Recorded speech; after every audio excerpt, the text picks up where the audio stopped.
Good morning and welcome to Around the Globe on Aneke TV. First, let's look at stories making the headlines.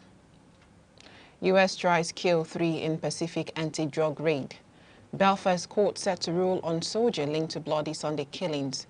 Ukraine drone attack plunges Russian city into darkness.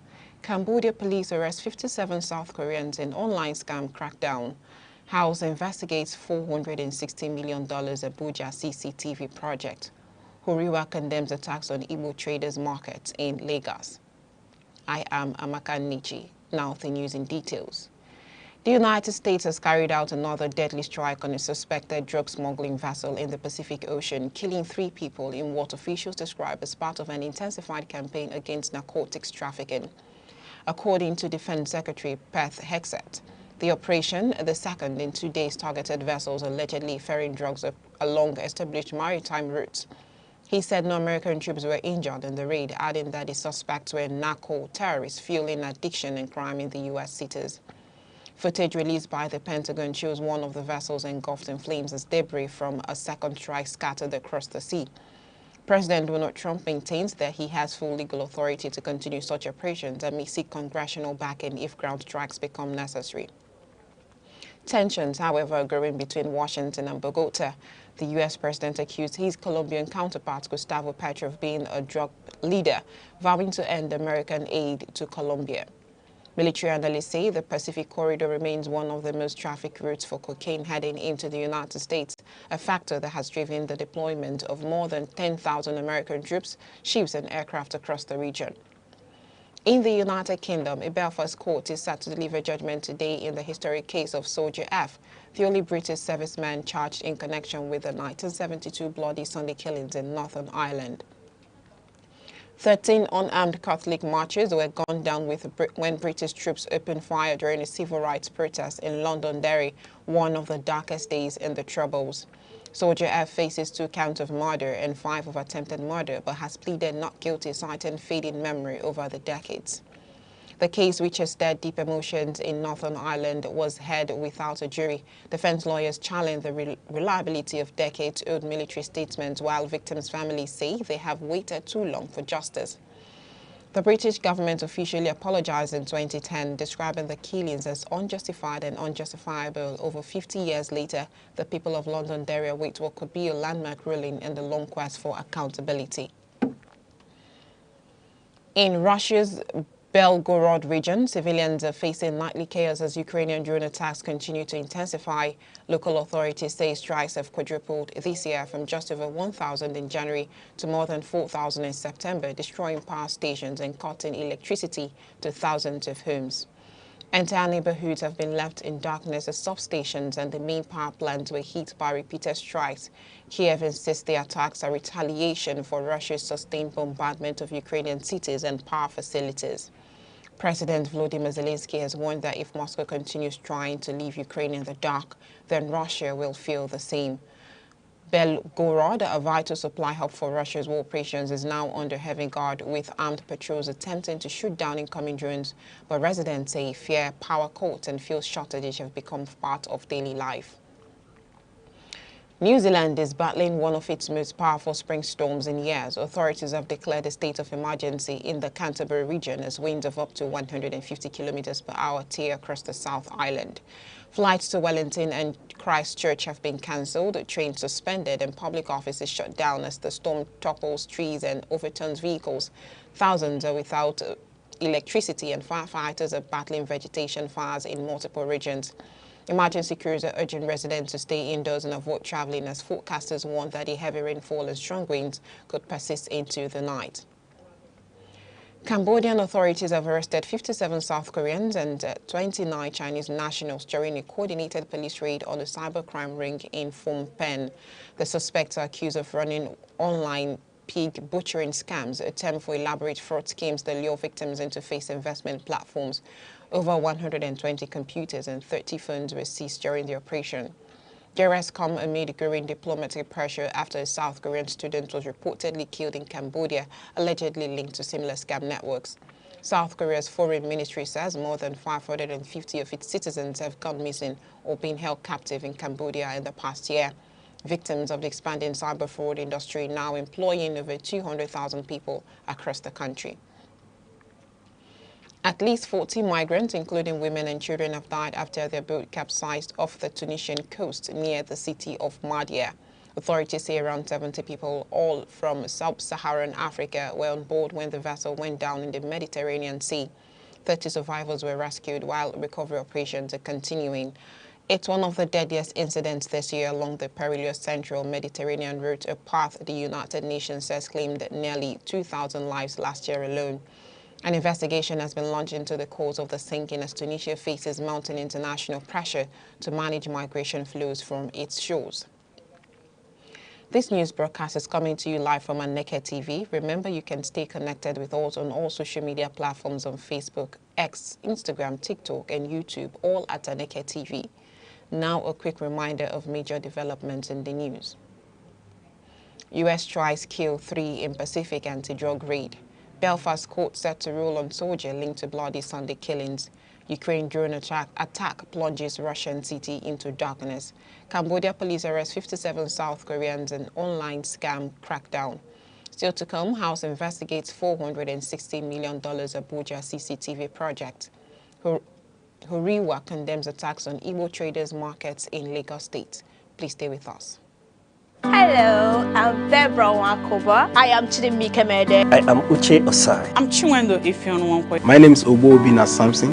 Please keep watching Aneke TV, or you can visit us on our socials like Instagram, Facebook, X, TikTok, or YouTube, all at Aneke TV. This is Aneke TV. We move with the world.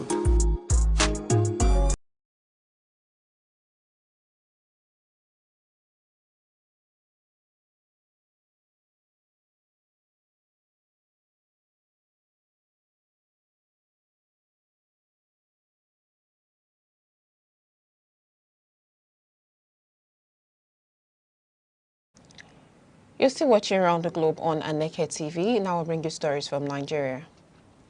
The House of Representatives has opened an investigation into the controversial $460 million CCTV surveillance project in Abuja, which has failed to function despite years of funding and loan repayments.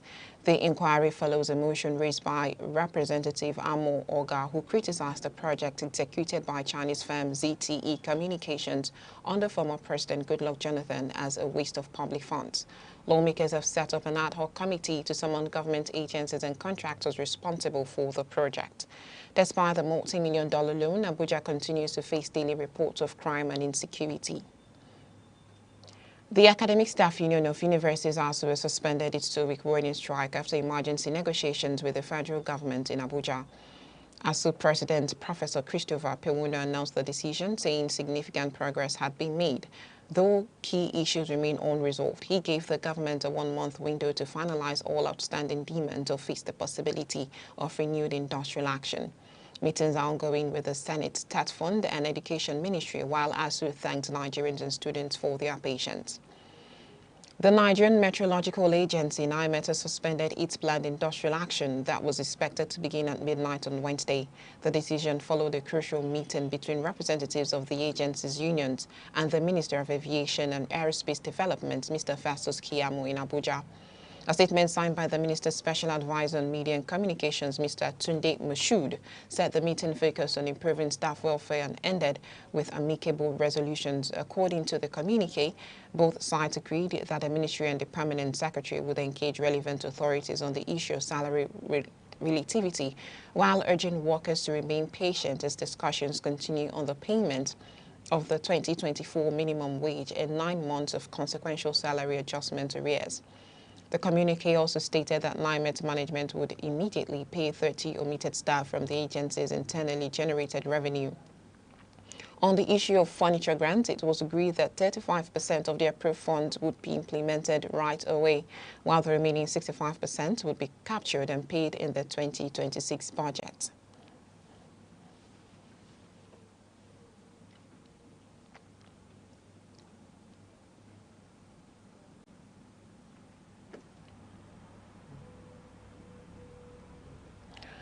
The federal government has unveiled the Nigeria Jubilee Fellows Program 2.0, a $220 million initiative aimed at addressing youth unemployment through paid work placement and mentorship opportunities.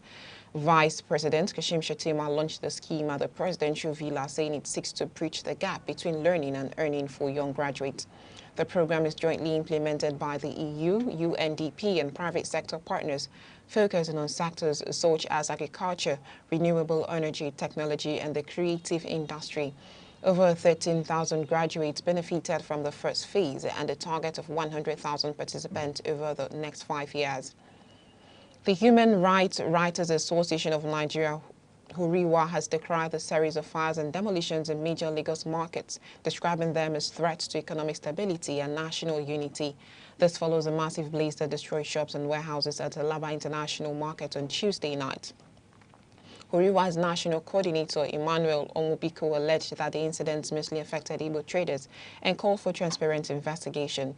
The group also condemned recent demolitions in Trade Fair Complex, Alaba, Rago, Abulado, Ikota, and Lekki, urging Governor Babajide Sanwo-Olu to ensure no group is unfairly targeted. Still in Lagos, the state government has announced plans to close several old landfill sites, including Olososun and the Solus 3, as part of a major waste management reform. Commissioner for the Environment, Tokunbo Wahab, said newer and more efficient sites like Ekpe landfill would remain operational and be upgraded to modern standards. He emphasized collaboration between local councils and the state government to promote cleaner communities, flood prevention, and strict enforcement against illegal dumping. In business, U.S. President Donald Trump is embarking on a high-stakes diplomatic trip to Asia, where attention is centered on a possible meeting with Chinese President Xi Jinping. Trump's first stop will be Malaysia, where he's expected to sign a trade agreement and witness a peace accord between Thailand and Cambodia at the ASEAN summit. He will then travel to Japan to meet the country's new Prime Minister Sanae Takaichi before heading to South Korea for the APEC summit. The White House has released few details, but Trump says any meeting with Xi might not happen. Analysts caution that expectations should remain low, though the talks could influence both trade policies and global security efforts. In sport, Nigeria's women rugby team, the Green Falcons, have made a stunning debut at the Women's Rugby League World Series, defeating Ireland 10-0 in the semi-final in Canada. Fidelia Omogon scored Nigeria's first ever try at the competition before Rachel Leah sealed the win with a brilliant run in the second half. The Falcons now face Fiji in the championship final, the nation's biggest achievement yet on the global rugby stage. Team officials say the victory marks a turning point for women's sports in Nigeria and Africa. In entertainment, American media personality and entrepreneur Kylie Jenner is mourning the death of her Italian greyhound, Norman, who passed away after nearly 13 years with the family. Jenner described Norman as the best gift I ever received, sharing emotional photos and videos from his puppy days to recent moments with her children. Fans have flooded social media with tributes recalling Norman's frequent appearances on Kylie's early reality TV shows and social media posts. And that ends Round the Globe. To end Round the Globe, here are the main points. U.S. tries kill 3 in Pacific anti-drug raid. Belfast court set to rule on soldier linked to bloody Sunday killings. Cambodia police arrest 57 South Koreans in online scam crackdown. House investigates $460 million Abuja CCTV project. Huriwa condemns attacks on Igbo traders' markets in Lagos. That's Round the Globe for this hour. For breaking news, live update, and eyewitness report, please follow us on Facebook, X, Instagram, TikTok, and YouTube, all at Aneke TV. On behalf of our producer, Chidema Sogwa, and the entire news team, I am Amaka Nnichi. Thank you for joining us.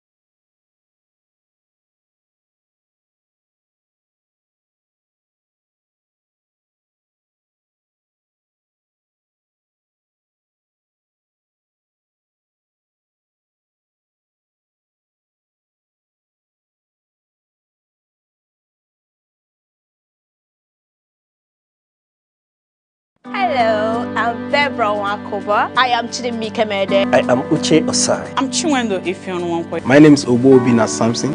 Please keep watching Aneke TV, or you can visit us on our socials like Instagram, Facebook, X, TikTok, or YouTube, all at Aneke TV. This is Aneke TV. We move with the world.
Enugu is one of the 36 states of Nigerian Federation. It is located on a hilltop in the southern part of the country. It has a rich history and robust cultural heritage that boasts its uniqueness. Igbo is a widely spoken language in Enugu State. Enugu is popularly called the Coal City State because of its large deposits of coal and other mineral resources. Enugu has 17 local government area councils. The history of Enugu dates back to the early 20th century when the British discovered coal in the Udi Hills in 1909, which led to the development of Enugu City in 1912 as a thriving mining town. Enugu empowered the Nigerian railway system and electric plants greatly during the colonial era. On the 27th of August 1991, Enugu was carved out from Anambra to become a state. As the home of the Igbo people, Enugu's culture reflected in its music, art, and traditions.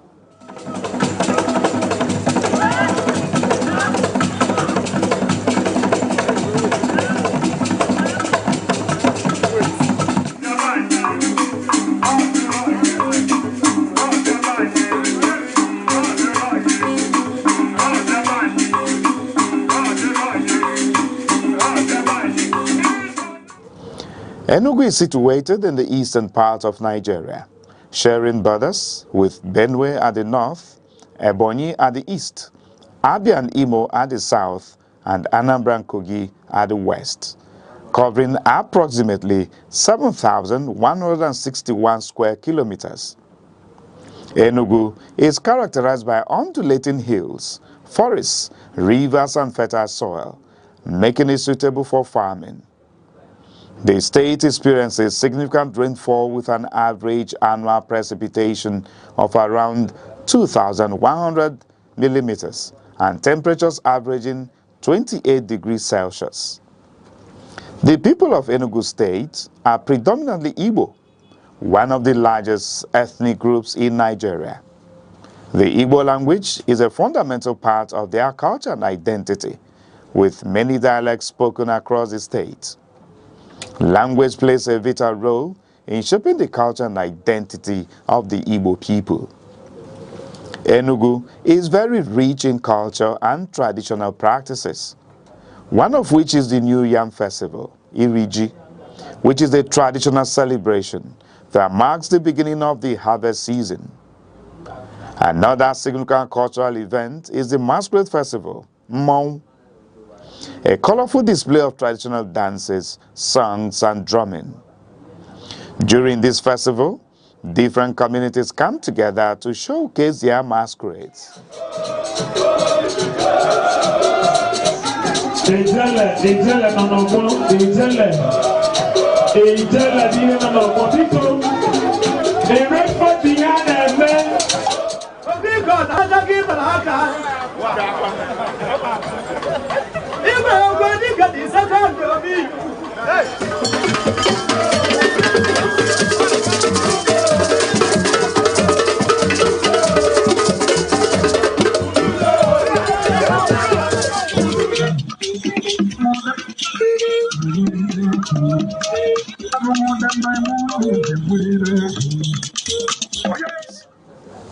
Enugu State is also known for its traditional arts including wood carving, pottery, weaving, and music. Enugu's cultural traditions help promote community cohesion, social bonding, and cultural identity.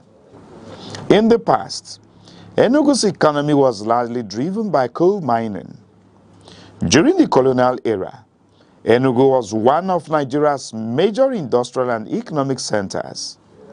Today, Enugu's economy has become more diversified with some key sectors which includes agriculture, trade and markets, education and government, tourist centers. Enugu State is an important part of Nigeria, known for its cultural richness, peaceful environment, rich history and tourist attractions. From its coal mining history to its current role as an educational and cultural hub, Enugu continues to grow and contribute greatly to the development of Nigeria. Life. According to a veteran lover of nature, Mr. Odo Chukwuebuka Gerald, he views life as a progressive stage. The joy of life often invokes the intrinsic beauty of our true existence. Life is not a straight road. It bends, it breaks, it blossoms again. We stumble, we soar. And sometimes, just breathing is proof that we are still becoming. It's not always loud. Some of the best parts of life comes in whispers, in morning lights, in long walks, in holding someone's hand through the silence. Life is not measured by years, but by moments. And in every moment, even the ordinary ones, is a sacred chance to begin again. Peace is not passive. It is built. It grows through tolerance, justice, and mutual respect. Without peace, development is a dream.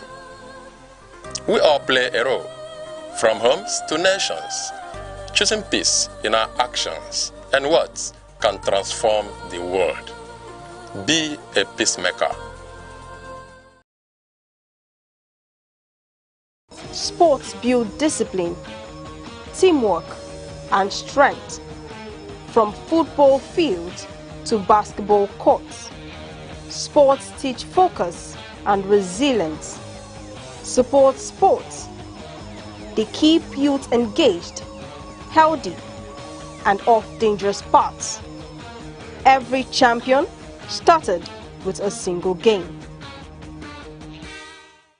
Hello, I'm Debra Wakoba. I am Chidimike Mede. I am Uche Osai. I'm Chiwendo Ifeonwankwe. My name is Obobina Samson. Please keep watching Aneke TV, or you can visit us on our socials like Instagram, Facebook, X, TikTok, or YouTube, all at Aneke TV. This is Aneke TV. We move with the world.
Enugu is one of the 36 states of Nigerian Federation. It is located on a hilltop in the southern part of the country. It has a rich history and robust cultural heritage that boasts its uniqueness. Igbo is a widely spoken language in Enugu State. Enugu is popularly called the Coal City State because of its large deposits of coal and other mineral resources. Enugu has 17 local government area councils. The history of Enugu dates back to the early 20th century when the British discovered coal in the Udi Hills in 1909, which led to the development of Enugu City in 1912 as a thriving mining town. Enugu empowered the Nigerian railway system and electric plants greatly during the colonial era. On the 27th of August 1991, Enugu was carved out from Anambra to become a state. As the home of the Igbo people, Enugu's culture reflected in its music, art, and traditions.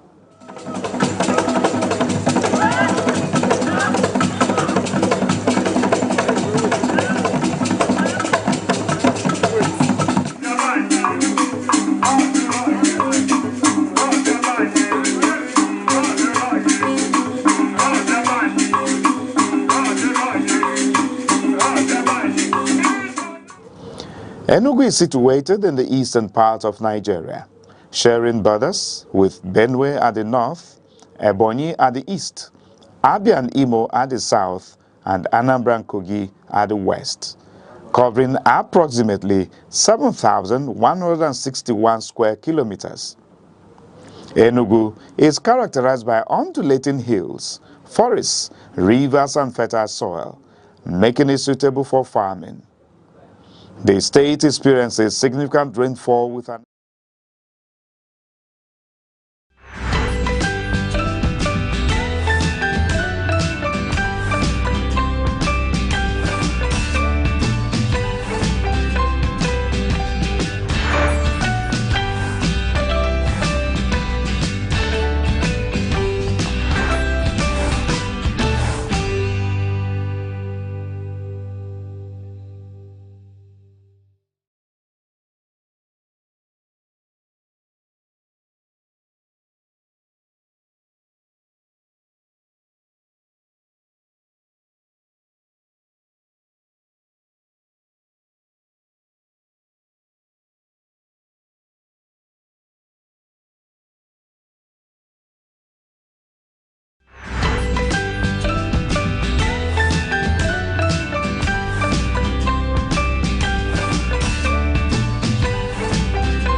Good morning, Nigeria. Good morning, 042. Thank you for joining us today. You're tuned into Sunrise on Aneke TV, your cheerful and morning companion. I am Deborah Wakuba, coming to you live from our studio here in Vibrant Enugu. And I'm Uche Osai. Good morning to you, our global audience, wherever you are, in traffic, making breakfast, or just relaxing. Thank you for letting us into your space this beautiful Thursday morning.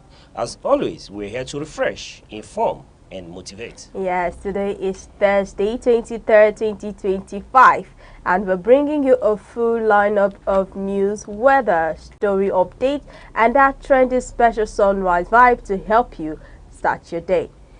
So, relax, grab that cup of coffee or tea, enjoy the cruise, because the sunrise is here.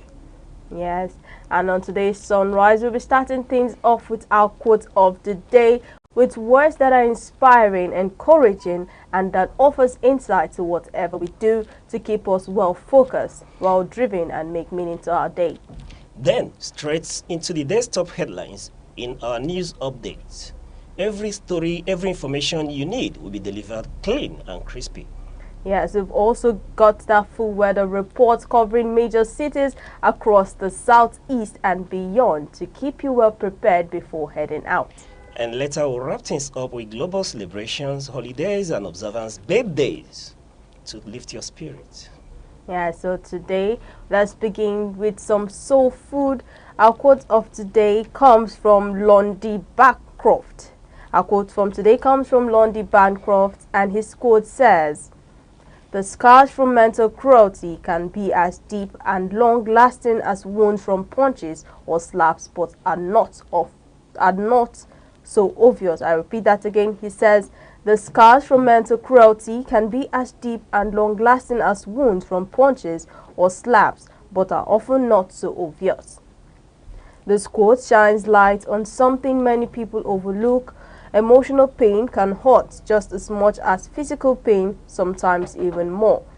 And when Bancroft says the scar from mental cruelty can be as deep and long-lasting as wounds from punches or slap, he's reminding us that words, manipulation, humiliation, and emotional neglect can leave invisible scars on a person's heart and mind.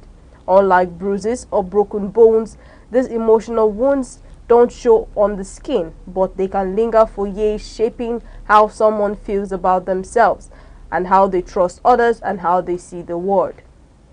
Like it says, the scars from mental cruelty can be as deep and long-lasting as wounds from punches or slaps.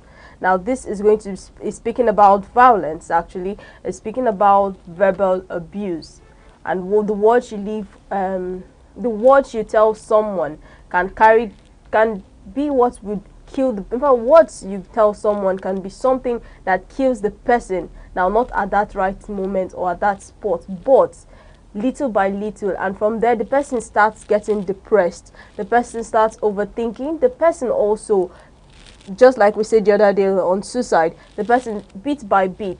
Now this is even worse than hitting the person or slapping the person. It is worse than physical violence. In as much as you can hit the person is covered up with bruises and covered up with pains, but then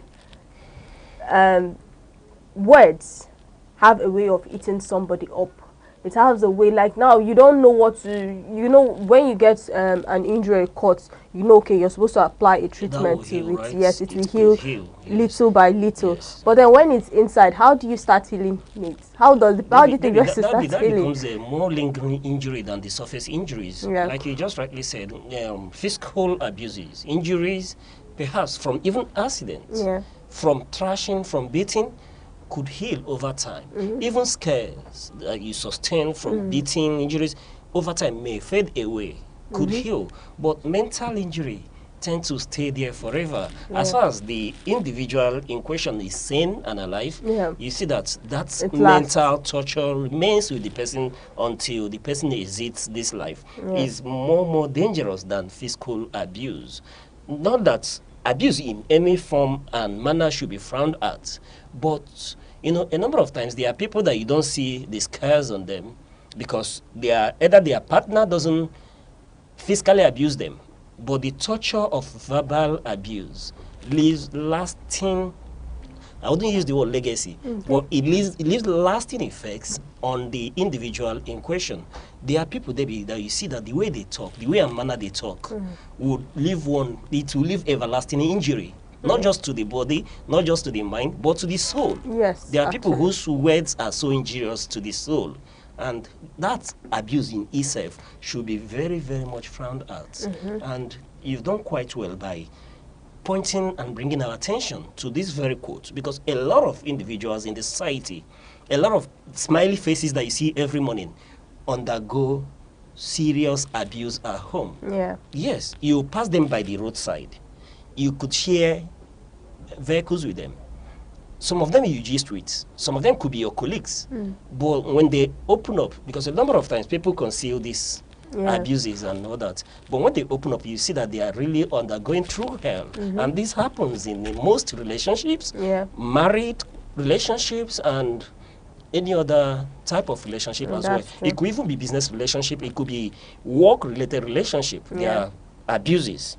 Not just physical, but the torture of the emotional abuse coming from verbal carnage and all that. And yes, he has tried in bringing that out, and we should do more to call attention to that, because it's quite injurious, like you did point out.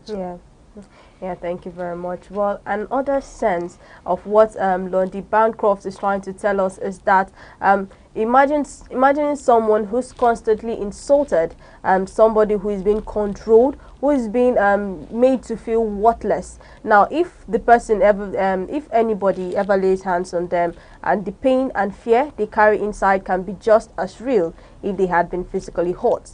And it will take a long time for them to heal. Have you noticed there are homes or places where when a father comes in, once the father is driving in, or they hear the voice of their father, everybody cranes. Everybody starts scampering for safety. I don't know if you witness such homes. Well, it happens. I've witnessed it. I've been there, so I witnessed it. And this is part of what we're saying. Where people get to hear somebody's voice and everybody scampers to safety. That's torture on its own. That's torture, because the first thing, you're scared, thinking once he comes in, he's going to hit you. Or you might be the first person to hit, he's going to hit. And then you're already running for shelter. Let me hide. Let me give you a gist. When I was quite much younger, though, I think it should be when we were in secondary school, thereabouts, we visited a friend, and we're used to being free in our home. We could sit anywhere. There's no reserved chair for anybody. And then one of us went to sit on one of the chairs there. I was like, no. This is reserved for nobody goes near the chair. Nobody touches the television until the man comes back. It doesn't matter when he steps in. He is the only one that owns the television. He's the only one that sits on that very chair. And we are all marveled. we are surprised that such a thing could happen. It's only growing up now that I begin to realize that there are a lot of people who are going through such torture. Yeah. Where a father comes back home, where a mother is coming and everybody is running away, people are not free around you. That's really torture on its own, Debbie. Yeah. How can this be highlighted? Because there are individuals who are going through this pain and they don't speak up. And you can't know from the face. Just like I pointed out, you could be sharing space with any of such persons, and when they come out, they put on happy faces, relaxing, and you won't notice. We should speak more about this often, Debbie. Yeah. All right. Thank you very much. Well, so what London Bancroft's message is all about is a call for empathy and awareness. So please do not underestimate emotional abuse or mental cruelty just because you can't see the scars. They are real, they matter, and also they deserve the same care and attention as any physical injury.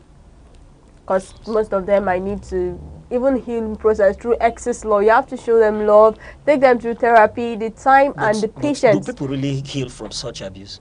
Well, people are 50-50. You can heal from the abuse, but when you get reminded. Really? Yes, you get Do reminded. I was in conversation with my mom yesterday night, and then we were talking, and I was like remembering something that happened long time ago. I was way much younger. My mom couldn't hide the surprise that I remembered. I said, yes, I did remember such. She was marveled. And this is something that happened when I was much younger. That's why I'm asking, do people really heal from such People trauma? will heal, but it's just like saying forgive, and you can forgive, but you can't forget. Okay. Yes, So you can heal, but you are reminded. In as much as somebody can remember. To know if you're healed, actually. Yeah. If you're reminded about it, it doesn't hurt you. Why I'm saying it is because there's a situation that happened to me. I can remember it. I remember it every day. I gist about it, but I don't feel hurt about it anymore. So that's a way to know the personality. That's why, and when it comes to that aspect, you communicate. Okay. Now that's why I said they can heal through therapy. Because if they see somebody communicating, because they want to share their pain. Right. You know, instead of dying in silence, they want to share their pain, everything. And when they share it to someone, in that way, they are letting go of what is bothering them, of what is, and then the person starts by telling them that they are not worthless. Even if the person makes you feel worthless, and tries proving it to him or her that you're not worthless. And in that way, the person starts healing. Because like you said, you can't see the wound. So you don't know, even if what you're saying is even helpful, you don't know. But with time, the person heals, but the person doesn't forget. Yes. So that's it actually. Really, yeah, yes. That's very apt, because I would always ask, could people heal from such? And then now that you talk about it, a lot of communication has to take place. Yes, a lot of affection. Affection, making the person become self-aware again, that you can be, you're not abandoned, you're not alone. Talk more about it and all that. David, that's very apt, really.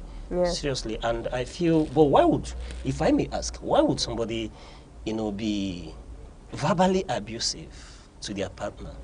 Sometimes it's upbringing. There was someone that's made this statement, said most of them are from damaged homes. Actually. Now, it's when a child is from a home where the father insults the mother, and then there is no correction or there's no point taken. Literally, the child grows up and becomes abusive. Okay, they grow from a home devoid of love, affection, and empathy. So they literally just grow. It's now inbuilt in them, where they see their father being abused. Now they take it as, okay, that's how authority is supposed to be. He doesn't hit her, but he insults both the children. But now he grows up and does the same thing. Or same thing as a lady. If her mother, because as children they learn from their parents. Now if the mother, on the other hand, is living a kind of life, the child literally grows and learns from that too. In other words, what you're trying to say here is that verbal abuse could be vice versa. Yes. Not always from the man. At times it comes from the woman. It comes from every it comes from every. It can even come. Let's leave the parents now. It can come from siblings. But why I'm so marveled about this is that a number of times we'll just talk about the physical abuse. Whenever we hear about abusive relationship and all that, talk about the case of the recent story about Ned Nwoko and Regina Daniels, right? Yeah. Once you hear about that, you would naturally want to place the man as the one in abusive relationship, Yes. abusing the woman, right? Yeah. People hardly think or look that it could be coming from Yes. the woman, No, it's and people true. talk about the physical abuse, Yeah. not even the Not words. even the that, words. Not knowing the words are the more hurtful hurtful parts. parts. Because you said I can't remember, but where it says the tongues are powerful. So anything that goes out actually is just like an arrow that goes out and then hurts the next person. It doesn't go, but it just when you shoot an arrow, it would, when it gets to its point, it only creates a damage. Yes. So And that's one thing about words. And when somebody's about hitting you physically, you can easily dodge it.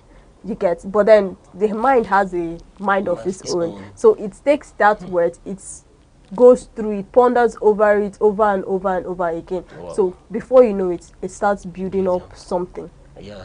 Bit by bit. But now that we mentioned Ned Nwoko, I wanted to say that the rich also cry. Because one wouldn't expect that the so comfortable, well-placed individual could equally, come to the public domain with such issues. I was thinking it's meant for those from the other, end of the spectrum. But just like you quite rightly pointed out, it's all about speaking up about it. Yeah. And we in the media and every other person should be encouraged to speak about it so that people will have the courage to come out, seek help, then talk about it so the healing process can start. Yeah, that's true. Thank you very much for that.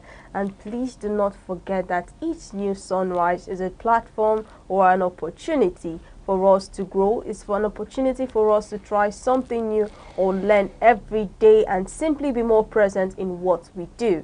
And please let us know what this quote means to you. You can drop your thoughts on our social media handles across Instagram, TikTok, X, YouTube, all at Aneke TV. We'll be right back.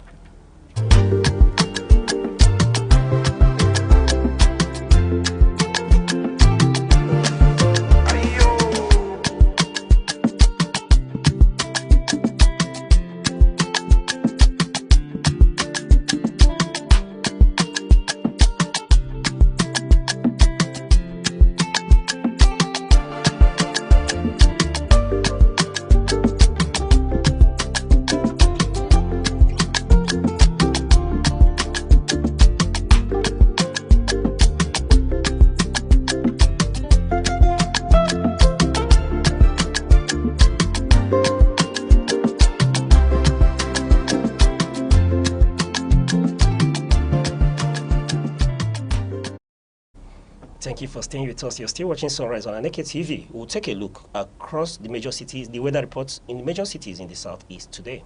Yes, we'll be starting off with Awka, the capital city of Anambra. Good morning, Awka. Expect a cloudy start into the early hours, but a rise in activity by 7 to 8 a.m. when rain is likely around 24 to 25 degrees Celsius, and the morning will gradually warm up, reaching 30 to 32 degrees Celsius by midday and afternoon under mostly cloudy skies. Later on, look out for thunderstorms around 8 to 9 p.m. And over to the coast city. A cloudy dawn leads into some rain between 7 to 9 a.m. After that, it will become mostly cloudy, with mercury climbing to 32 degrees Celsius during the early afternoon. Expect the skies to stay gray and humid, with thunderstorms likely. And over to Abakaliki. Good day, Abakaliki. The morning begins with cloud cover, staying dry until around 10 to 11 a.m., when rain may begin at 28 to 29 degrees Celsius. The afternoon will heat up to about 31 to 31 degrees Celsius, with partly sunny spells before clouding up again. Evening clouds might bring thunderstorms. And over to Owerri. Hello, Owerri. Starting off cloudy and staying mild in the pre-dawn hours. From 9 to 11 a.m., expect showers to rain at about 27 to 29 degrees Celsius. The afternoon will see a high near 31 degrees Celsius, but with lingering cloud cover. A thunderstorm is likely.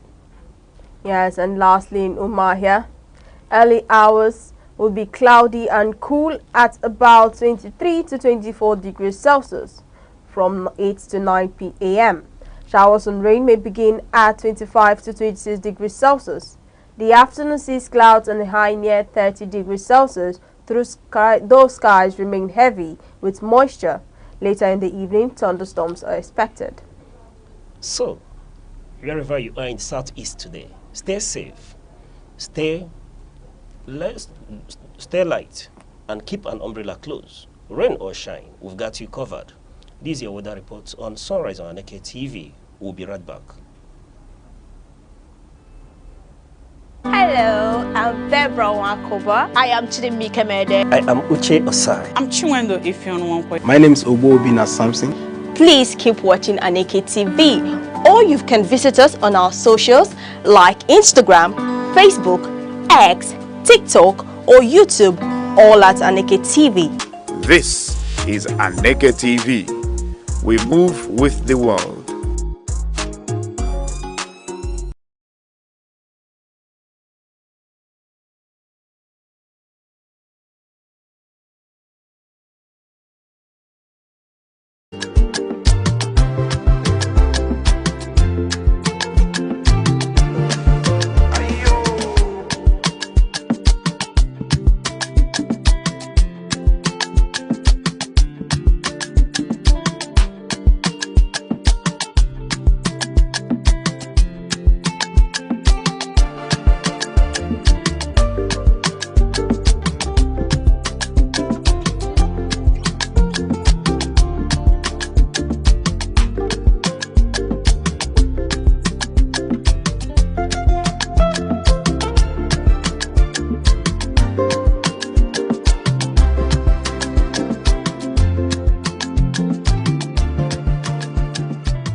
Hello, I'm Debra Wakoba. I am Chidimike Mede. I am Uche Osai. I'm Chiwendo Ifeonwankwe. My name is Obina Samson.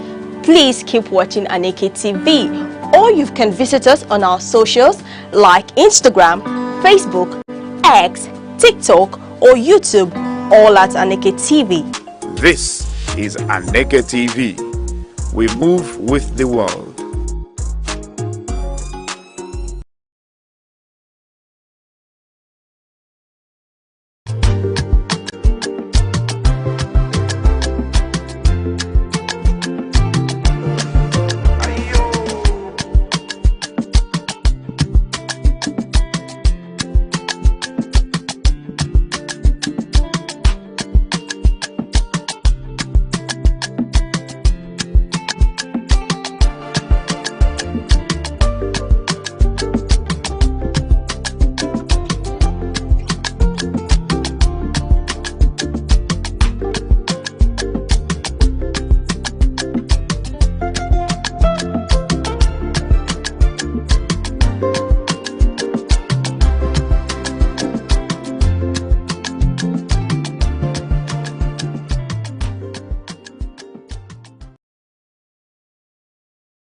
Hello, I'm Debra Wakoba. I am Chidimike Mede. I am Uche Osai. I'm Chiwendo Ifeonwankwe. My name is Obina Samson.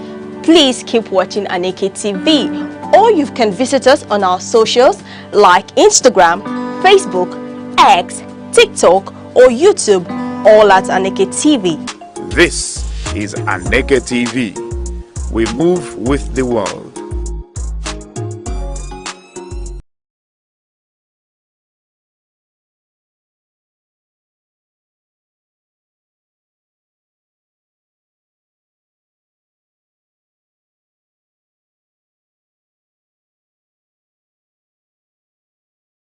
You're still watching Sunrise on Aneke TV. Now let's see what's making front page today on The Nation, Punch, Vanguard and The Guardian newspaper. Now on The Nation headline, we have federal government moves to reform revenue collection, pricing of services.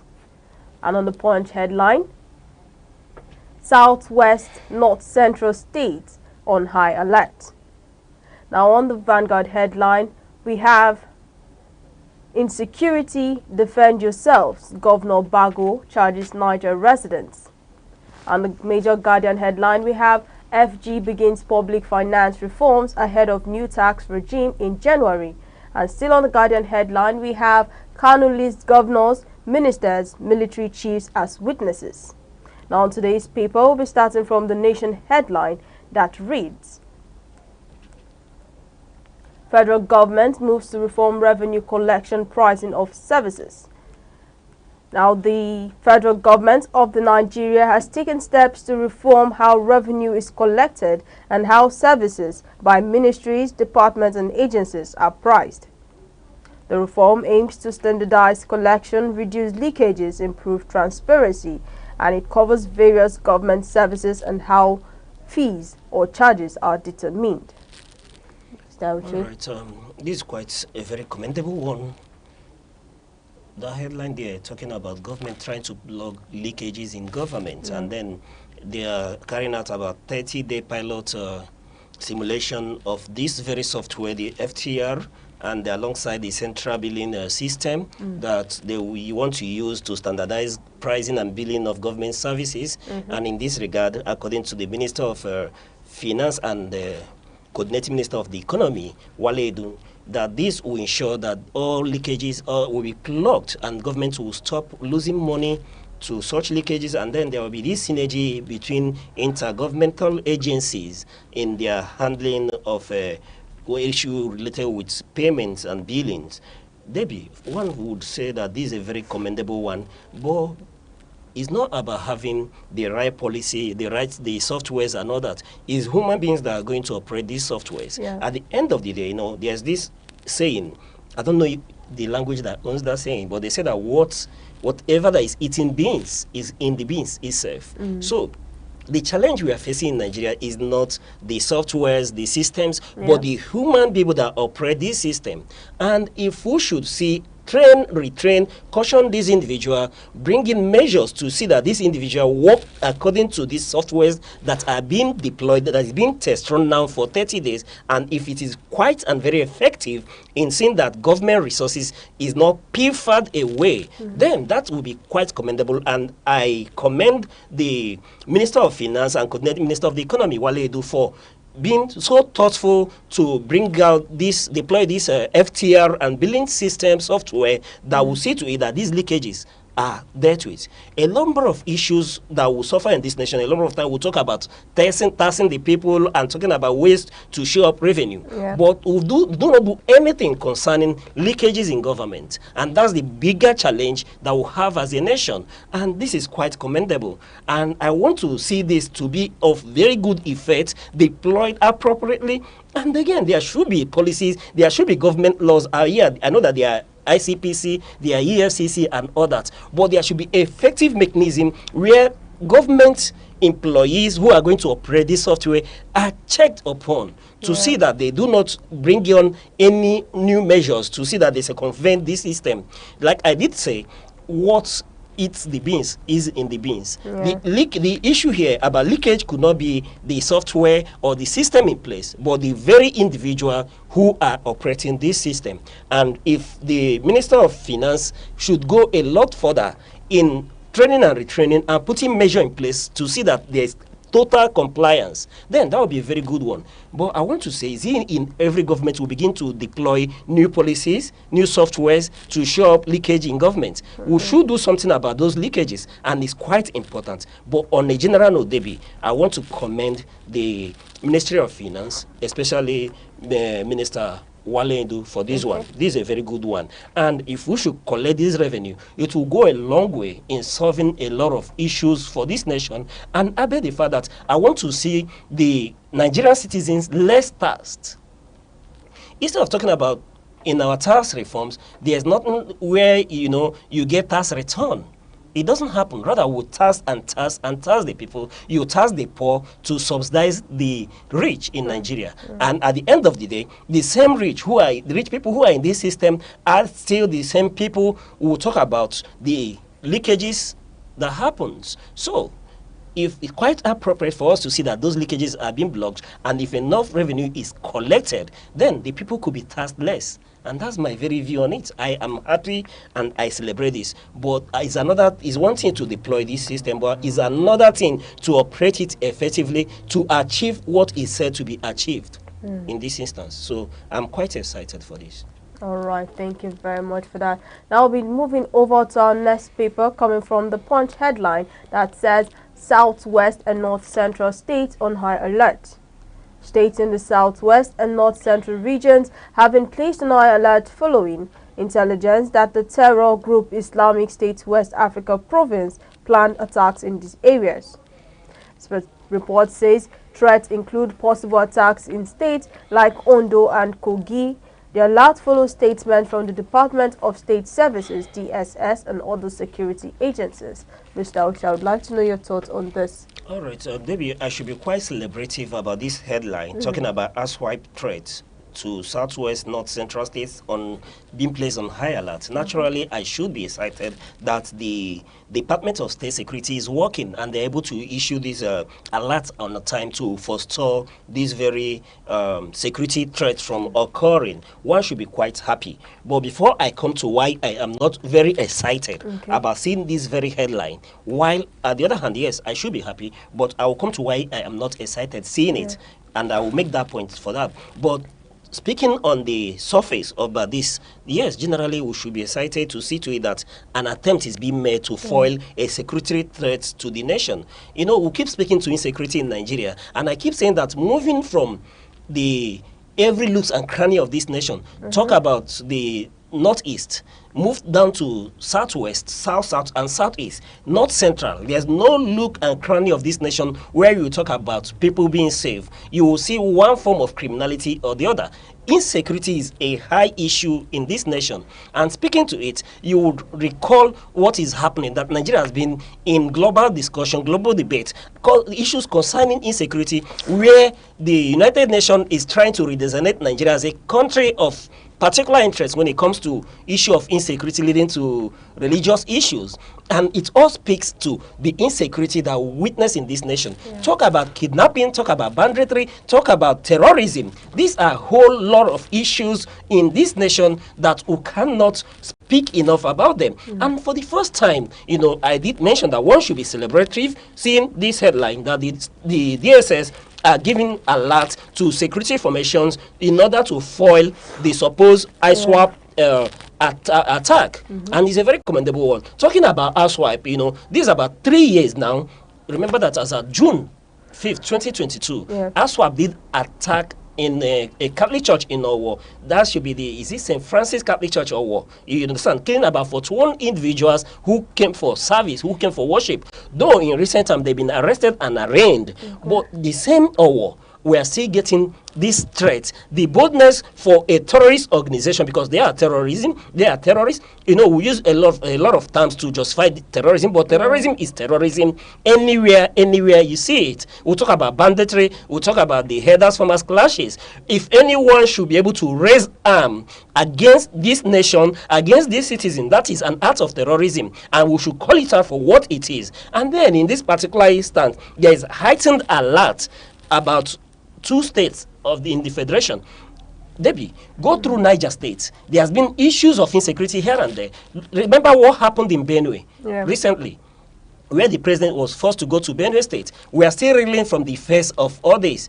And now we are getting another alert about Kogi State and Ondo State in this particular instance. Yes, why one wants to celebrate these issues, what are we really doing as a nation to see that these security issues are attended to, and attended to with rapid effect to bring out positive results, where Nigerians should go to bed with their eyes closed, where Nigerians can travel with the assurance that they will get to their destination safely. I know this say that in this nation now, before you embark on a 3-hour journey, people go to church to fast for 3 days to get anointed for them to get to a Nigerian road. This is a Nigerian road where we plied night, where you could park in the bush and sleep, then wake up in the morning and continue your journey. What has happened to this nation? What has happened to the country built by our heroes past? We keep talking about this nation as if there is no Nigeria, there is no Nigerian. But all of us are involved. Why are we so quiet about it? You know, I keep speaking to the fact that when we take one step as a nation, it's like we take 10 steps backwards. It was in the news that the president was considering state policing, and nothing is being heard about it. And the issue of insecurity continues to be on the rise and on the decrease. Remember, Debbie, I did mention it to you that before the month runs out, that you will see a security threat, a security alert. I did say that, and this morning we are seeing it again. And I can categorically tell you that by the time we get to this time in the coming month of November, you will see a bigger headline speaking to insecurity in Nigeria. So when would that be enough? What are we doing as a nation?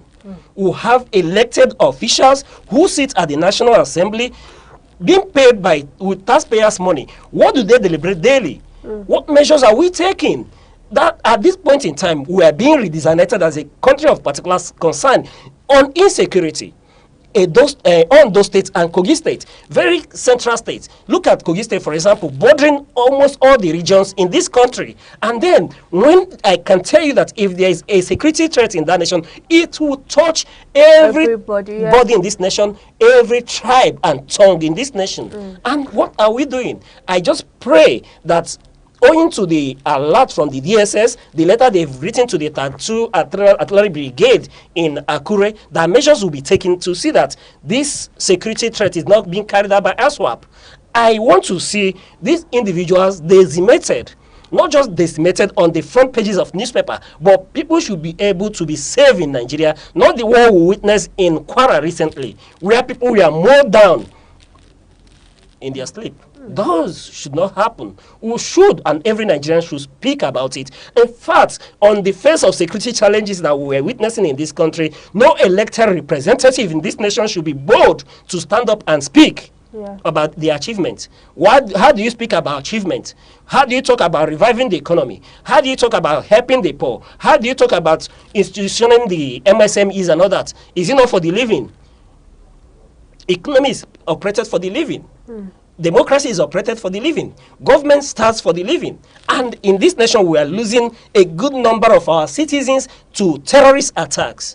So one should not be happy when we see headlines like this, despite the fact that, yes, everybody should say that we should commend our security agencies. Yes, they do a good job. They try, putting their lives on the line. But in as much as we continue to witness headlines like this, we can no longer but be agitated on these issues. Yes, I commend the governors for coming out to reassure the citizens of their state about being vigilant and measures being put in place to see that they are secure. And I will ask, what are these measures that are being put in place? Yes, you may not expect the security formations to come up publicly to discuss this, but we've seen situations where security alerts we are given and such threats later carried out.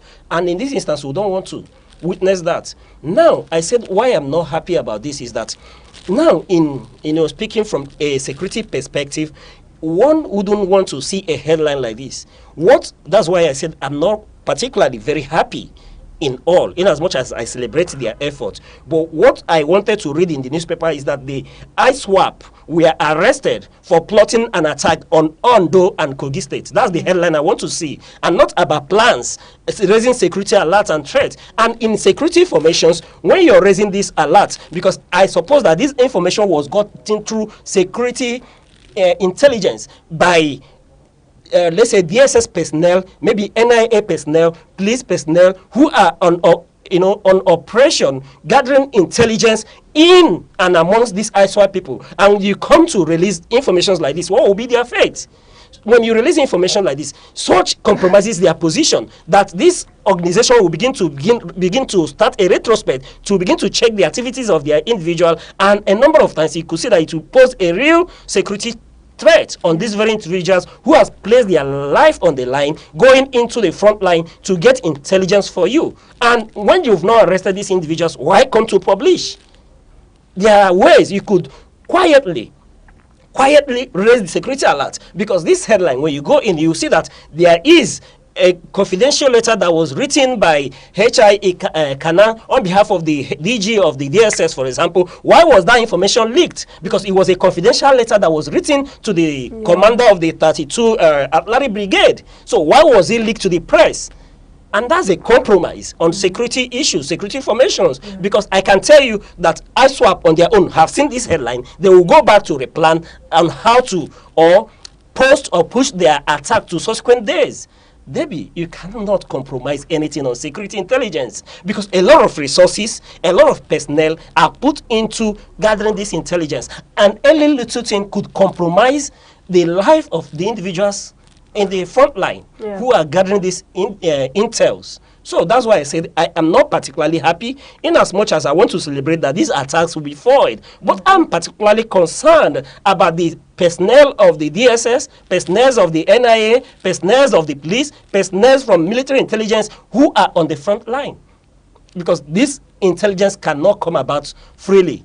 It will not just be sold on the market. There are lives that has been placed on the line to get intels like this. And by this report, I feel, by revealing such security, I feel that they will be compromised. And that shouldn't be the case. I want to see results and see it quickly. Yes, as a citizen of Nigeria, who knows is right, that it is the right of every Nigerian citizen to ask for security in this nation. I call on our leaders that they should begin to have sleepless nights until this issue is resolved.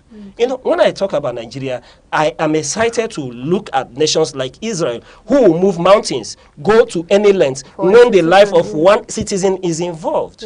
Then, who is a Nigerian? What is the worth of a Nigerian life? Because we've lost a lot of it. That when we see headlines about death and all that, it doesn't move anybody in this nation. And that should not be so. All right, thank you very much. We're still speaking on insecurity, and from the Vanguard headline that reports, defend yourselves, Governor Bago charges Nigerian residents. What do you have to say concerning this? Well, still on the same thing I told you. Yes, right? I know. We'll definitely continue to see issues on insecurity. You know, until you do something about it. Insecurity is not something you speak about. When you put measures in place and they produce results, you will definitely see the effect, right? Yeah. Now, what are we really doing? Niger State is one of the most troubled states in this nation. In Niger State, there are moments where we've lost local governments to bandits, where bandits collect tax from Nigerian citizens, where they collect tax from them. For them to go to farm, they have to pay tax. For you to harvest your crop, you pay tax. And that means having a parallel government in a sovereign nation that is not at war. But we've lost the sovereignty of some of our local governments to these terrorists. You know, we keep calling them bandits. They are terrorists because they take human life. Yes. We've lost territories to them. And then, seeing the headline, if the director will be kind enough to flash that headline again, now you see an elected governor coming up publicly because he has had enough. Look at the headline. He's telling Nigerian citizens to defend yourself. Where has it become the right of Nigerian citizens to defend themselves? Is it not the role of government to provide security, to secure lives and property of Nigerian citizens? But I can tell you that this governor has had enough. He has seen enough, and he has to alert the citizens to what? To defend themselves. According to him, he will no longer negotiate with bandits. He has gotten to that point. Perhaps they've been negotiating, and this thing is not abating. And when you interact with Nigerian state governors, they will tell you that it is not, it doesn't end on, the buck doesn't stop on their table. They refer you to the federal. And what are we doing about it? I was thinking that by now we should have resolved the issue of security from the exclusive preserve of the national government and let the subnational equally have a measure where they can control the security resources at their domain as well. So for a governor to come out to call out publicly that the citizens of Niger State, speaking to Governor Mohammed Bargo of Niger State, telling the citizens to what? That they should what? Defend themselves. It speaks to the fact that we are helpless in this nation. We are really helpless, and we are becoming hopeless about it when it comes to security issues in this nation. What would that citizen do? How can you secure yourself? These are tax-paying citizens in Nigeria who have lived to the dictates of the Nigerian constitution. Pay your tax, be a good citizen, perform your civic duties and all that. They've done that. They've elected officials, and then now they have to pick machete to defend their life. And what will you do with machete against somebody that is carrying an AK-47, AK-49, pump actions and all that? What will you be able to do?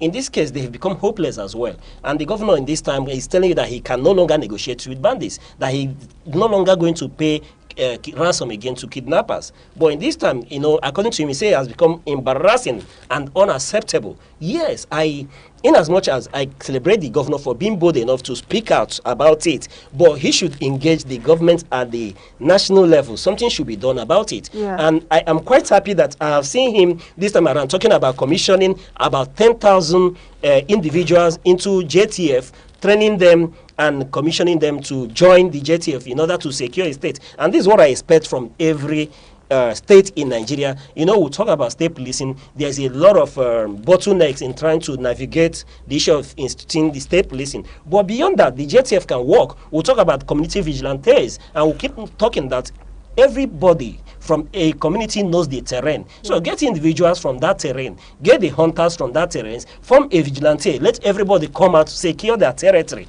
Because when it comes to security, I can tell you that the government is failing on that. If Nigerians are not secure, then what is the role of government? So, Debbie, let me challenge you again that before December, we will see another governor coming to tell the citizens to to secure their lives, to secure their property, because they've become overwhelmed. And this is a sorry state for Nigeria.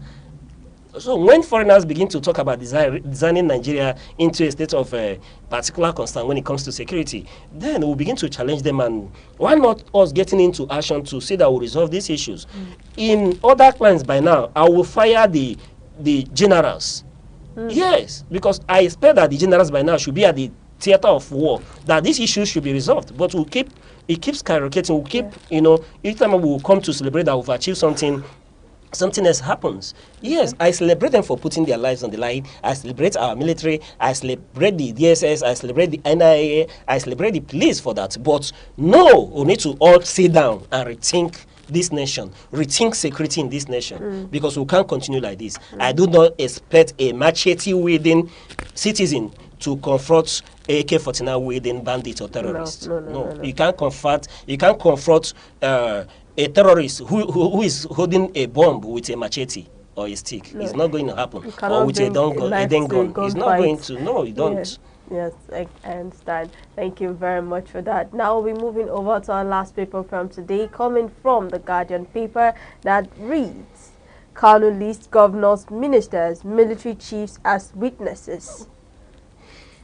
Kano has announced that he is ready to open his defense in his long-running trial on treason and terrorism charges, and has listed about 23 witnesses, including state governors like Babajide Sanwo-Olu and Dave Umahi, ex-military chiefs such as Toko Boratai, and former ministers. Additional reports detail what these witnesses are expected to testify about. For example, Kano's brother will testify on a 2017 military raid on their home in Abia State. Mr. Osha, I would like to know your thoughts on this headline that says Kano lists governors, ministers, military chiefs as witnesses. Okay, you know, just remember that, was it on Monday? Yes, it was on There Monday. was a protest across the Federation about the release of this young man, young, courageous Nigerian, 20th, yes, who is only a freedom fighter.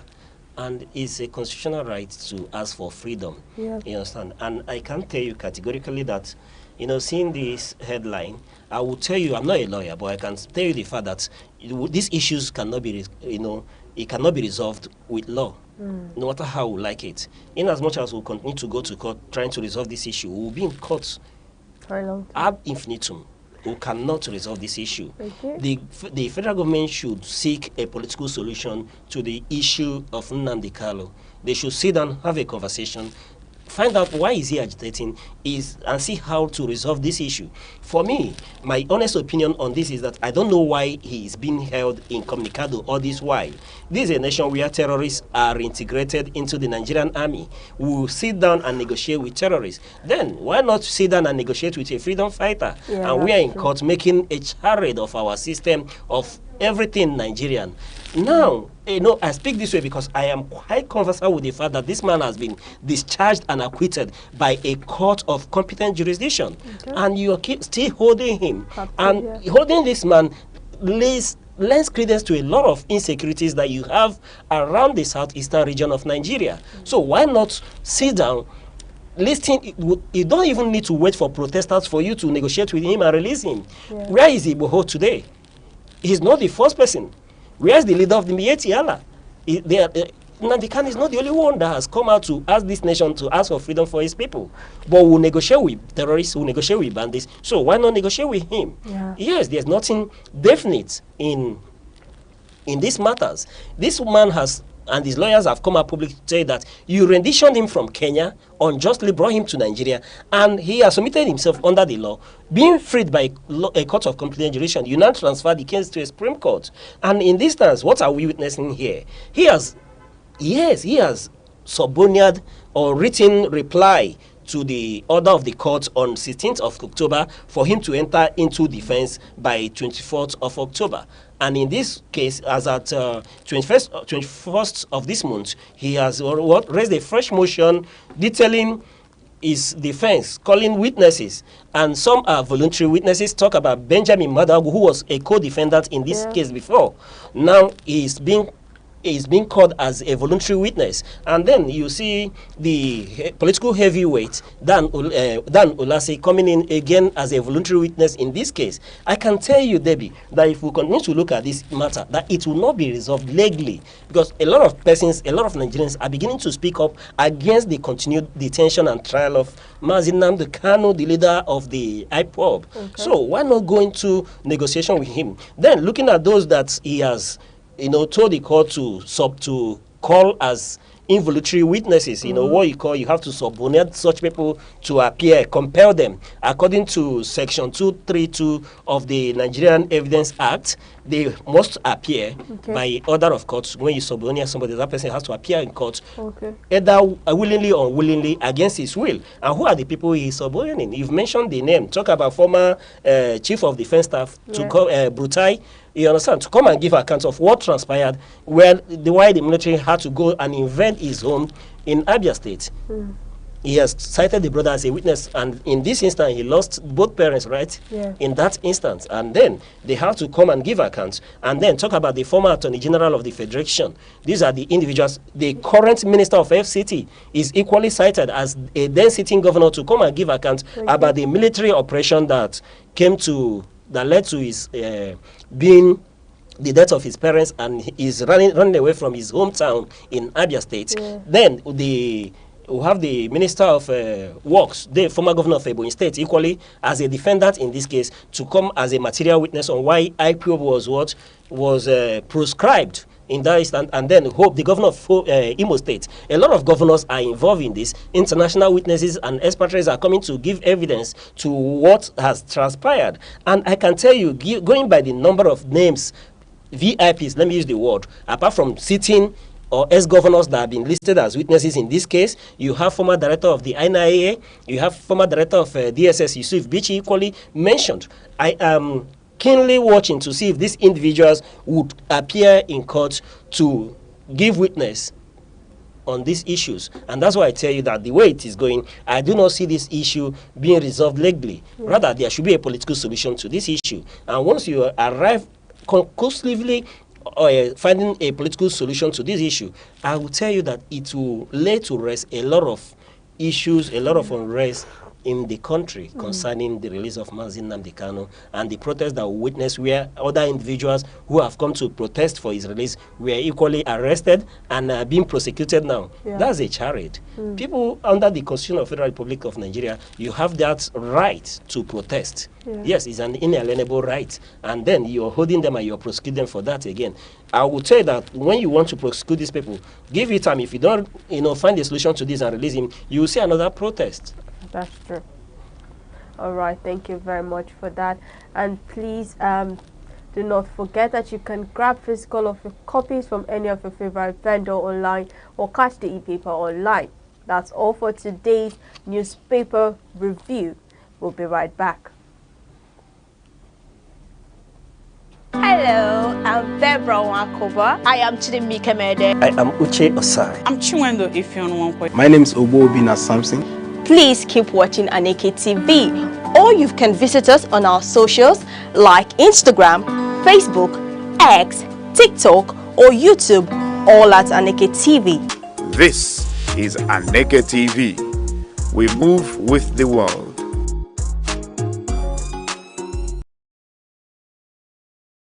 Hello, I'm Debra Deborah Wakoba. I am Chidimike Mede. I am Uche Osai. I'm Chiwendo Ifeonwankwe. My name is Obina Samson.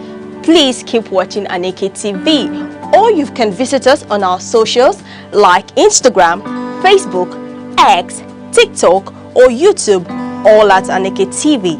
This is Aneke TV. We move with the world.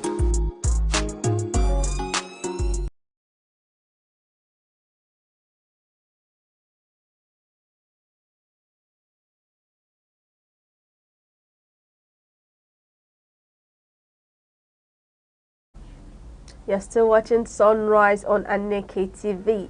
Now today we'll be taking a look at a celebration, or we'll be reminded about a celebration that has been ongoing throughout the week. And this week's celebration is the International Infection Prevention Week, IPW. And it is an annual global health observance held every third week of October. It aims to raise awareness about the importance of infection prevention and control (IPC) in protecting patients, healthcare workers, and communities from infectious diseases. The International Infection Prevention Week was established in 1986 by the Association for Professionals in Infection Control and Epidemiology. Since then, it has grown into a worldwide movement promoting safe practices to reduce the spread of infections both in hospitals and in everyday life. And the aim of this celebration, the main goal of IPW are to educate the public and healthcare workers about effective infection prevention measures, and also promote hand hygiene and other evidence-based practices that reduce healthcare-associated infection, which is HIS, and empower healthcare professionals to take leadership roles in infection control, also to encourage communities to adopt healthy habits that help to stop the spread of infectious disease like COVID-19, flu, and antibiotic-resistant bacteria. Now, the theme of each year, IPW has a special theme highlighting a key message. For instance, the 2024 theme was championing infection prevention, staying safe together, and it focused on teamwork and community responsibility in preventing infections both inside and outside healthcare settings. How this day is celebrated: there are hospitals and clinics where they organize awareness campaign, workshops, and training sessions. Also, health organizations share educational materials and social media challenges about proper hand washing, sanitation, and antibiotic stewardship.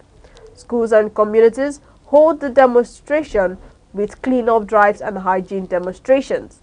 Media and public health bodies broadcast messages on how small actions like covering cough, cleaning surfaces, or using PPE correctly can save life. Now, the key message of this day is the celebration reminds everyone that infection prevention is everyone's responsibility, not just healthcare workers, from proper hand washing to vaccination and safe waste disposal. These everyday actions protect entire communities. So please let us know what you're celebrating anywhere you are. You can tag or follow us at Aneke TV across Instagram, TikTok, Facebook, YouTube, X, all at Aneke TV. Also call our phone number 07030437110. And we are told to let us know what you're celebrating. And today, what we are celebrating is a birthday for our host one on the Sunrise. And we'll say happy birthday to you, host one, Deborah Wakoba. Thank you very much. Yes, we are all excited, so excited, and then they are waiting for you outside to do the usual celebration with water. Oh, champagne, I'm told. Okay. Because you say you're a wine person. Okay.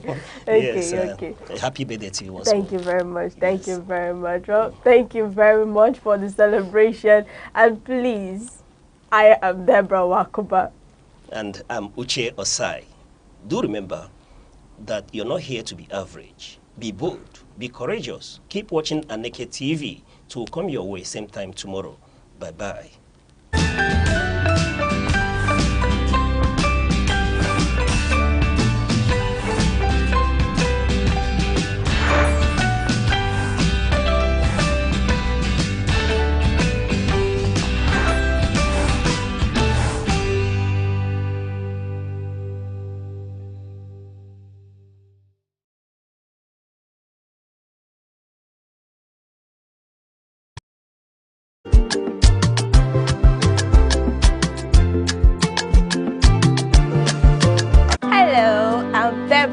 Akova. I am Chidimike Mede. I am Uche Osai. I'm Chinwendo Ifeonwankwe. My name is Obobina Samson. Please keep watching Aneke TV, or you can visit us on our socials like Instagram, Facebook, X, TikTok, or YouTube, all at Aneke TV. This is Aneke TV. We move with the world.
Enugu is one of the 36 states of Nigerian Federation. It is located on a hilltop in the southern part of the country. It has a rich history and robust cultural heritage that boasts its uniqueness. Igbo is a widely spoken language in Enugu State. Enugu is popularly called the Coal City State because of its large deposits of coal and other mineral resources. Enugu has 17 local government area councils. The history of Enugu dates back to the early 20th century, when the British discovered coal in the Udi Hills in 1909, which led to the development of Enugu City in 1912 as a thriving mining town. Enugu empowered the Nigeria railway system and electric plants greatly during the colonial era. On the 27th of August 1991, Enugu was carved out from Anambra to become a state. As the home of the Igbo people, Enugu's culture reflected in its music, art, and traditions.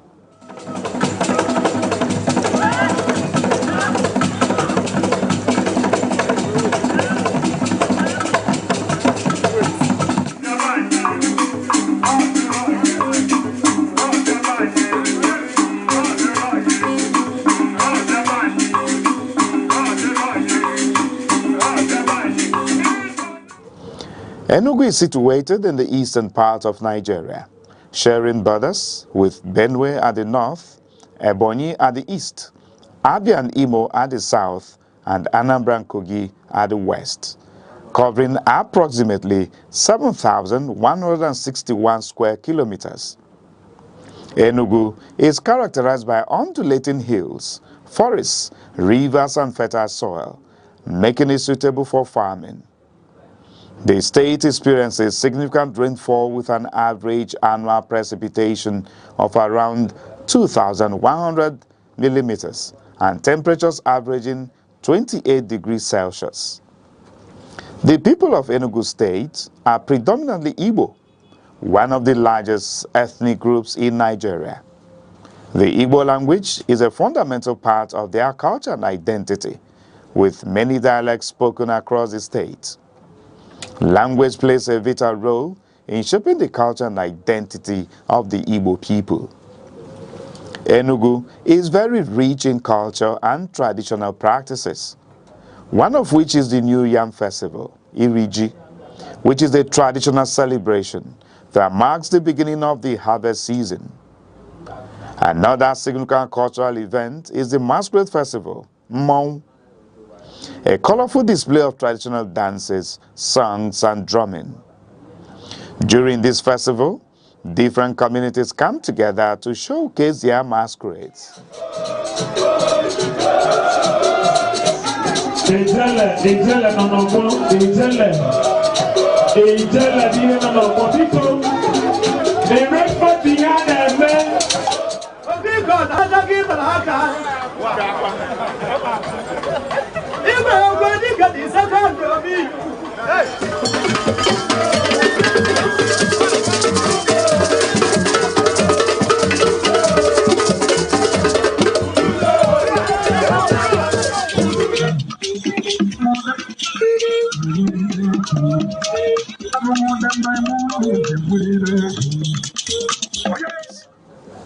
Enugu State is also known for its traditional arts including wood carving, pottery, weaving, and music.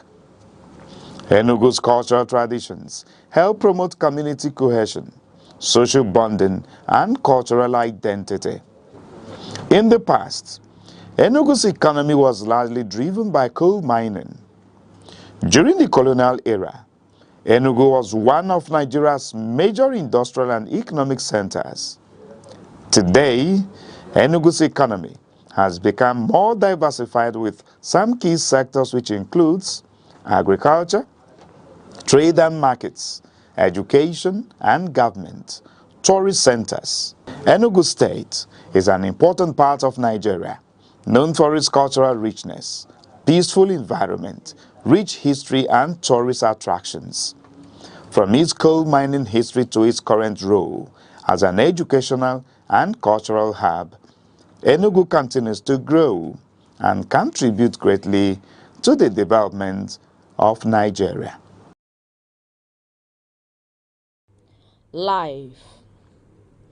According to a veteran lover of nature, Mr. Odo Chukwuebuka Gerald, he views life as a progressive stage. The joy of life often invokes the intrinsic beauty of our true existence. Life is not a straight road. It bends, it breaks, it blossoms again. We stumble, we soar. And sometimes, just breathing is proof that we are still becoming. It's not always loud. Some of the best parts of life comes in whispers, in morning lights, in long walks, in holding someone's hand through the silence. Life is not measured by years, but by moments. And in every moment, even the ordinary ones, is a sacred chance to begin again. Peace is not passive. It is built. It grows through tolerance, justice, and mutual respect. Without peace, development is a dream. We all play a role, from homes to nations. Choosing peace in our actions and words can transform the world. Be a peacemaker. Sports build discipline, teamwork, and strength. From football fields to basketball courts, sports teach focus and resilience. Support sports. They keep youth engaged, healthy, and off dangerous paths. Every champion started with a single game. Hello, I'm Deborah Wakova. I am Chidimike Mede. I am Uche Osai. I'm Chinwendo Ifeonwankwe. My name is Obobina Samson. Please keep watching Aneke TV, or you can visit us on our socials like Instagram, Facebook, X, TikTok, or YouTube, all at Aneke TV. This is Aneke TV. We move with the world.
Enugu is one of the 36 states of Nigerian Federation. It is located on a hilltop in the southern part of the country. It has a rich history and robust cultural heritage that boasts its uniqueness. Igbo is a widely spoken language in Enugu State. Enugu is popularly called the Coal City State because of its large deposits of coal and other mineral resources. Enugu has 17 local government area councils. The history of Enugu dates back to the early 20th century when the British discovered coal in the Udi Hills in 1909, which led to the development of Enugu City in 1912 as a thriving mining town. Enugu empowered the Nigerian railway system and electric plants greatly during the colonial era. On the 27th of August 1991, Enugu was carved out from Anambra to become a state. As the home of the Igbo people, Enugu's culture reflected in its music, art, and traditions.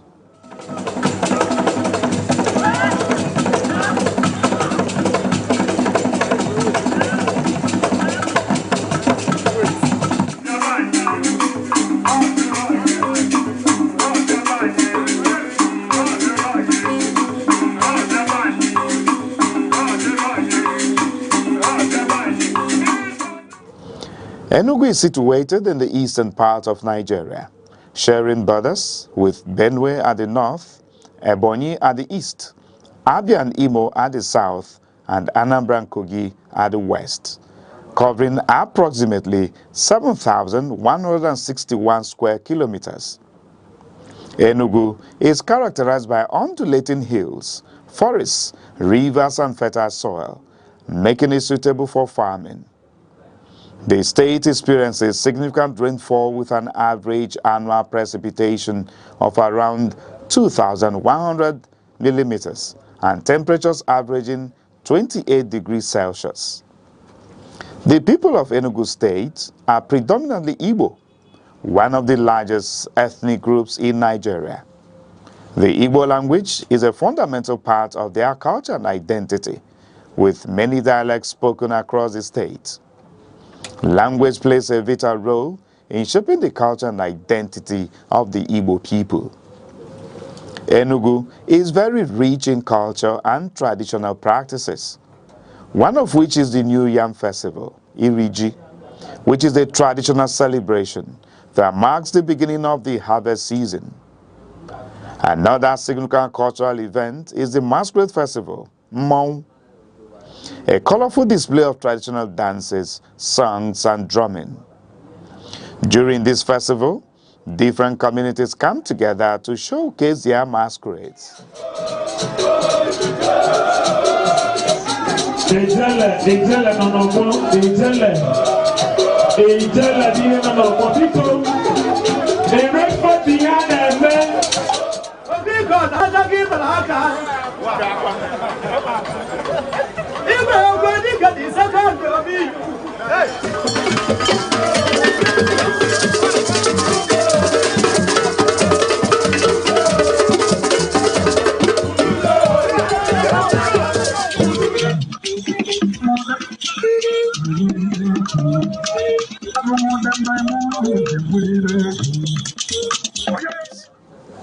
Enugu State is also known for its traditional arts including wood carving, pottery, weaving, and music. Enugu's cultural traditions help promote community cohesion, social bonding, and cultural identity. In the past, Enugu's economy was largely driven by coal mining. During the colonial era, Enugu was one of Nigeria's major industrial and economic centers. Today, Enugu's economy has become more diversified with some key sectors which includes agriculture, trade and markets, education and government, tourist centers. Enugu State is an important part of Nigeria, known for its cultural richness, peaceful environment, rich history and tourist attractions. From its coal mining history to its current role as an educational and cultural hub, Enugu continues to grow and contribute greatly to the development of Nigeria. Life. According to a veteran lover of nature, Mr. Odochukwu Gerald,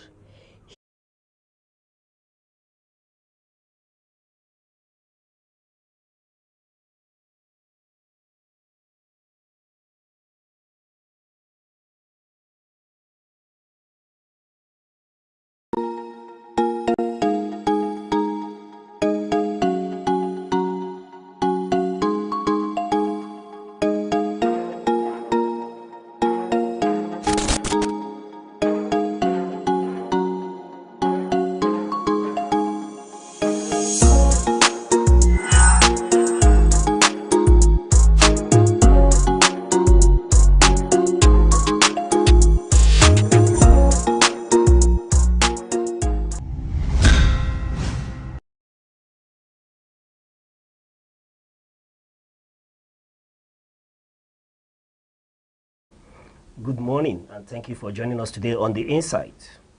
Remember that On The Insight is that program where we x-ray and give a post-mortem analysis on a number of issues that help in shaping our nation.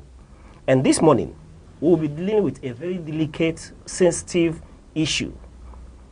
Remember that recently Nigeria has been in the forefront or the front burner of discussion between the international communities concerning the issue of religious or Christian genocide, Nigeria has mounted responses. Given the very sensitive and delicate nature of this very topic, we are bringing to you a very intellectual mobile, a comrade who doesn't hold back in giving his opinion, but is very sensitive to this very issue and would provide solutions on how we'll handle such a sensitive issue. So he'll be joining us this morning to do justice to the geopolitical responses to violation of religious freedom in Nigeria. And we are speaking about Comrade Fidelis Ede, Executive Director, Service Accord Initiative. He is a lawyer and former labor leader, and he prizes himself as a practicing farmer as well. Comrade. My honor to be here. Thank you. It's quite a pleasure. Thank you for coming on short notice. Thank you. All right. Humbled. All right, sir. Let's not waste time. Let's just look at the issue. This is a very, delicate matter. But we are aware, given the sensitive and delicate nature of this issue, but there are many people like Bishop Matthew Hassan Kuka who are of the view or describe the situation as a form of genocide, but emphasizes that it is not solely a religious one. What's your view? Well, Bishop Kuka is one voice nobody can ignore. Internationally, he has done so much work. If you recall, he was also, when Obasanjo took over in 1999 and constituted the Oputa panel, I think he was secretary of that panel yes. and did a book. Incidentally, recently, when I saw him in Abuja and spoke about the book he wrote, he said he had done another one on reconciliation, which was like a follow-up. This contest is necessary because this is not something we have to politicize. But for me,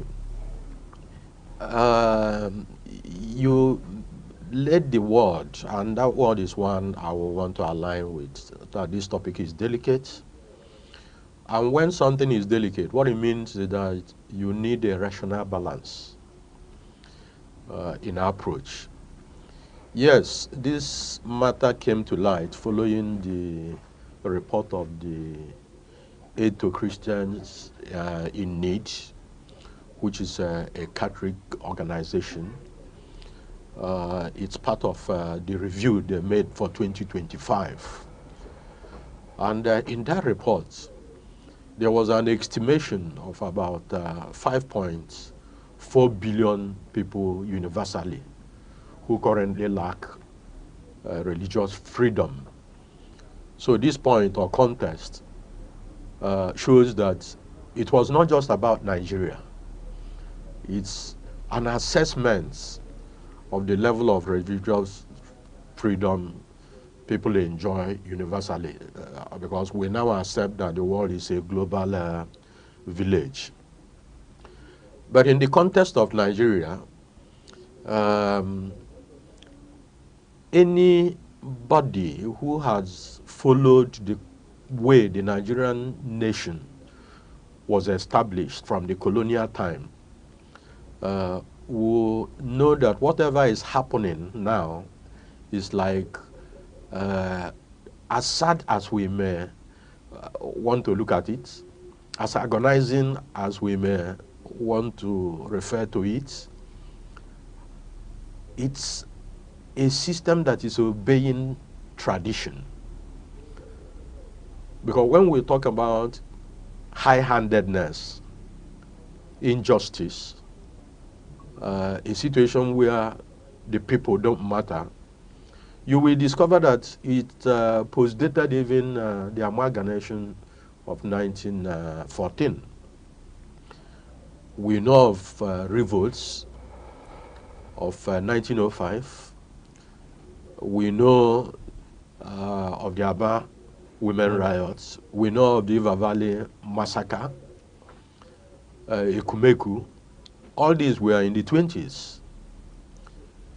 And if you move down, the recent one, which is not just about indigene, you look at the aspect where government high-handedness has also perpetuated kind of what can be likened to what we are discussing. If you refer to, that was under the Shagaris government when the Baccalaureate Dam was constructed or about being constructed in Niger. You will see the process that dislocated the farmers, whereby many were killed in trying to relocate them. You look at the Odi Zakibiam situation. So the point I'm making is that we have a system where a culture where the rights of indigents, because I'm careful not to use the word citizen. Okay. The question is, are we citizens? Okay. Yes, we have a constitution that tries to ascribe certain status to Nigerians. But if you look at the right of citizens, the question will be, we are more indigenous, we are more tribal, we are more sectional in Nigeria than the fact that we will begin to talk about citizenship. If you look at the struggle before independence, Nigeria was not a country because if we had a political party that referred to its name as Northern People's Congress, it was very clear that it wasn't a party that was inclusive. If you look at the Action Group, if you look at NCNC, you will discover that there has been this move to get Nigeria to be a nation for all. And if we are coming from that perspective, you will discover that the issue of self-help, the issue of people just rising against one another. You know, when people talk about what the South is, the Igbo, I want to be careful so that this discussion is not about the Igbo. But when people talk about what is happening currently in Lagos or what had happened about the abandoned property, I say that part of what we have lost is that we are not tracking history. If you look at the report of Onyuke, Justice Onyuke, arising from the massacre of Ndibo in northern Nigeria, you will discover that about sometime in 1953, there was even a move to legislate that the Igbos should not be allowed to own property in Kaduna. And if you look at what followed, recently I had the honor and privilege of reviewing a book about Ojukwu written by Ken Esolonye. And one of the regrets Ojukwu had from the writer was the fact that at the wake of the 1966 crisis, the Igbos had returned to eastern Nigeria in their droves, but following assurances that was given by the then governor of northern region, he asked the Igbos to return back to the north.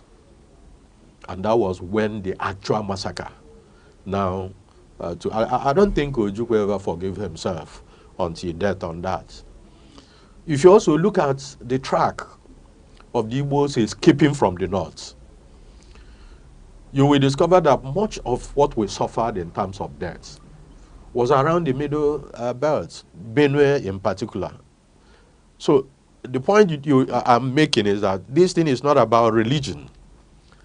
It's about that I didn't know how we came to be more tribal than even trying to accept that we have to be one country. And if you look at the core north, you will, like what is happening in Plateau and Benue, you will discover that it is not entirely about religion. It's about indigene and settlers. So my analysis or the context I'm trying to establish is that in Nigeria, people identify more with where they are from. The idea of religion is coincidental. If you look at, track the history of Boko Haram, even those who have interpreted it, it's like a vote of no confidence or a rejection of Western education. It's not as if it's a rejection of Christianity. But they said, no, this model of education have not served us any good.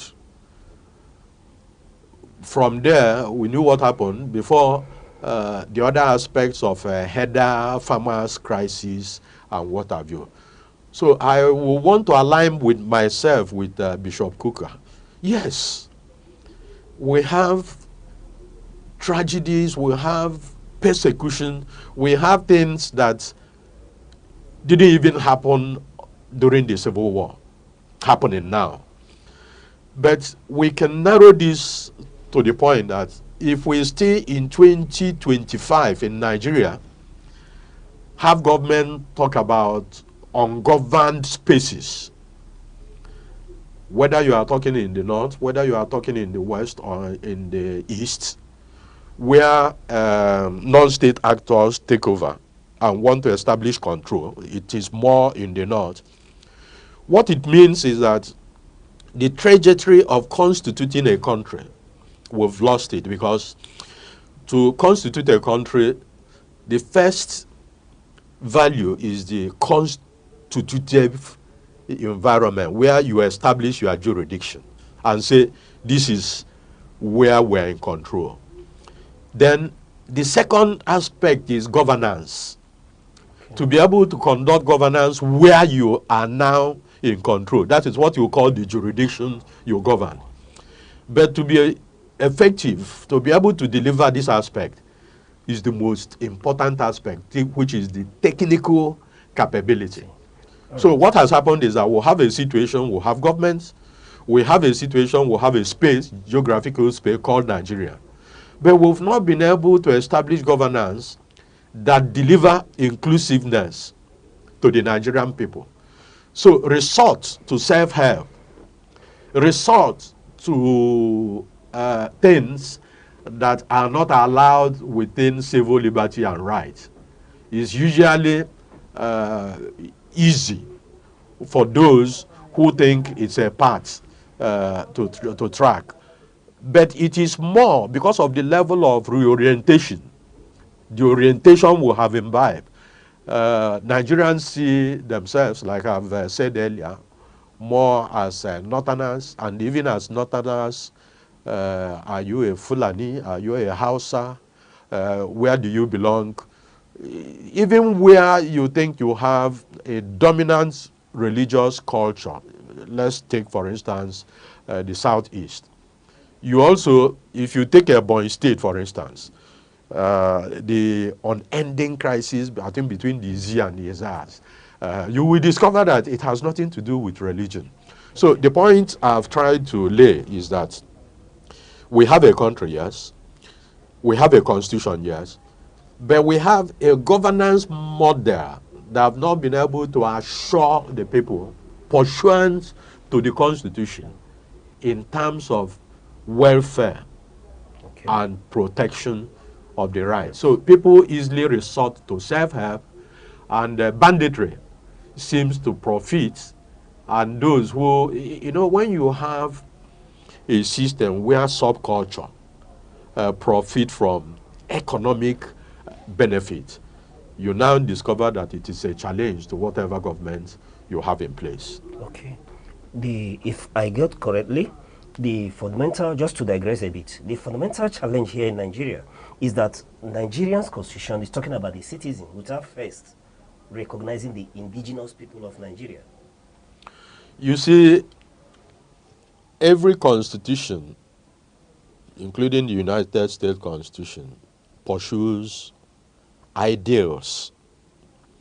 And these ideals is where you want to be, where you want to be as a country.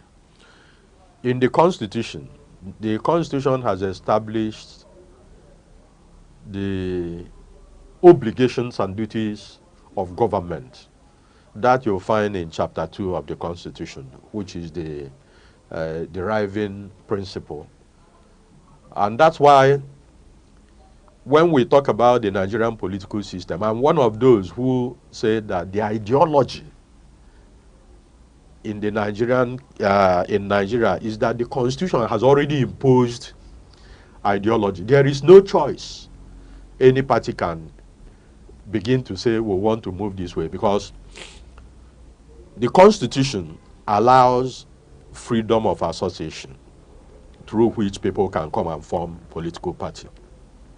But I think in section 225, it also said for those who will form party, there must be a manifesto they will register at INEC before they can be allowed. There are other conditions, but I just want to speak to this.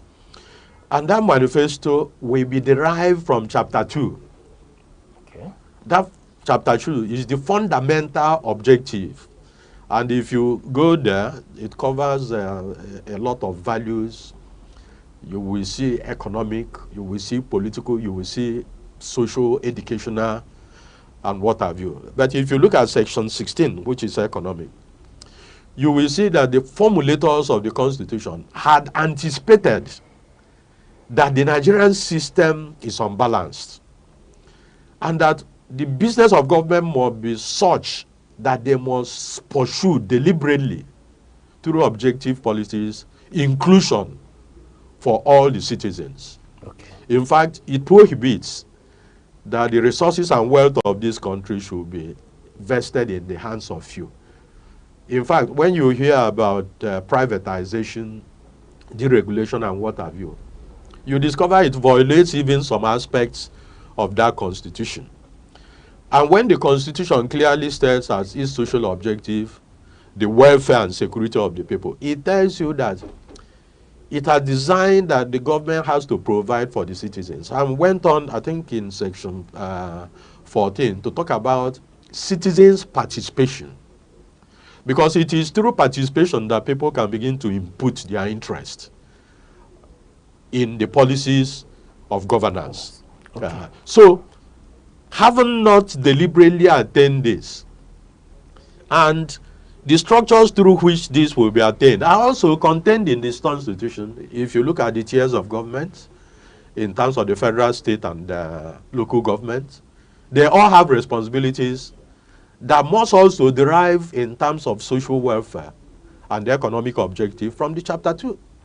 If you also look at the other arms of government in terms of executive, legislature, and judiciary, you will discover that is why the legislative arm comes first, because that is the lawgiver. So we have all the complements that ought to produce a vibrant participatory citizenship category. But in producing that, it is expected that the government will deliberately create an environment where social forces who participate in programs will thrive, because the Constitution is not designed in a way that individually has comprehended. Just like part of the title I bear this morning is being a practicing farmer. So it is expected that a category of farmers should be able to participate in formulating policies that will advance agriculture. All right. You know, so having not done this, you discover that there is one aspect of democracy we are not looking at, particularly in Nigeria. Which is? Democracy sought to destabilize through colonialism the traditional indigenous mobilization and loyalty centers, and promised to offer something new through government regulation of rights. But you discover that having destabilized that center and having not offered what it ought to offer in terms of citizenship and their rights, the people easily will return to where they were dislocated, which is more familiar, even if they are not which is closer, even if they are not familiar. And because of the law, you discover that there are also restrictions. Yes, you have traditional institutions, for instance, that play role, but not regulated under the law in terms of constitutional role. All right. You know, so the point I'm making is that what you have had in terms of injustice has created an environment where people now take laws into their hands, but in perpetuating their acts, whether it is banditry, whether it is criminality, there is this mask that there must be perceived from the higher value of, is it religious? But if Muslim or are you a Christian? So it's a state of anarchy, and in a state of anarchy, you discover that anything thrive. But whether there is persecution, there is. Whether it can be likened to genocide, that I cannot be able, because the word genocide came into being following the Jewish, the Holocaust and all that. So I've not seen an outright, just like Bishop Kuka said, I've not seen an outright government-sponsored program. But we saw a kind of insensitivity under Buhari in his appointments.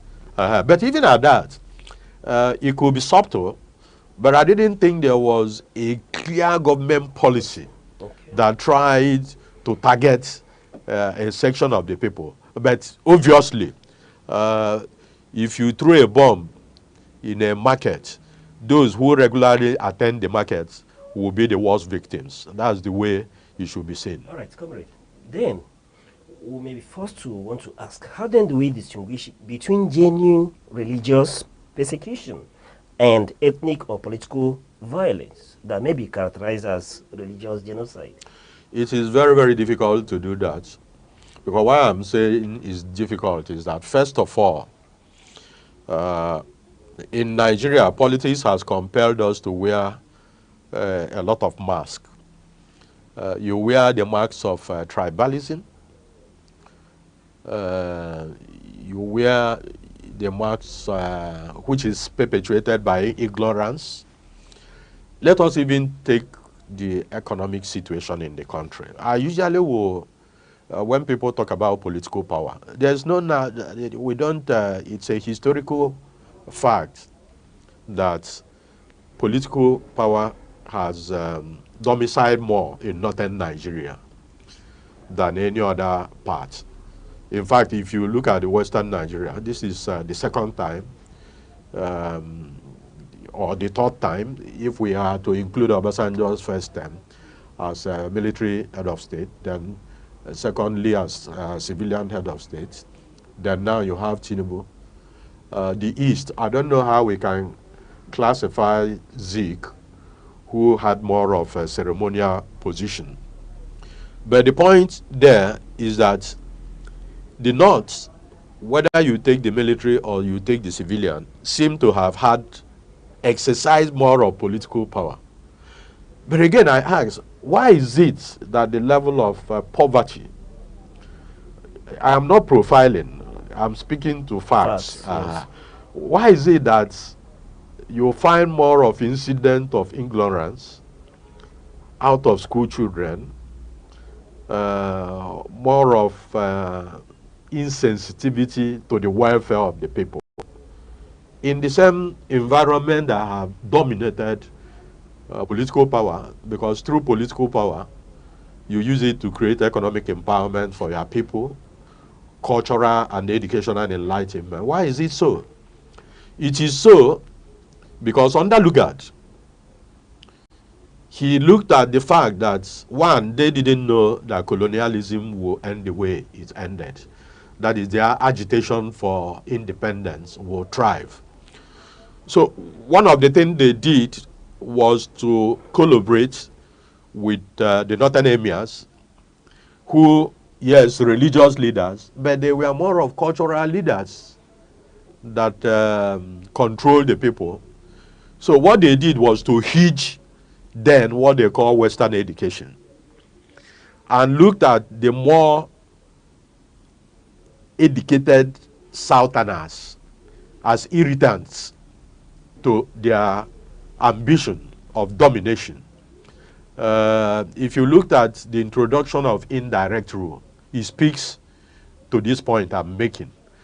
You know, but you see, if you follow the natural sequence of reaping what you sow, when we attained independence, which you knew ought to have been in 57, but the North not being ready, you know, couldn't, even in 60, only that the British then felt, okay, if you don't want it, we have to postpone, because by then they had already had the Willing Commission report on minority, you know. So it came. But when it came, it was not for Nigeria, because the regional government was in situ. So, but for the reform that took place, I think it was Mauritania, where you have now to have national political party, you know, which started in 1999. You discover that the North didn't even bother to campaign in the West or in the Eastern region, because they had the number that will always make them leaders. So, but the question is that what kind of governance was conducted? It was very clear that you had a rule that impoverished the people, made them ignorant, for them to be easily controlled. And this is part of what we are seeing. But there is a limit to exploitation, just like slavery. Yeah, people will tell you how slavery ended, but they will not tell you that it naturally wouldn't have continued, because it came to a point where the economic value of slavery wasn't sustainable. So the point I'm making is that we have not been able to transit from what we had before and after independence. And what people inherited, just like state creation, is that when they think they have their own empire, they replicate the same culture or structure that they had contested against, and becomes the new masters without allowing civil liberty to thrive. So you find that injustice, lack of access to governance, and the imposition and the exploitation continue to thrive. And that is why governance seems to be removed from the people who are yet not citizens. All right, comrade. Therefore, one may not be wrong to say that what we should be probing in Nigeria is not the propaganda of Christian genocide, rather the lack of arrest, successful prosecution of banditry, extremism, particularly, let's say, in the Middle Belt, for example. Well, when we analyze this within the context of Obebeyin tradition, you will discover that we got a culture whereby we allow these things to thrive. And as it thrives, it became more of, you know, there is this saying in Igbo, that when a bad act, you know, is allowed over a period, it becomes a culture, you know. So the issue of Middle Belt, what we have now is an escalation. But if you also look at the struggle of the Middle Belt under Joseph Taka, you will discover that the Middle Belt has always been in the struggle for liberation. It's always been there. Because when you look at the Tiv riots, it was not something that just happened without a cause. So over time, I just made reference to the Mahdi incident, I think of 1905. You know, the point I want to make here is that the manner through which colonialism constituted the current state known as Nigeria has never been questioned or interrogated. Okay. So the culture has continued to thrive. You know, how do you now reconcile the fact that in a country such as Nigeria, with the constitution we have, that talked about justice and equality, that you have 12 states, for instance, in the north, that is, they have Sharia, the dictates of which and value contradicts clearly the provision of chapter 4, which was fundamental human rights of citizens. And you ask yourself, how do you deal with that? How can you have a subsystem operating within a national system that ought to guarantee civil liberty? Because look at the point I'm making. If we are practicing, which is what we ought to be practicing, the presidential system, we will want to look at America.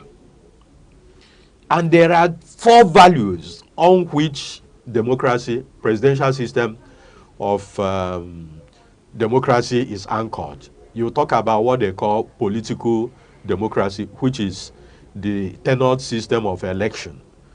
People will always elect their representative. You now talk about civil liberty.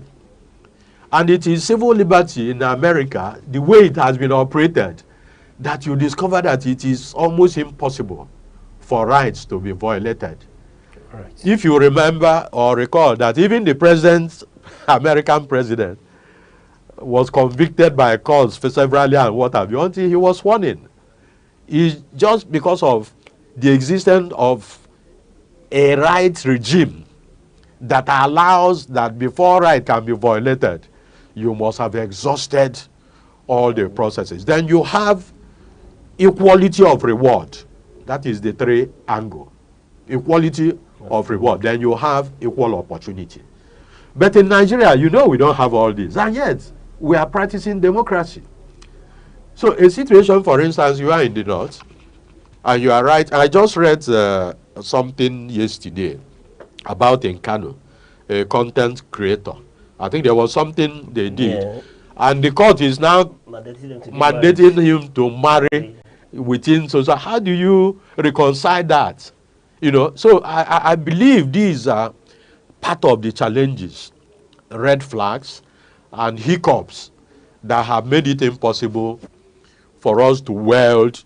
We can't deny that we have challenges, but paths have crossed.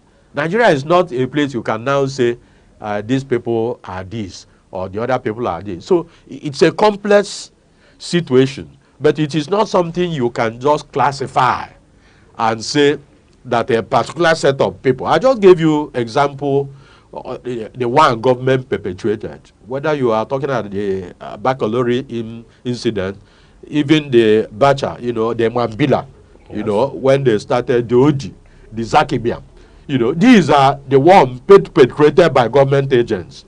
So it was not whether people were attacked religiously and what have you. So we have a system where people find it difficult, just like you mentioned, to obtain justice. And where people cannot access justice, self-help now takes over. But that self-help now, when you begin to categorize it, you either categorize it as tribal, depending on the context, or you categorize it as religious, depending on the content. If you look at even the issue of settlers, indigenous, that is predominant in the north, you discover it is not solely religious, depending on the side you find yourself. So the Nigerian situation is very complex, and I think it's not something international communities should just classify, because what it do is that it will worsen even the effort, like Bishop Kuka said, of reconciliation and the interfaith progress and conversation that had taken place. All right. Comrade, on that note, we'll go on a short break. Okay. When we return, we'll continue to probe this issue. Hello, I'm Bebra Wakoba. I am Chidimike Mede. I am Uche Osai. I'm Chiwendo Ifeonwankwe. My name is Obobina Samson. Please keep watching Aneke TV, or you can visit us on our socials like Instagram, Facebook, X, TikTok, or YouTube, all at Aneke TV. This is Aneke TV. We move with the world.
Thank you for staying with us. And we're still probing the issue of geopolitical responses to violation of religious freedom in Nigeria. And we've been x-raying this topic with Comrade Fidelis Ede, who is the former Labour leader and a lawyer. He prides himself as a practicing farmer. He's the executive director, Service Accord Initiative. Comrade, let's look at the U.S. angle to this whole issue. You know, the U.S. recently designated Nigeria as a country of particular concern regarding religious freedom. What implications does this designation have for Nigeria, international relations, and domestic dynamics? Well, I think this point has to be made clear that for every action, there's always an interest. So the question will be, in I think 2020, it was Trump administration that had designated Nigeria as a country of concern and placed certain embargo on the country. And if you recall, when President Jonathan was in office, the attempt to procure military hardwares and what have you that would have helped that government to deal with the then Boko Haram hadn't gotten as interest that it is. It is now something that was revealed that all those were part of the scheme to get Jonathan out of office. And we have also learned from the likes of El-Rufai and what have you, what they did to try to destabilize Jonathan, some of which is what we are suffering, because it's very obvious from records and revelations that part of the banditry in the north were people who were brought in preparatory to be used, assuming the election hadn't gone the way. So it was like a fait accompli. So for me, in international politics, you will discover that since Trump came in, Trump has tried to conduct himself as an empire builder. The American interest for Trump, what they call Make America Great Again, is one that is very, very obvious, immersed in economic and military spirituality. So the question will be, if one had an opportunity, is to interrogate the interest of, I think, Senator Cruz, the man who is pushing this agenda. And if you look at the lobby system in American politics, you discover that there is nothing that happens that people don't lobby for. So the question here will be, who are those pushing this agenda? Okay. Because if under Trump, this was raised and the embargo placed, then Biden came in and removed it. What has happened between then and now? Because from the analysis, I am not denying that Nigeria has challenges. Challenges that at every given time, I begin to even say, are we already in a state of anarchy? But if we also look at the consequences of anarchy, you will discover that one of the things that happens is that it destroys the status quo, the collaborative mechanisms, the governmental mechanisms through which governance ought to thrive. Because governance is about the people. We are not returning to the bush. We are not returning to the primitive time. So when anarchy thrives, and assuming it succeeds in even taking over a system, it will still need a level of cooperative mechanism to thrive. Anarchy cannot, the French Revolution is a clear example.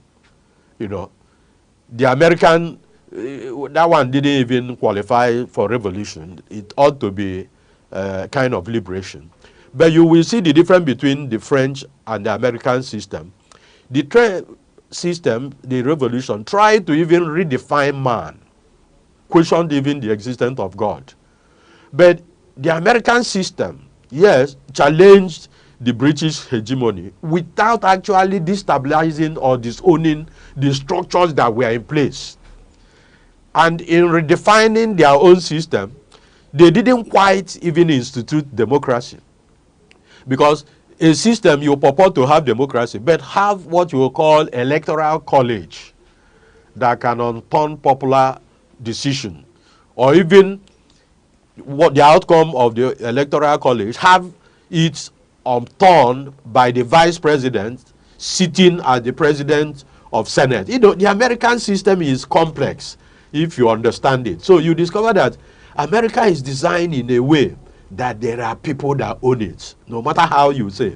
So what is the interest of the people that purport to own America in Nigeria? That's where I'm pushing. You know, there will always be that interest. And at every given time, no matter what anybody talks about Abacha, you will discover that under him, Abacha was the one that focused Nigeria towards China. That is the Asian model. And America was not comfortable with the way Abacha started going. I'm not talking about even how he came to power, violation of civil liberties and what have you. You know, how he tried to muzzle, how he tries to. But I'm saying that at every given time, if you also look at other African countries, whether it is the Francophone, you know, whether it is the British, you will discover that at every given time, it is the economic and military superiority of the presiding nation, particularly if they are the one that have colonized. And America goes to no country without costs, from what we've seen. So for me, America designating Nigeria as a country of concern. Concern for who? Concern for who? There are a lot of things America can do to support the extermination of insurgents, but they're not doing it.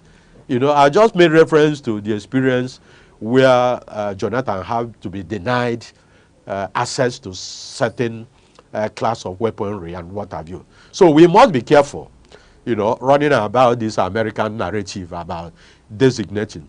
Yes, these are issues that we are battling, but if you look at, for instance, under the current president, you have Buhari that clearly appointed Muslims, you know, to sensitive. In fact, Buhari's executive council was as if it was Islamic. But if you look at the current president and look at certain positions, you know, chief of defense staff, even the recently appointed INEC chairman, you look at the chairman of the National Governing Party, APC, and what have you, you can see some level of inclusion, of balance in terms of faith. So what I'm saying is that let's not use, for instance, because these reports of 2025 is not about 2025. It's about the past, but it's coming now. So the report, does it include the efforts now that have been made You know, so we must be careful when we talk about America. America, from what I've seen, does not just go. America is no longer a Father Christmas. So under Trump, no. America now takes its pound of flesh wherever they think is necessary. So it has shown even in international organizations like what is this?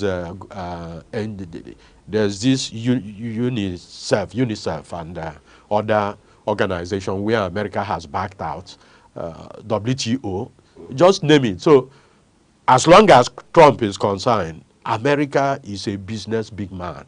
Okay. Now that you've mentioned it, you question what is the interest of the owners of America. Will it be right to ask that if this Americans' involvement or attempt to redesignate Nigeria is an infringement on the sovereignty of Nigeria or an involvement in our internal affairs? Well, you see, America has tried to conduct itself as the policeman of the world. But you can see countries that are bold. If you take China, for instance, China has battled America to a standstill. You know, you take even American engagement with Europe, you know, even Britain. So the point is that we will not succumb. I wouldn't want Nigeria to succumb. Okay, if America designates us as country of concern and embargo is being placed, how does it serve the purpose of the citizens that are already being persecuted? We know what is happening in the Middle East, Gaza and Hamas and the Israeli challenge. So, for instance, if a man is starving his household and you decide not to allow him access to food, how does it ameliorate the starvation of the household? So I think the American system ought to be redefined. And like you said, America must begin, well, it's not America must begin. Nigeria must begin to assert its sovereignty. But government must take deliberate steps to ensure that citizens begin to have access to justice. Okay. And the easiest way to do it is that the tiers of government must begin to be functional. Let me tell you, if the local government system in Nigeria has operated the way it is designed, and the local government are center of mobilization where you have over 70%, now let me use the word citizens now, because we are now talking about Nigeria, reside.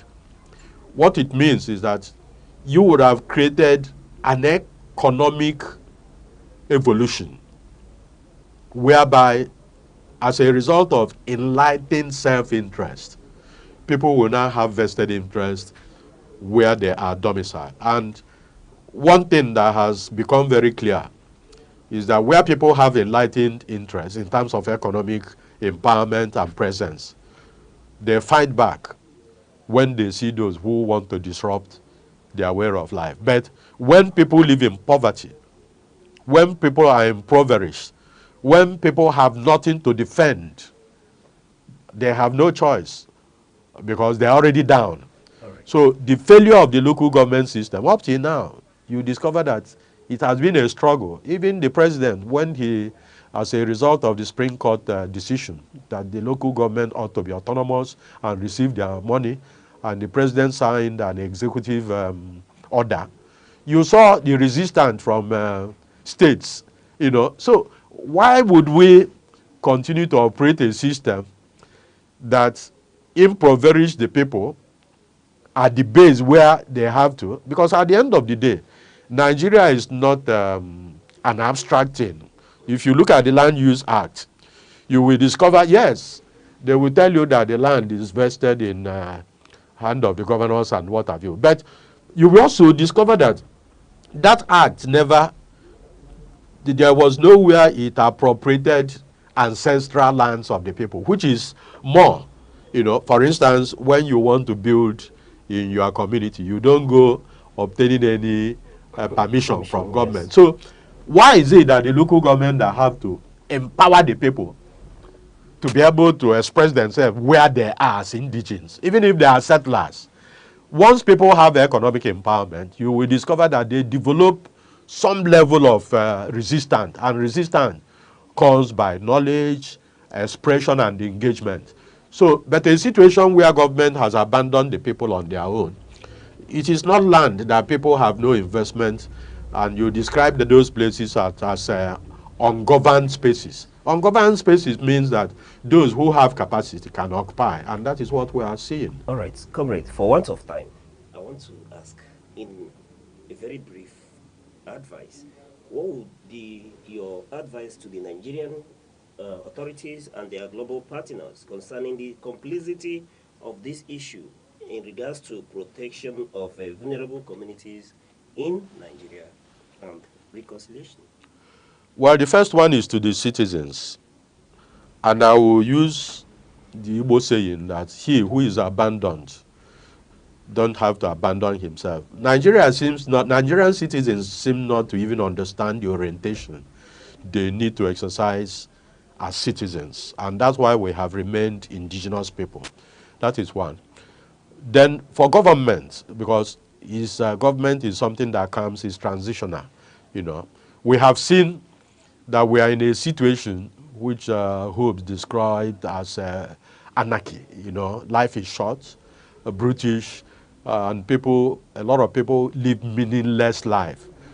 Government must take deliberate steps to begin to implement Chapter 2 of the Constitution and create meaningful life for the vulnerable people so that they can begin to find meaning to live. Anybody without meaning in life actually has no basis to continue to stay. And in that situation, you have anarchy. All right. Thank you very much, Comrade Fidelis Ede, Executive Director, Service Accord Initiative, practicing farmer, lawyer, and former labor leader. Thank you for doing justice to this issue. My honor. And to you, our guest, you've listened to our seasoned guest on the issue of geopolitical situation of the classifying Nigeria or redesignating Nigeria based on genocide tendencies. But want your views on this issue? Reach us with the hashtag #TheInsight, all on our social media handles at Aneke TV on TikTok, X, YouTube, and Facebook. Thank you for staying with us. I'm still your host, Uche Osai. Till we'll come your way, same time tomorrow.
Hello, I'm Bebra Wakoba. I am Chidimike Mede. I am Uche Osai. I'm Chiwendo Ifeonwankwe. My name is Obobina Samson. Please keep watching Aneke TV, or you can visit us on our socials like Instagram, Facebook, X, TikTok, or YouTube, all at Aneke TV. This is Aneke TV. We move with the world.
Good afternoon and welcome to news across the country on Aneke TV.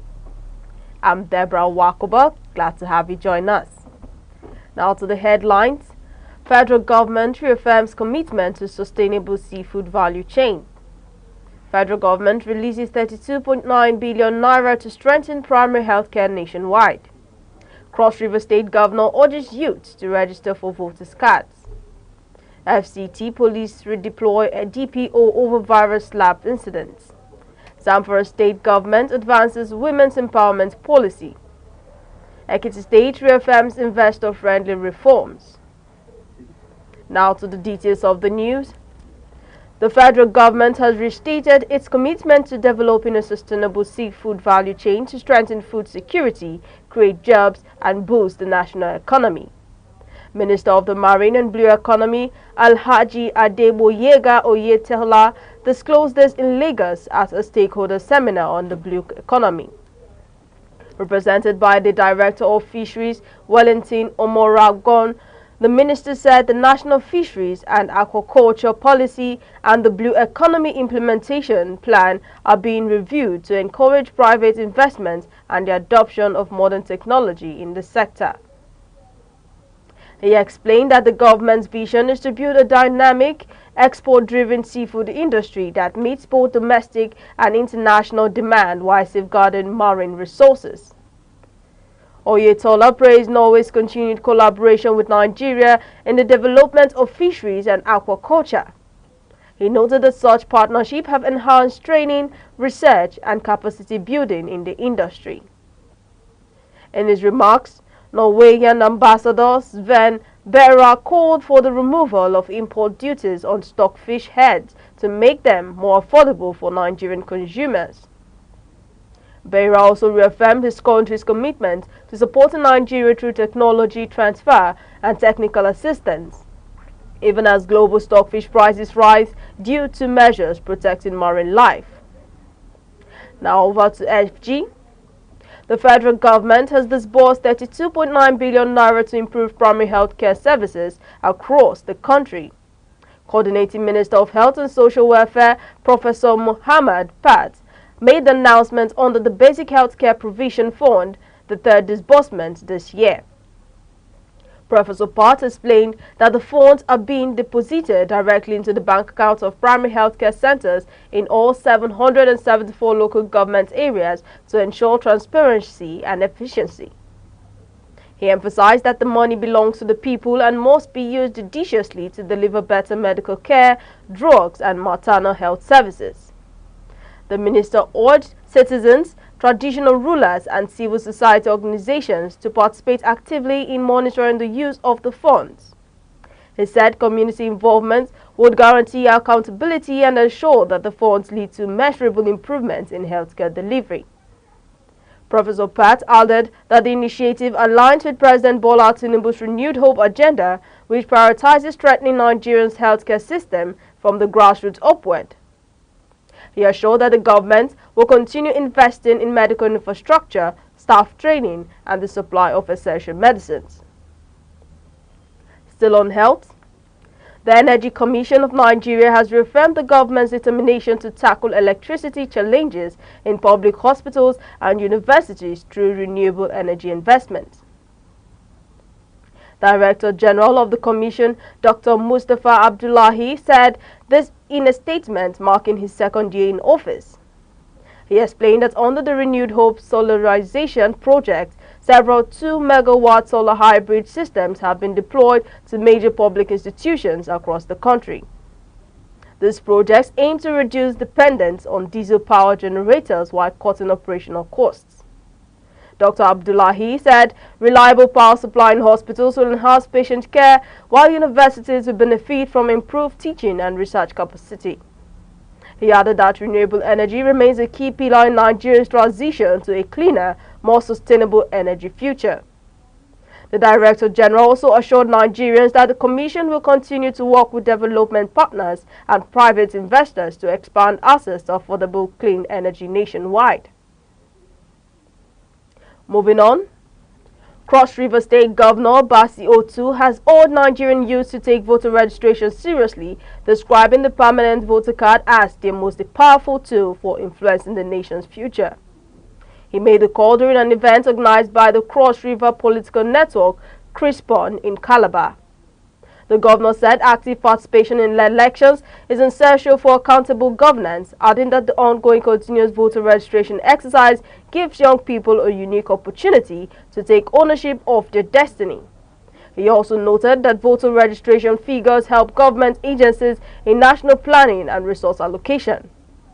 Governor Tu announced this.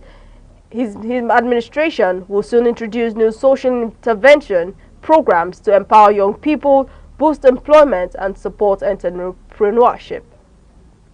He commended Crispon for its role in political education and civic engagement across the state.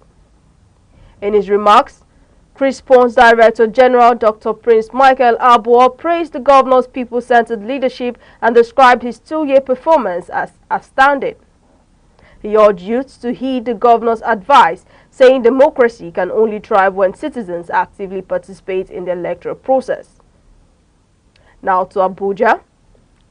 The Federal Capital Territory Police Command has redeployed a divisional police officer of Ushafa Division following a viral video that showed him slapping a young man during an arrest. Commissioner of Police Mila Danta Waye, who ordered the redeployment, described the officer's behavior as unacceptable and contrary to police ethics. Police spokesperson SP Josephine Ade confirmed that the officer had been recalled to the command headquarters pending a full investigation. She stated that the police under Commissioner Dantawaye's leadership would not tolerate any form of misconduct or abuse of power. The commissioner used the opportunity to remind all divisional police officers to conduct themselves professionally and treat citizens with dignity and respect. He stressed that the force remains committed to discipline, transparency, and community trust. Dantawaye also pleaded to residents to continue supporting the police with useful information to enhance community policing and security across the FCT. Now to judiciary. Former Attorney General of the Federation, Chief Kanu Agabi San, has formally withdrawn from the defense team of detained IPOB leader Nnamdi Kanu. Agabi made the announcement before Justice James Omotosho of the Federal High Court in Abuja, citing Kanu's decision to take over his case personally. The development followed Kanu's declaration in court that he no longer wished to be represented by any lawyer. He told the court that he was confident in his ability to defend himself and challenged the court's jurisdiction to try him on the 7-count terrorism charge.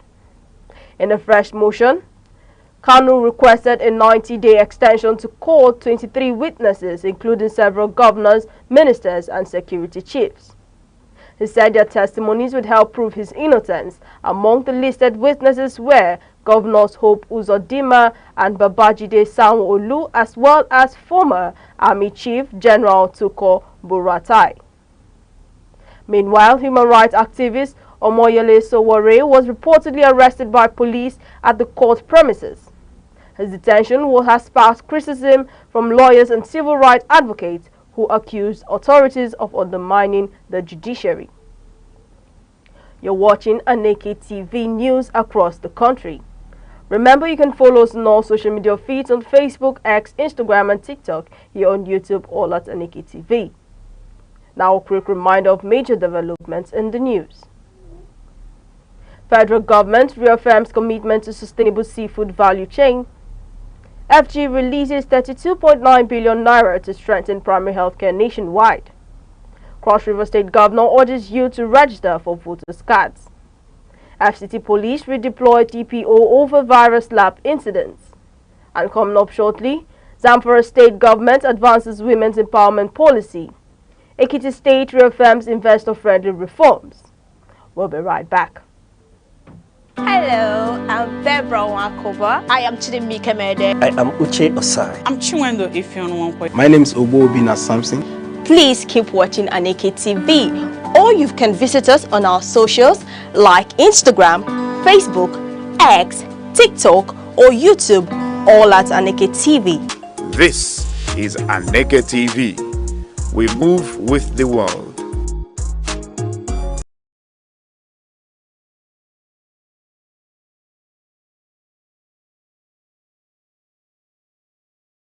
The Zamfara State Government has reiterated its commitment to empowering women through the Women's Economic Empowerment Policy, WEE.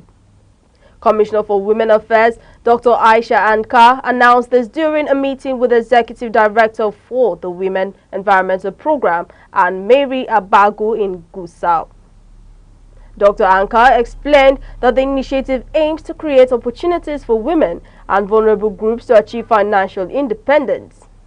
She said Governor Dauda Lawal's administration is working to ensure that the WEE policy is fully domesticated and officially launched across the state.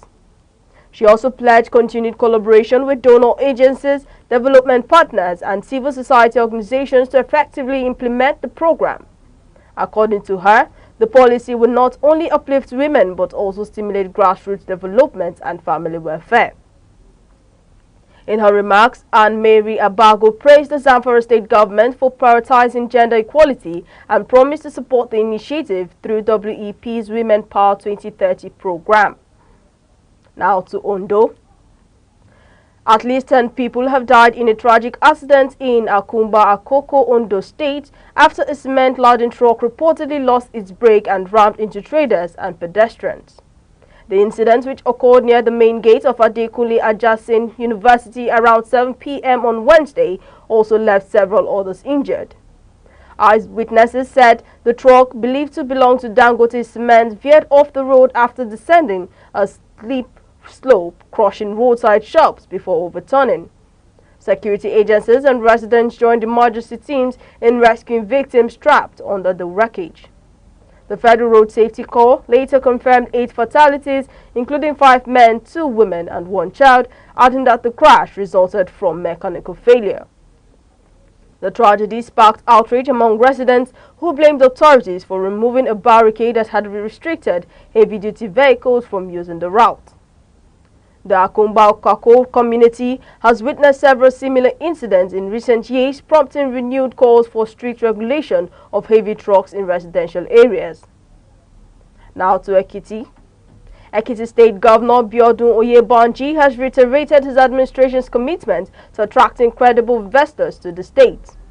Speaking in Ado-Ekiti while hosting a delegation from the British High Commission, the governor said Ekiti offers a peaceful environment, skilled workforce and vast opportunities in agriculture, tourism and technology.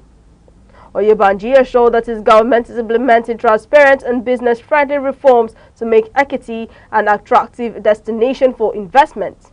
He said the state is also improving infrastructure and digital connectivity to enhance ease of doing business. He pledged to maintain policies that promote public-private partnerships and support youth-led enterprises. According to the governor, Ekiti's vision is to become a model economy built on innovation and accountability. Deputy British High Commissioner Johnny Baxter commended Oyebanji for his pragmatic leadership and pledged the UK's readiness to strengthen economic collaboration with Ekiti State through trade and investment. Now moving over to business news. The federal government has launched a new digital platform to reform revenue collection and pricing systems across ministries, departments and agencies. The initiative introduced the Federal Treasury Receipt (FTR), a standardized digitally verifiable proof of all payments made into government accounts. The FTR works alongside the Central Billing System (CBS), which ensures uniform pricing of government services. Together, they form part of the Revenue Optimization and Assurance Platform (REVOP) launched in August 2025. The system provides real-time tracking of all MDA revenues, automatically reconciles payments, and ensures that every naira due to the Federation is accounted for. Officials say the reform closes revenue leakages, strengthens public trust, and marks a major milestone in Nigerians' fiscal transparency. And in industrial crisis, some recently dismissed engineers from the Dangote refinery have denied claims they attempted to sabotage operation. The workers, who spoke anonymously, said they were fired for joining the Petroleum and Natural Gas Senior Staff Association of Nigeria, PENGASAN. They described the company's claim of sabotage as false and damaging, questioning why no arrests were made if such serious allegations were true. According to them, the dismissal followed internal disputes over unionization and labor rights. However, the refinery management insists the sackings were part of internal reorganization following multiple security breaches. The affected workers have appealed for government intervention, saying they have not been recalled or redeployed since their dismissals. Now over to the world of sports. Super Eagles midfielder Wilfred Ndidi scored his first goal for Besiktas in their 2-0 away victory over Konyaspor in the Turkish Super League. Ndidi, who was recently appointed vice-captain, opened the scoring early in the match before England striker Tammy Abraham sealed the win in the second half. Abraham later had a second goal disallowed by VAR, but Besiktas held firm to secure all 3 points. The win lifted the team to 6th place with 16 points, ending their 2-game winless streak. The result was a huge relief for coach Sergen Yalcin, who had faced pressure following a home defeat last week. Besiktas will next host Kasim Pasa as they look to build on their momentum. Now to entertainment news. Former U.S. President Barack Obama has paid tribute to Afrobeat legend Fela Anikulapo Kuti, describing him as a global icon who used music to challenge injustice. Obama made the remarks while announcing a new 12-part podcast series titled Fela Kuti, Fear No Man, produced by his media company Higher Ground. The series celebrates Fela's revolutionary fusion of funk, jazz and African rhythms, and explores how his music inspired resistance and social change across the world. Obama said Fela's work not only moved people but made them feel alive, highlighting the enduring power of his activism through art. The podcast features exclusive interviews with members of the Kuti family, global musicians including Burna Boy and Paul McCartney, and historians who analyze Fela's legacy. It aims to introduce a new generation to the Nigerian icon whose music still resonates more than 25 years after his passing. And now, to end roundtable news across the country, here are the main points. FG reaffirms commitment to boosting Nigerian seafood industry. FG releases 32.9 billion naira to strengthen primary health care nationwide. Cross River Governor rallies youth for voter registration drive. FCT police redeploy DPO over virus lab video. Zamfara pushes women's empowerment agenda. Ekiti Governor pledges investors-friendly reforms. That's news across the country at noon. For breaking news or eyewitness report, please call 0703-043-7110 or follow us on our Facebook, X, Instagram, TikTok, and YouTube, all at Aneke TV. On behalf of the producer, Chidima Sogwa, I'm Deborah Wakoba. Thank you for joining us.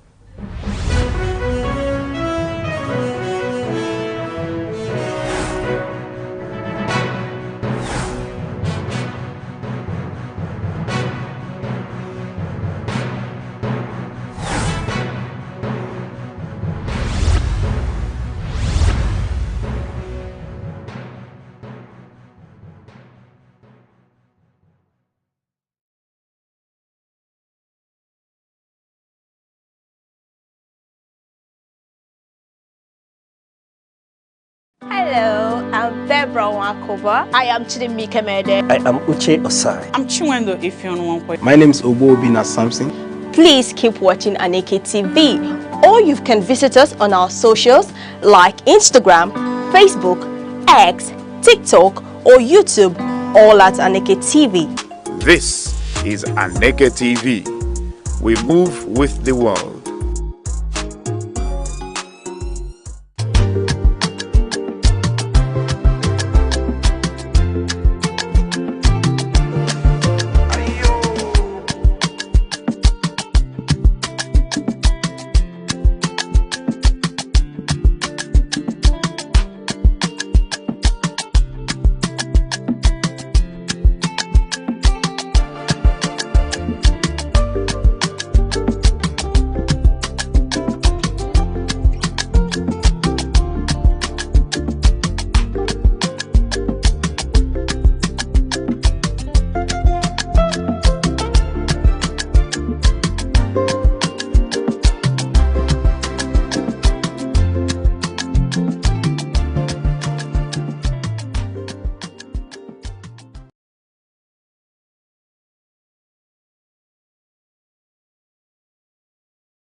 kwanu didi ma showo didi de kokori do de do da ngunu na bu iya do de ke iya do da ngunu no goro mo bu ke ke do de ke ayi de ke je do de ke bu ke mo da shi do bolo pa ma sha bi do de ke ti do le ma lo lo ko ya ka ka wo ele yo baba yi wo bu ji be go je ka ka le wala gida jogu gide ya do lu bula bole je no ke do wo dulo tokoro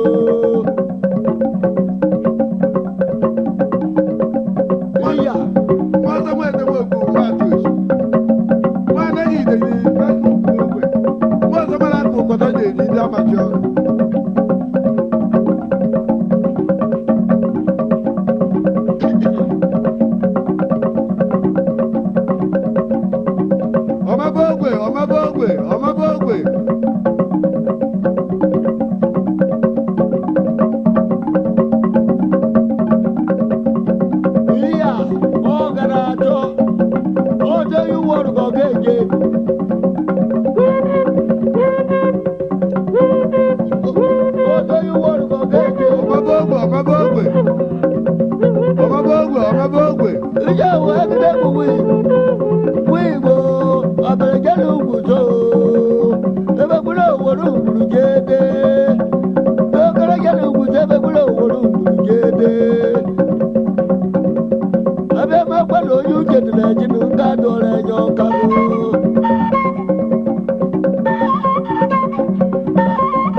Enugu is one of the 36 states of Nigerian Federation. It is located on a hilltop in the southern part of the country. It has a rich history and robust cultural heritage that boasts its uniqueness. Igbo is a widely spoken language in Enugu State. Enugu is popularly called the Coal City State because of its large deposits of coal and other mineral resources. Enugu has 17 local government area councils. The history of Enugu dates back to the early 20th century, when the British discovered coal in the Udi Hills in 1909, which led to the development of Enugu City in 1912 as a thriving mining town. Enugu empowered the Nigerian railway system and electric plants greatly during the colonial era. On the 27th of August 1991, Enugu was carved out from Anambra to become a state. As the home of the Igbo people, Enugu's culture reflected in its music, art, and traditions.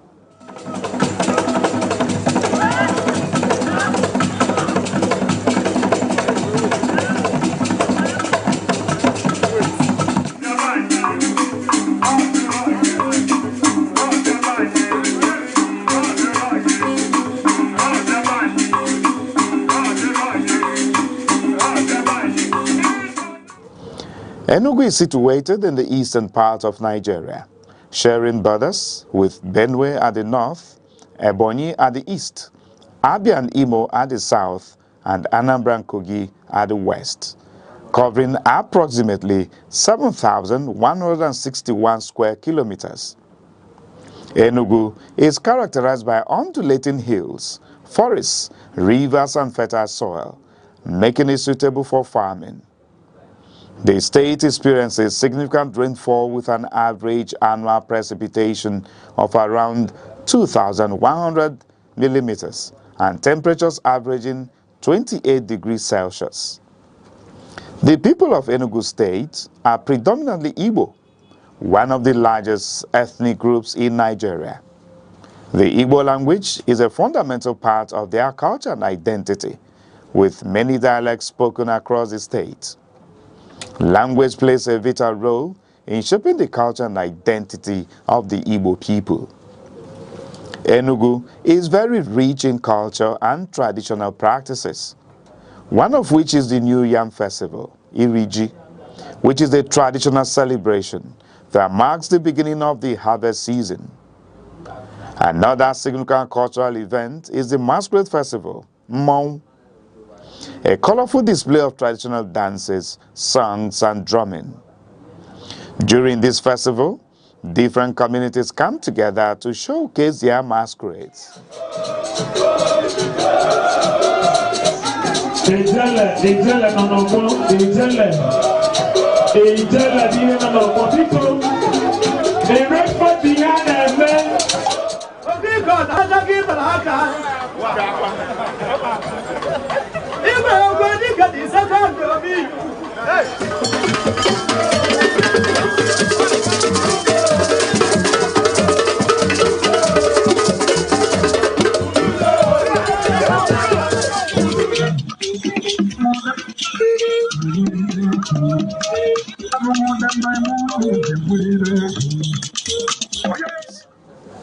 Enugu State is also known for its traditional arts including wood carving, pottery, weaving, and music.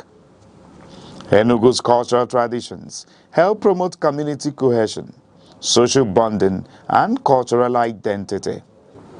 In the past, Enugu's economy was largely driven by coal mining.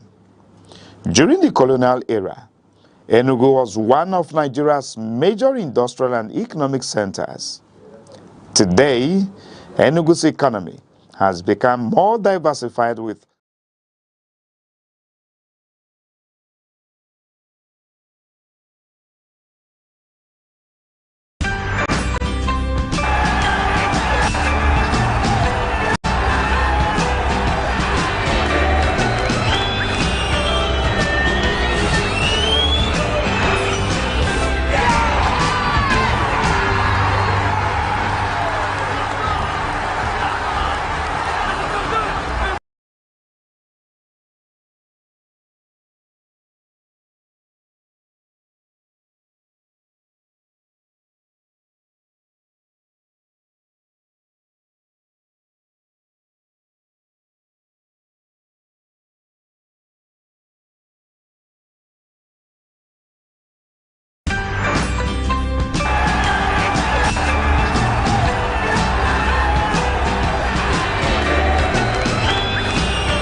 So it's a beautiful afternoon, once again, a Thursday afternoon, and they would say, you know, it is the Throwback Thursday. But then it is a day that we take a look at everything that has happened in the world of sports, especially as it concerns the UEFA Champions League, the Under-17 Women's World Cup, and also the CAF Awards. Nigeria's women's national team, the Flamingos, suffered a narrow 1-0 defeat to France at the ongoing FIFA Under-17 Women's World Cup in Morocco. That will be the first discussion we'll be having this afternoon. My name is Kelechi Nnaji, and this is Extra Time on Aneke TV. This is where we bring you everything that's happening in the world of sports as it concerns Nigeria and the global stage. All right, I have with me in the studio two guests, renowned journalists, sports journalists, actually, in the persons of Accurate and Victor. And we will be discussing these three topics that we already mentioned. So first of all, it was a disappointing outing for Nigeria at the Under-17 Women's World Cup as they fell to another defeat. Remember, just on Sunday, they lost 4-1 to Canada in the opening game of the World Cup for the team. And again, against France yesterday, they lost 1-0 to France, now leaving it very, very difficult for the team to progress to the next round of the FIFA Under-17 Women's World Cup. It is still a possibility to qualify, but that possibility is very, very slim, as they would have have to score so many goals in the game against Samoa to be able to qualify to the next round. Manchester City's Nigeria eligible striker Rachel Adedini, one of the tournament's emerging stars, featured for France before being substituted at halftime by Camille Mamilot. And despite the resilience of the Nigerian team, they pushed but they were punished by a late goal scored by Fatal to seal the win for France, leaving Nigeria bottom of Group D with 0 points from 2 matches. Now, the defeat means that the Flamingos must win their final group game against Samoa on Saturday, October 25th, and they would have a chance of progressing to the knockout stage as one of the third best placed teams if they win comfortably in that one. So all we have to say is good luck to the Flamingos as they face Samoa in this one, and we actually expect them to defeat Samoa because Samoa, if you want to call the football powerhouses in the world, especially at the underaged football, Samoa would not be in the top 10. I could even beat my chest to say they would not be in the top 20. So I expect Nigeria to defeat them and also defeat them comfortably. And that takes us to our major discussion this morning as CAF yesterday released the list of nominees for the CAF Awards 2025. The Confederation of African Football has unveiled the nominees in the men's category for the CAF Awards 2025, celebrating the continent's top performance amongst players, coaches, clubs, and national teams. Now, the impact of the players and the coaches on the African global game has been immense for the period under consideration, and this period is between the 6th of January to 15th of October 2025. And these nominees reflect those who have made major contributions to football in the continent. Now, it is a panel of experts made of a CAF Technical and Development Committee members, experienced coaches, CAF legends, and selected media representatives who decided the 10 nominees for each of the categories, considering the performance by the players, the coaches, and the teams in all competitions. Now let's go straight to take a look at the players that have been nominated for the Men's Player of the Year. Now, Cameroon's Andre Frank Zambo Anguissa and Egypt's Mohamed Salah headlined the nominees following a commanding season with Napoli and Liverpool respectively, as well as their national teams. And there are also other players like Fiston Mayele of DR Congo and Pyramids, whose prolific scoring powered his club to the Total Engines CAF Champions League title. He's also in the mix alongside the likes of Hakimi Achraf of Morocco and PSG, Victor Osimhen of Nigeria and Galatasaray, Iliman Ndiaye of Senegal, and Pape Metassa of Tottenham Hotspur and also Senegal. Now let's take a look at the full list of the nominees. We already mentioned Andre Frank Zambo Anguissa of Cameroon and Napoli, Fiston Mayele of DR Congo and Pyramids, Mohamed Salah of Egypt and Liverpool, Denis Bouanga of Gabon and Los Angeles FC, Sekou Guirassy of Guinea and Borussia Dortmund, Hakimi Achraf of Morocco and Paris Saint-Germain, Osama Lamiloui of Morocco and Ares Berkane, Victor Osimhen of Nigeria and Galatasaray, Iliman Ndiaye of Senegal and Everton, Pape Metassa of Senegal and Tottenham Hotspur. And that's where I bring in our guests this afternoon as we want to take a look at this list. Let's narrow it down to the top 3. Who do you think is the top 3? I'll start with you, Accurate. Who do you think should be the top 3, amongst these 10 players that's been nominated? Thank you very much, Kelechi, for having me today. It's extra time in Aneke TV. First of all, I would say, the top 3. It's obvious. Hakimi number 1, Mohamed Salah number 2, Victor Osimhen number 3, because you could see Hakimi, Mohamed Salah, Victor Osimhen. So do you really think Victor Osimhen, deserves to be in the top 3? Of course. Pulling almost 37 goals in for something matches, in the Turkish league. Yeah. And even in the Europa League last season, it's not an easy feat. You understand. For me, Victor Osimhen is supposed to be a top contender, if not because he's playing for Galatasaray, you understand. Yeah. But at it being Victor Osimhen is playing for a club like let's say Arsenal or even Napoli, come on now, you would even know that probably he has a chance of winning the cup player of the year. But right now, I don't see Victor Osimhen winning, this time. But for me, I'm going for Hakimi. Yes, Hakimi, then Mohamed Salah second, then Victor Osimhen third. All right, so remember that Shehu Guirassy was the UEFA Champions League highest goal scorer last season. He's also been nominated, but accurate does not put him in the top 3 nominees. He's also one of the 3 players in this nominees list that was also nominated for the Ballon d'Or 2025. Now let's get to you, Victor. Do you agree with accurate on his top 3 nominees, or do you have a different list of yours? Thank you very much, Kelechi, and good afternoon to all our viewers at home. To me, if you ask me, I would say Victor Osimhen shouldn't be there. For me, if you are asking me of my 3-man list, I'll be thinking of Fiston Mayele, the guy from Pyramids, and Mohamed Salah too. Mayele, that's actually an interesting one. Yes. He helped Pyramids win the CAF Champions League last season, and also during the FIFA Club Intercontinental playoffs with Al Ahly of Saudi Arabia, not Egypt. With the likes of Mahrez and other top players there, you understand. He scored a hat-trick against them, you understand, and you could see. But based on he's not playing in Europe, people don't actually see the potential that this guy has.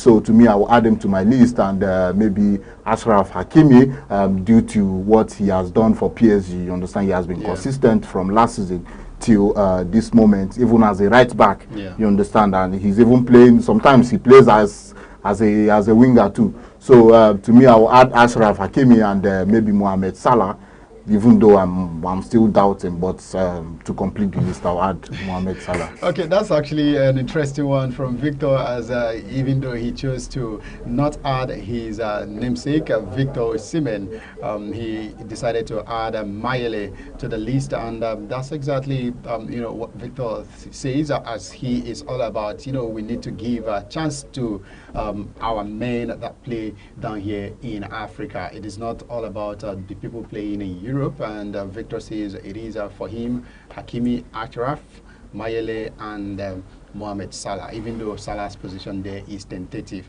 All right, so let's now move on from the Player of the Year nominees. Let's go to the Goalkeeper of the Year nominees.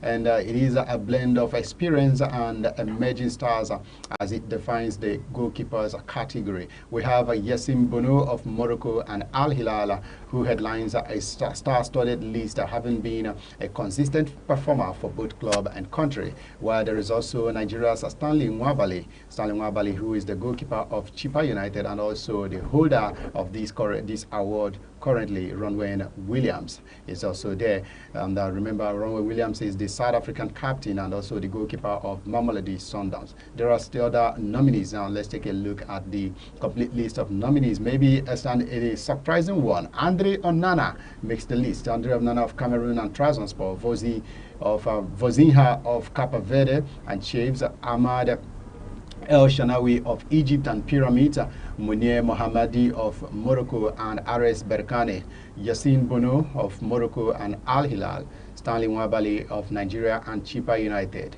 Edouard Mendy of Senegal and Al Ahly, Mark Diop of Senegal and Tenguet, Ronwen Williams of South Africa and Mamelodi Sundowns, and Aymen Damen of Tunisia and CF Safian. Now the question here is very simple. Do you think Stanley Nwabali stands any chance of winning this trophy? Why did that question get a laughter? Stanley Nwabali. In fact, I'm even surprised that he's on that list. You understand? Really? Yes, because what has Stanley Nwabali achieved to be in that list? Come on, we're talking of top goalkeepers. We're talking of someone that plays for Chippa United, a low side club in South African League. Now imagine what Stanley Nwabali did in the last World Cup qualifiers in Uyo with Benin. So I feel like he's not even up to this. It's not even in the top 10 list of really at all. So I think we should move on if you were allowed to make a tweak on the list, you would remove one. I would remove Stanley Nwabali. In fact, I would even remove Stanley Nwabali and put that guy that keeps for Rangers in Enugu. Okay. Yes, Seriously, Lucky Abdullahi will be really happy to hear you say you want him to replace Nwabali, but at the same time, I think every goalkeeper in Nigeria would want to be where Nwabali is right now. Now let's get to Victor. Okay, let's even agree that Nwabali is not top 3 in that list, but who do you think deserves the award the most? Well, according to Accurate, he said that Stanley Nwabali is not top 3. He won't put, that's according to him. But for me, if you ask me, I would say I think Stanley Nwabali actually deserves a place in my own top 3. You get the only people I'll put ahead of him is maybe this guy from Pyramids. You understand? Like I said before. You're such a big fan of Pyramids. Yes, I mean they won the Champions League last season, so definitely you have to give them the accolades and most of the players who actually contributed. Okay. You get, so to me, I will still add Stanley Nwabali. I know Nwabali. one fan of Pyramid. Definitely. So I will still add Stanley Nwabali with all the pressure and everything. You know, he's still coming through. You get, because it's not easy to actually be the #1 goalkeeper of Nigeria with the kind of pressure and you know, with the kind of people you will be competing with. You understand? Yeah. So to me, I disagree with Accurate. I feel like Stanley Nwabali still needs to, you know, still needs to be among the top 3. You understand? All right, so yes, you know, we can always agree to disagree, and that is the beauty of sports. Now let's go. Let's move on quickly from the goalkeepers of the year as we go into the men's interclub player of the year. We're just going to run down the nominees, and yes, nominations are dominated by Pyramids FC and RS Berkane. Maybe somehow Victor had a hand in this. Algeria's Ismail Barchemi of USM Algiers and Burkina Faso's Blati Toure of Pyramid FC headlines the list, alongside Osama Lamilui of RS Berkane and Issouf Fudayo of RS Berkane, Eman Ashu of Al Ali, and the nominations reflect standout campaigns in the Total Energies CAF Champions League and CAF Confederations Cup for Pyramid and Berkane. Now the full list of the nominees are Ismail Bachemi of Algeria and Al Ali Tripoli, Blati Toure of Burkina Faso and Pyramids FC, Issoufou Dayo of Burkina Faso and RS Berkane, Fiston Mayele of DR Congo and Pyramids, Ahmed Sami of Egypt and Pyramids, Ima Ashu of Egypt and Al Ali, Ibrahim Adel of Egypt and Pyramids, Mohamed Himrat of Morocco and ASFAR, Mohamed Chibi of Morocco and Pyramid, Osama Lamilui of Morocco and RS Berkane, Shomari or Kapombe of Tanzania and Simba FC. Now let's move on quickly to the men's coach of the year nominees, and it was a diverse mix of tacticians representing the country's best football minds. Bobista of Cape Verde is recognized for guiding his team's continued rise in African football and FIFA World Cup qualifications, while Hossam Hassan of Egypt and Walid Regragui of Morocco are again amongst the favorites after leading their teams through successful periods. Other nominees include Krusnolov Jocic of Pyramid FC, Tariq Sekitoui of Morocco, Morocco's Chan team, and Pape Tio of Senegal. Now the full nominees has Bobista of Cape Verde, Hossam Hassan of Egypt, Krunoslav Jocic of Pyramid, Sami Trabelsi of Tunisia, Ramoud Rakotondrabe of Madagascar's Chan, Moin Chabani of RS Berkane, Tariq Shikitoui of Morocco's Chan, Mohamed Houabi of Morocco's under-20 team that just won the under-20 World Cup, Walid Regragui of Morocco, Papetio of Senegal.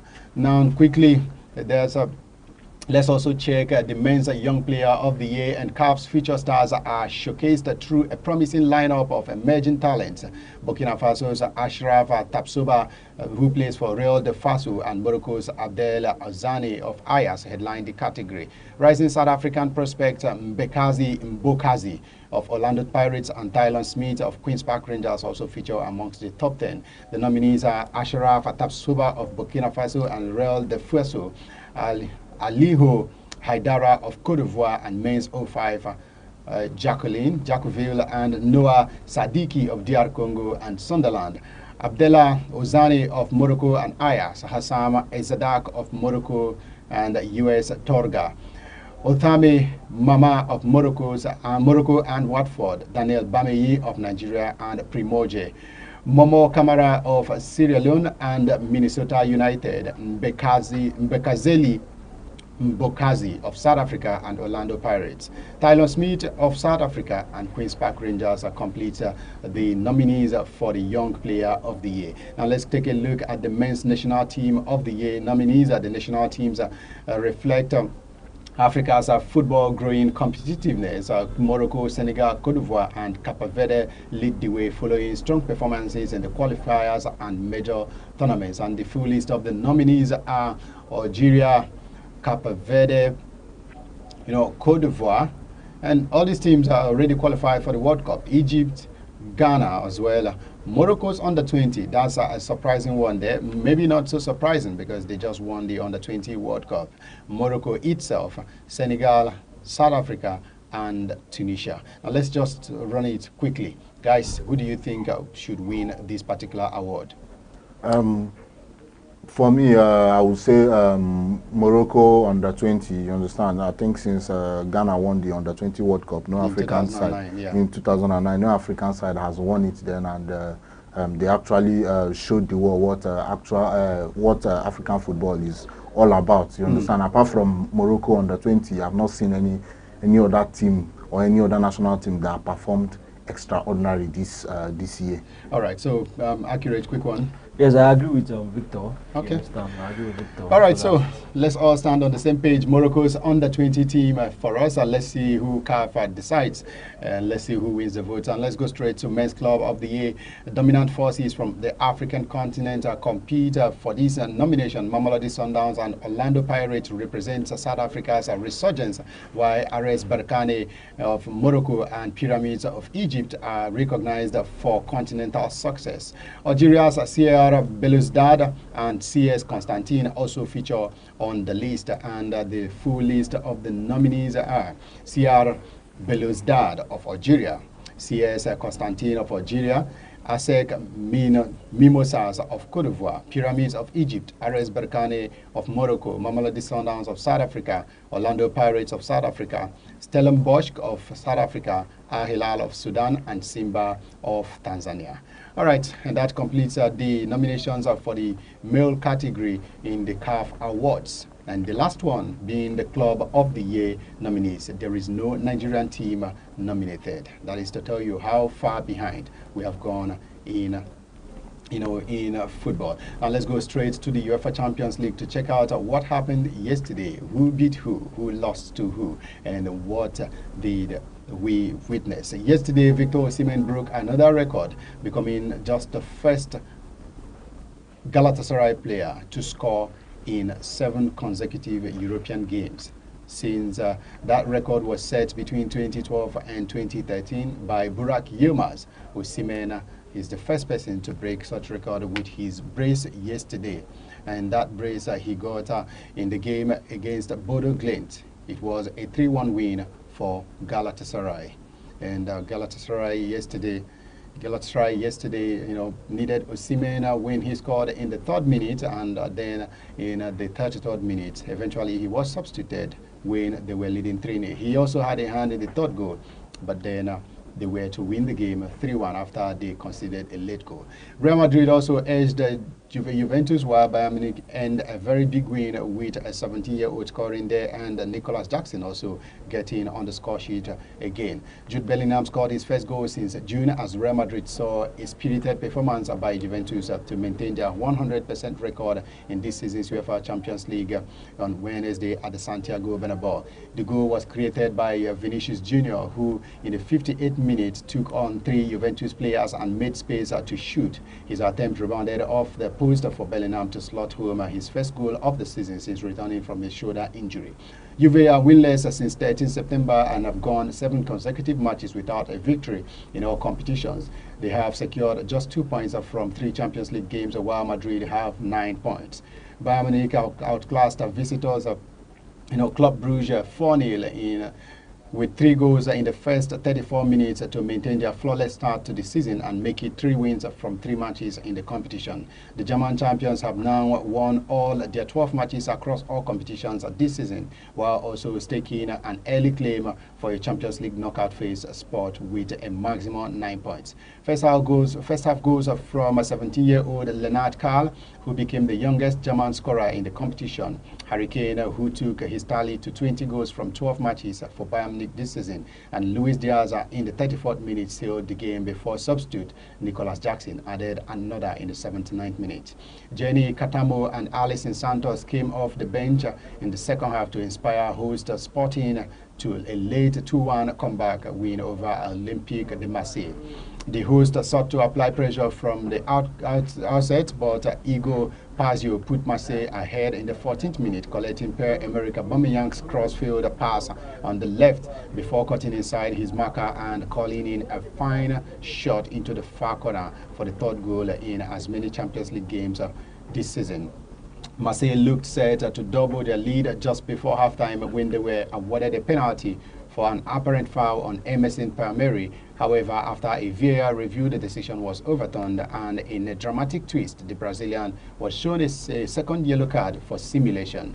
With their numerical advantage, Sporting pushed forward as Marseille sat deeper to protect their lead. The pressure finally paid off in the 69th minute as Katamo came off the bench and drew Sporting level with a crisp low strike, and the equalizer standing after a VAR review overturned an initial offside call. Santos sealed the comeback in the 86th minute, calling in from the left and firing a deflected shot to the top corner. Sporting's Maximiliano Araujo was shown a red card in stoppage time, but VAR downgraded it to a yellow, allowing the host to clinch the win with all 11 players on the pitch. Atalanta were held to a goalless draw at home to Slavia Prague in a game of spawned chances and saves from both keepers. Slavia's Jakub Markovic and Atalanta's counterpart Marko Kaneshi all shone bright in that one. Both sides will feel they did enough to earn a win, but it was not to happen as even Ademola Lookman could not get himself on the score sheet. Galatasaray made it the most of a litany of errors by Norwegian visitors Bodo Glimt as they cruised to a 3-1 home win. I already talked about that with Victor Osimhen punishing Bodo Glimt twice in that one. Osimhen doubled his tally in the 33rd minute after an error and under pressure as he ran infield. Bodo Glimt left back Frederick Bjorkan unexpectedly passed the ball straight to Osimhen in a central position, and the forward gracefully tucked the ball away. Now, also, Chelsea defeated their opponents Ajax 5-1 in the night. There was also wins for Liverpool, who has gotten themselves back in winning ways. And that's the results from the UEFA Champions League match day 3, Wednesday results. Now let's take a look at the table to see who is standing top of the log. Paris Saint-Germain tops the log with 9 points. Bayern Munich has 9 points as well. Inter Milan has 9 points. Arsenal 9 points. Real Madrid 9 points, and Borussia Dortmund, who sits 6th, have 7 points. And then Manchester City also have 7 points. Newcastle United, they have 6 points, and that makes up the top 8 of the UEFA Champions League standings. And Barcelona, Liverpool, Chelsea, Sporting CP, Karabakh, Galatasaray, Tottenham Hotspur, PSV, Atalanta, Marseille, Atletico Madrid, Club Brugge, Athletic Club, and Frankfurt, and also Napoli and Union Saint-Galois makes up the top 24. While Juventus, Bodo Glimt, Monaco, Slavia Praha, Pafos, Leverkusen, Villarreal, Copenhagen, Olympiacos, Kairat Almaty, Benfica, and Ajax completes the setup as they are all in the position where it is really hard for them to qualify. All right, and that's it on Extra Time and this afternoon on Aneke TV. Thank you very much for joining us. It has been a brilliant day to discuss sports, and we promise to always bring you more and more of sports by the same time every weekday, 12:30 to 1 p.m. on Aneke TV. Do well to follow us on social media. It is Aneke TV on YouTube, Instagram, TikTok, and X. Until then, my name is Kelechi Naji. Bye. Hello, I'm Debra Wakoba. I am Chidimike Mede. I am Uche Osai. I'm Chiwendo Ifeonwankwe. My name is Obo Obina Samson. Please keep watching Aneke TV, or you can visit us on our socials like Instagram, Facebook, X, TikTok, or YouTube, all at Aneke TV. This is Aneke TV. We move with the world.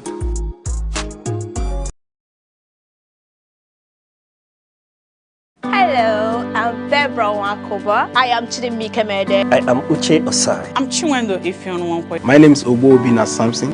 Please keep watching Aneke TV, or you can visit us on our socials like Instagram, Facebook, X, TikTok, or YouTube, all at Aneke TV. This is Aneke TV. We move with the world.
ya agela baya o wajega lo bodu buji.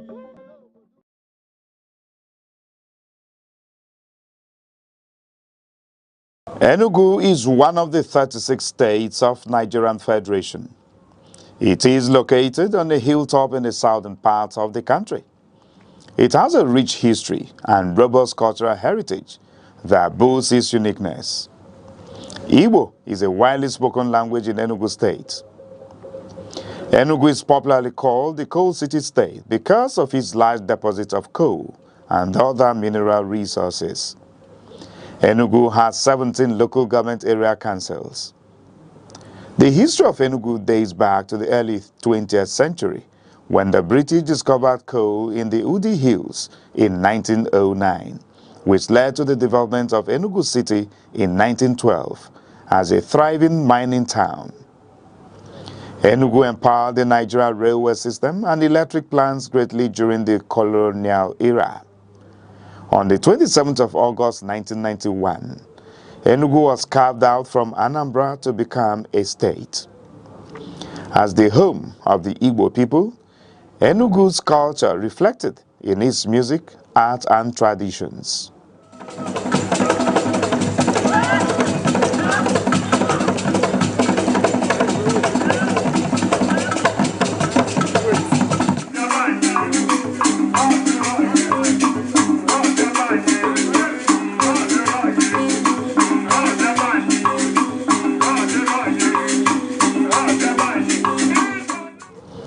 Enugu is situated in the eastern part of Nigeria, sharing borders with Benue at the north, Ebonyi at the east, Abia and Imo at the south, and Anambra and Kogi at the west, covering approximately 7,161 square kilometers. Enugu is characterized by undulating hills, forests, rivers, and fertile soil, making it suitable for farming. The state experiences significant rainfall with an average annual precipitation of around 2,100 millimeters and temperatures averaging 28 degrees Celsius. The people of Enugu State are predominantly Igbo, one of the largest ethnic groups in Nigeria. The Igbo language is a fundamental part of their culture and identity, with many dialects spoken across the state. Language plays a vital role in shaping the culture and identity of the Igbo people. Enugu is very rich in culture and traditional practices, one of which is the New Yam Festival, Iriji, which is a traditional celebration that marks the beginning of the harvest season. Another significant cultural event is the Masquerade Festival, Mmong, a colorful display of traditional dances, songs, and drumming. During this festival, different communities come together to showcase their masquerades.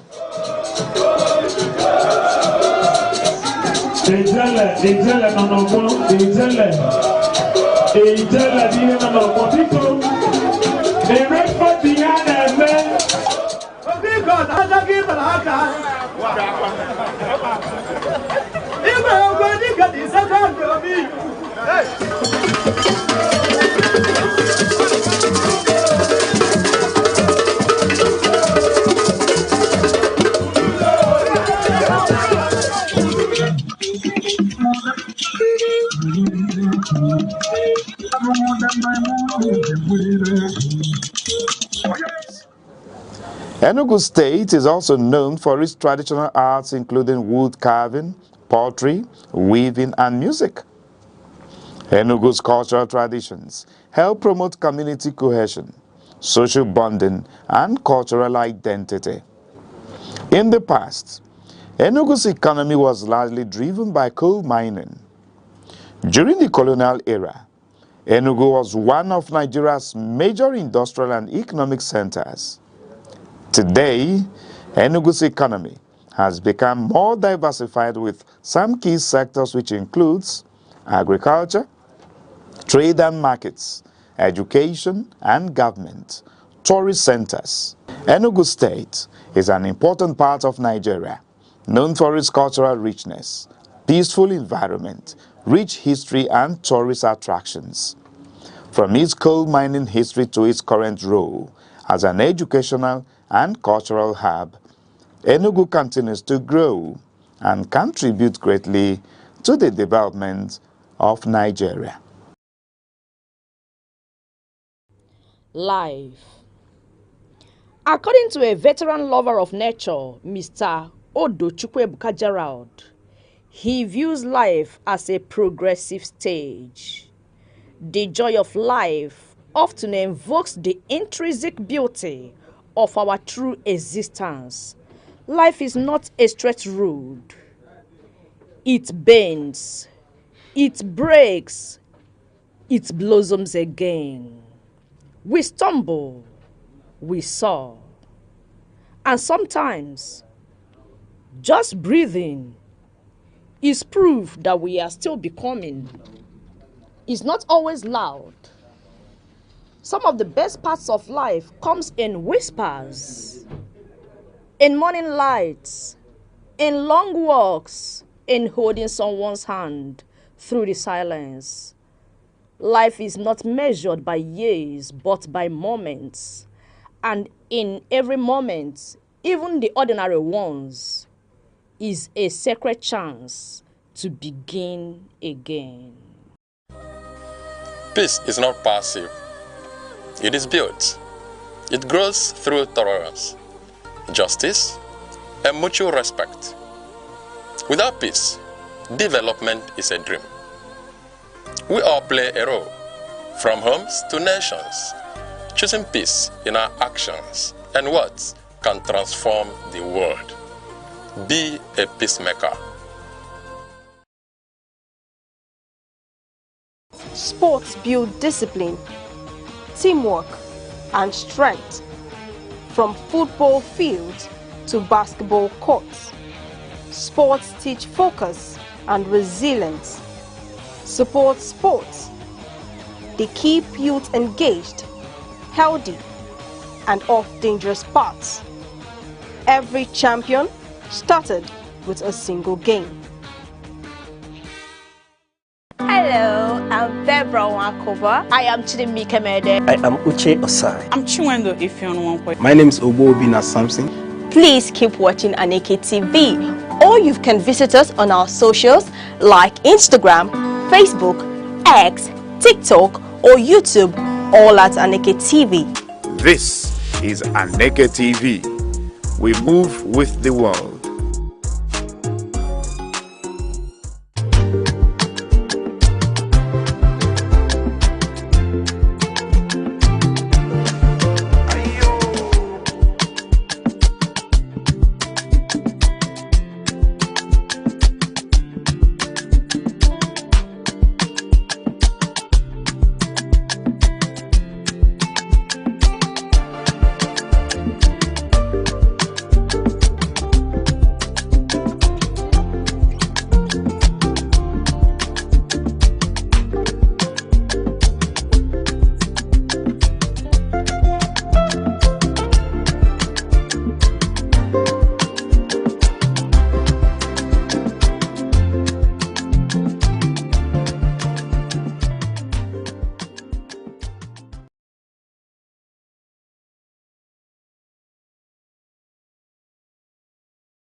Bishop, whoa.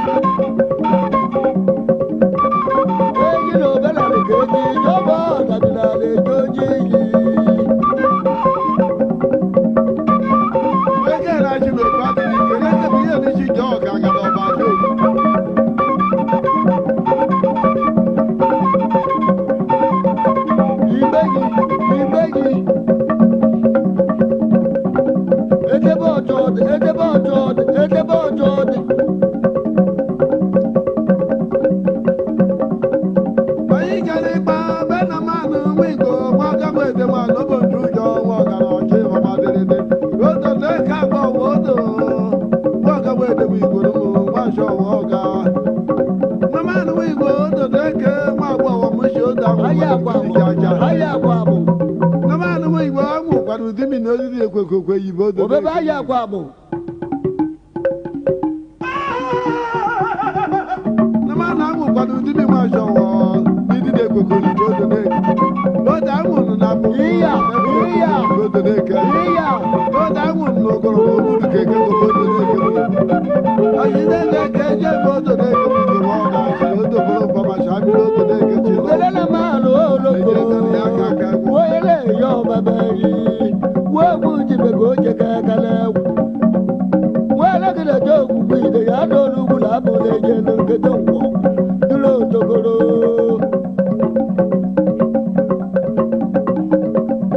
iya wa za ma de wo bu wa to wa na yi de ni ba ku ku we wa za ma la ku ko to de ni da ma jo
Yes, dear viewers, so many thanks to you for having joined us on your program, The Arena on Aneke Television, where we meet to take on burning topical issues and matters facing us as a people in society. On The Arena, we have guests who come to offer their thoughts, their opinions on burning issues and matters in the society. My name is Chris Anibogo. Thanking you for having joined us on today's edition. Yes, of course, I don't know, especially for those of you who are within the Enugu premises. Yes, of course, in Enugu State here. I don't know if you are aware of the notification that has been circulating within the media space about a certain power outage. Yes, of course, that it was said to, be thrown Enugu into darkness for 10 days, which was expected to have started yesterday, being 22nd of October 2025, and will run till 31st October 2025. And that actually raised lots of concerns, bringing so much anxiety, fear, amongst the populace, the people, especially the consumers of the electricity supply in Enugu here. So, to help do a clarification of that very information which came to all of us, is the mouthpiece of the power distribution company covering the southeast Nigeria. But then in Enugu here, it's all about the manpower now. So we have the head of communications of the manpower electricity distribution company, in the person of Emeka Eze. It's a pleasure having you join us today. Thank you for having me, Chris. You're welcome. Thank you. Okay, so sit back as the discussion flows so that we'll get more clarified about the issue. So Emeka, I don't know. Sorry we had to pull you down here because we understand you have a quite busy schedule. But then the panic, the worry, the concern, the scare about the notification that came from your office to the public about a 10-day power outage, shut down. That's some media bodies reported it shut down in Enugu, and people were like, are we going to be in darkness for 10 days in Enugu? How is this going to affect our lives, our businesses, and the rest? So that's what brought you here to talk to us about it. Okay, thank you very much. I quite appreciate the concern of our customers. And like you rightly pointed out, in communication, there's what we call distortion. you know, in communication. I think that's happened with this very information. We notified our customers of a planned outage that was to be carried out by the Transmission Company of Nigeria, which will impact on our services to our customers. And the program was scheduled to commence on the 22nd, which was yesterday, and to end on the 31st. But if you look at the information we pushed out, by the schedule, it's meant to be for 8 days, not even 10 days. Okay, 8 okay, days. yeah. But I guess the reporter or the author of the news that was making the rounds calculated from 22nd to 31st. And that was what gave rise to that 10 days. We never intended to shut down the network for 10 days. There's no way we can do that, considering the fact that the service we render is critical to our existence. But what happened was that the program was scheduled to happen daily. Okay, we have about 9 feeders that are impacted by this maintenance. It was maintenance by the transmission company at their New Haven station.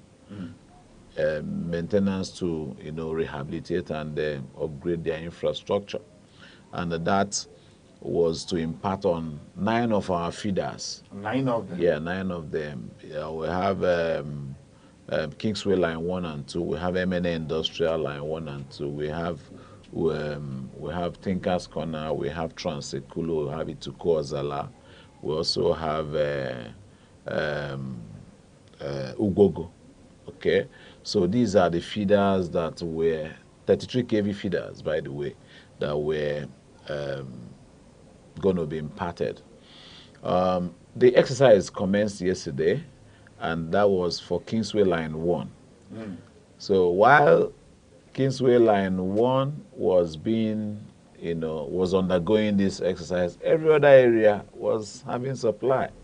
So that is to show that there was no, was not actually to shut there's no way, that's why this is a planned outage. You're planning this exercise, and there's no way you can shut down everywhere for 10 days. That is that's going to be too hard on our customers and also on the business. Okay, so it's meant to, each of those feeders had a day set for them to happen. Okay. For example, like I mentioned, Kingsway Line 1 was scheduled for yesterday. Okay, but there's also a development, because fallout of the exercise yesterday now gave rise to cancellation of this exercise. So as we speak, that exercise is cancelled for now. A new schedule will be given out due to unforeseen challenge that the team experienced, which was going to impact on other let's feeders. get it clearer now. Aside the fact that you are here to make clarifications and the fact that you are not actually planning to shut down Enugu. There's no way we can do that. Now there is a new development with the whole exercise thing. Yeah. So it's been put on hold. It's on hold for now. The new schedule will be shared with our customers. I belong to several platforms, okay, and I began to feel the pulse of the people on these various platforms. A lot of persons, you know, raising their concerns, their fears and worries. I struggled in managing the information in these platforms to tell them, calm down. I don't think the information is actually saying Enugu will be in darkness for 10 days, but we'll hear from you first. But this morning, somebody called me and said, since yesterday, their location actually has been having a power supply. That goes to, you know, underscore what I said earlier. The schedule was such that each of the feeders will have a day dedicated to it. So, if assuming the next feeder is Kingsway Line 2, for example, between 9 o'clock and 5 o'clock, the feeder will be shut down. Just that feeder. So every other area on that particular feeder will be affected. Yeah, just for that, not for the day, for that period. For that period. It's not a 24-hour exercise. It's 9 to 5. And the interesting thing is that there might be possibility that the exercise can even be finished before 5 and they restore. There's also a possibility that if there are some unforeseen issues, it can extend beyond 5. Okay, so these are the time gap, the time frame we gave out is all things being equal. So what really happened, Aneke, is how come there was a particular information circulating everywhere, especially within the media space? Yeah, it's, I mean, you know, they say bad news travels faster. Okay, and maybe because of the sensational way that news was broken. 10 days. Can you imagine being out of supply, shutting down the whole network for 10 days? Nobody can do that except when there's an emergency outage. You know, there are emergency outages. Okay. And there are planned outages. Emergency, nobody envisaged that it will happen, and it happens. So, depending on the magnitude of what happened, it might now stretch for days.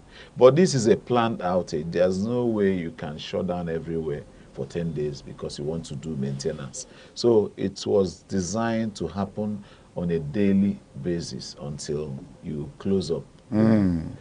Well, I don't know.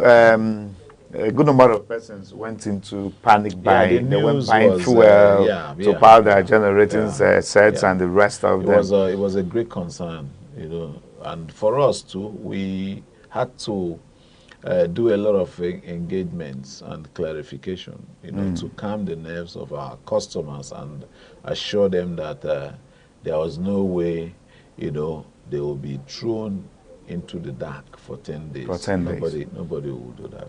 Okay. Having said that, now the twist again is that you're telling us that even the exercise is now being put on hold. It's been cancelled for now due to some technical constraints experienced, you know, yesterday in the course of carrying out the maintenance. So a new schedule will be shared and we'll make that public. You know, well, this your technical, you know, jargon.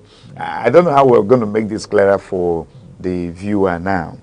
If we are dealing with equipment, and somewhere along the line, it was envisaged that maybe one or two things needed to be upgraded, and now you're putting it on hold.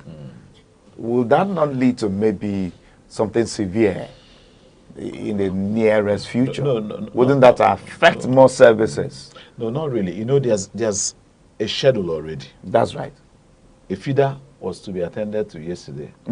Another one today, another one tomorrow. Till 31st. So in the course of attending to the very first feeder yesterday, you encountered some unexpected challenge, which will now affect the other schedule.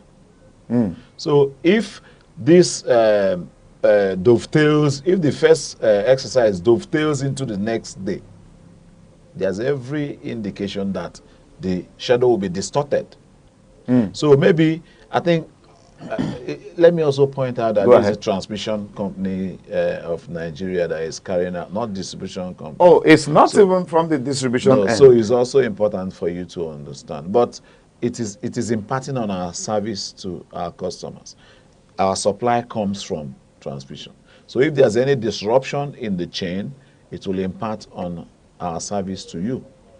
So if they are carrying out maintenance within their own space, energy will not leave their space to our own network. Okay. So we cannot give you supply. So the information, we are just relaying the information we got from transmission. They called us to say that this exercise is cancelled for now and that the new schedule will be shared. So as soon as the new schedule is shared, we'll, you know, inform our customers. But we want to let them know that there's no way it can last for 10 days at a stretch. These feeders have dedicated days for the exercise to happen on them, and on those days the customers being served by these feeders are the only ones that will be imparted within that time frame, which is 9 a.m. to 5 p.m. Okay, so I think it's even clearer enough that this is actually not an exercise coming from the distribution No, end. not at all. It's coming from the transmission end. Yeah. You know, sometimes a lot of persons get confused over transmission, distribution, generation. How does that chain run? And more clarifications. Okay, I mean, it's just like we refer to them as value chain. Okay, there's a team responsible to generate power. That's the generation companies. After they generate the power, the transmission will pick up the power. The energy generated will be wheeled to the transmission companies. From the transmission company, it will now get to the distribution companies. So there's a handshake from the GENCOs to the transmission, from transmission to the distribution. If there's no handshake, that service will not get to you, the end user, the customer. If the generation companies generate power and the transmission companies are not able to lift the power and wheel to our distribution network, nobody will get electricity. But if they generate and the transmission evacuates and wheels to us and we distribute to you, you get supply. If the GENCOs generate and transmission wheels to our network and we are having disruption within our own network, we won't be able to get that power to you. So it's a chain.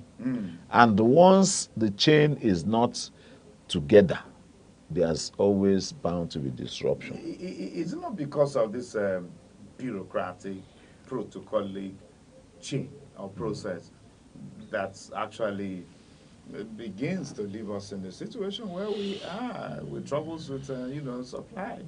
I don't know if you get what I mean. I don't think... for instance, why are we not having, like your company, deal directly with you generate and you supply? In Nigeria, why is the system not designed to operate in that way? You know, before the unbundling, it was NEPA was generating, NEPA was transmitting, NEPA was distributing. But it was unbundled, and you now have respective members of the value chain taking care of each of these their own responsibility. Okay. So somebody generates, somebody wills to you, you distribute. So I don't think there's any issue with the chain, the way it's structured. All that needs to happen is for that collaboration to happen, that handshake to always happen, so that the end user will not be inconvenienced in any way. But then also we'll begin to understand that government, to an extent, has a very big stake, being held in the value chain. I don't know where you are private at the distribution end. So who controls the generation, the transmission? Generation is also privatized. Transmission is government. Government just transmits. Government is overseeing transmission. The distribution is privatized. Generation privatized. So at the moment, federal government is still taking care of the transmission companies. Then, so why are we now having a very low generating capacity if we have private hands actually dealing with generation? Because, Nigeria actually runs, let me use the word, under generation. Okay, a lot of effort is being made to improve the numbers, but it has to be coordinated, well coordinated, so that the objective will not be, will be achieved. Part of what is happening is reinforcement of the network. There's also a plan to strengthen the grid, the network, to be able to evacuate whatever is generated. There's also effort within the distribution space to also rehabilitate their networks and the feeders to be able to deliver reliable and quality power to their customers. So all these are things that will happen before we can get to where you are looking at. Without these things happening, you can't get there. If today, for example, we're able to get like 30,000 megawatts generated, which network are you going to put it on? Is the available network able to evacuate that? Is it the available distribution network able to, distribute that? These are questions that need to be answered. And that is where investment in the network comes in. And that is where the need for foreign direct investments to happen. And that is where the latest development, where the states are now empowered to, play, comes in. They need to attract investors, attract investment into their own space and see how they can also improve on the numbers that are being generated and also enhance the network to deliver quality and reliable power to end users. So it's a whole lot of work. Honestly. Everybody need to be involved, actualizing that goal. Okay, as a matter of fact, also, right on the screen, we can see the display of, I don't know if this is about transmission now, if this is about generation. But we'll begin this transmission. So we'll begin to hear from time to time, about collapse of the national grid. And people really do not understand these terminologies, these jargons. You understand what I mean? That's when we say there has to be that that collaboration, that synergy, that handshake. If the handshake does not happen, the grid can collapse. Take, for example, energy is generated, and pushed to us, and we are not evacuating. There's every tendency that it will distort the network, and it might result to grid collapse. Sometimes some environmental issues, vandalism here and there, the TCN towers are being attacked. All these scrap dealers, they go and attack the tower, dismember the tower, and by the time the tower collapses, naturally, supply will be, distorted or disrupted, and nobody gets supply. So these are some of the factors that, can, inform the grid collapsing. If the quantum that is generated is not enough to stabilize the grid will collapse. If it's too much, the grid can collapse. So there's a whole lot of factors that can, inform grid collapse. There's no single issue or challenge that you can say is responsible. But one will begin to wonder why we are not having these national assets, because that's what I choose to call them, national assets. If we are talking about power, the power sector, which a lot of business growth and development depend on for their survival, I choose to call it a national asset. So why are we not having these national assets protected, secure? Shouldn't we having maybe security personnel, Yeah, I mean, you're correct. You're correct in saying that. But if you know where these infrastructures are situated, you now answer this question that you've asked. There are places where you have these lines that people cannot even live there, but they radiate through communities, and that is where our involvement is needed. In your community, an infrastructure that has been sited in your community, and you're there, you allow it to be attacked. We're all responsible in ensuring that these critical infrastructures are protected. Quite agreed, the civil defense. I think it falls under Because their I know purview. they are, But they are how saddled many? with that How responsibility many are they? protecting Where our and where national can assets. they be at every point in time? So we need to work together. It's just like policing the country. They say information. They need information. If you see something, say something. There's a community in Imo State, I think around Mbise, a transmission station was sited there, constructed. I understand it's 90% constructed in a community. That's a massive project that happened in that community. And they allowed it to be vandalized. They cannibalized everything. Even the control room has been set up. So who is to blame? People are living in that community, and they allow such infrastructure to be attacked. So we are all involved in this. It's not just leaving it to the security. The security guys are not spirits. People live within those areas. Even bring it home. You have transformer in your neighborhood, and these transformers are attacked almost on a daily basis. They drain the oil, they cut the cable. Sometimes they even lift the transformer. Do you know what it takes to lift a transformer? A Hayab is involved. So people are just watching and they allow this thing happen. Maybe sometimes. So we need to be responsible. That is where I'm driving at. We need to be responsible in ensuring that these infrastructures are protected. It's serving you.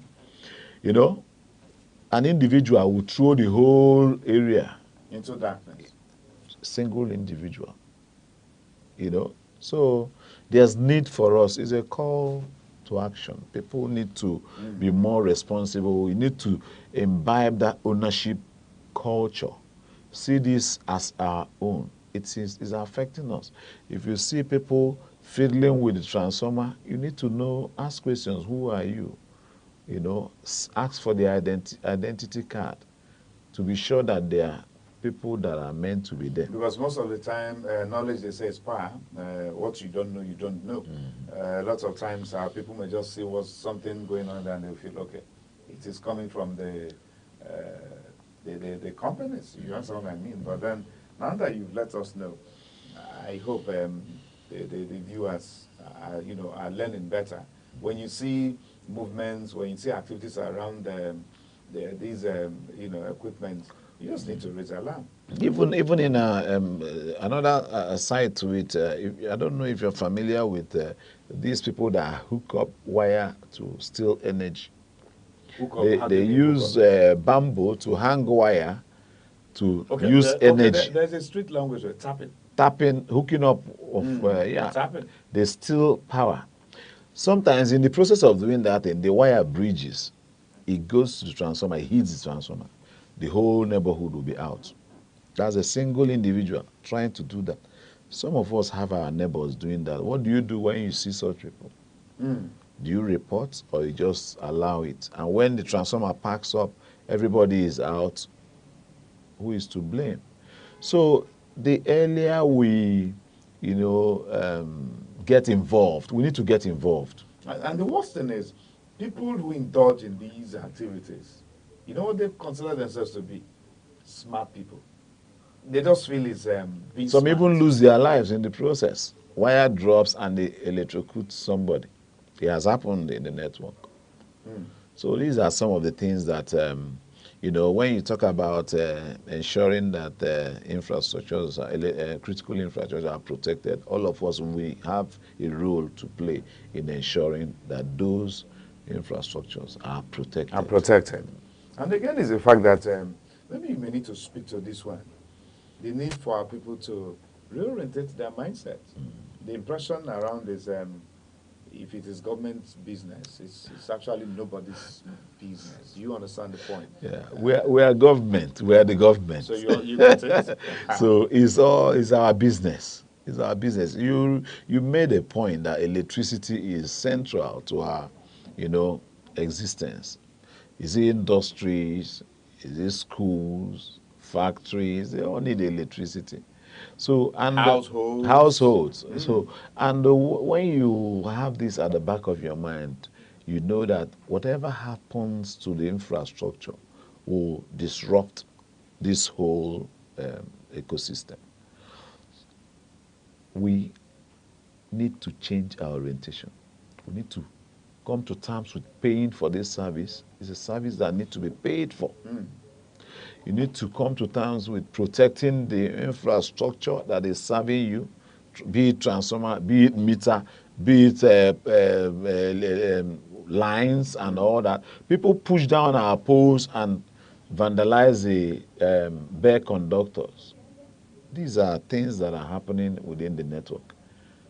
And they are not spirits, they are human beings. And they happen within our communities, our environment, and nobody is talking.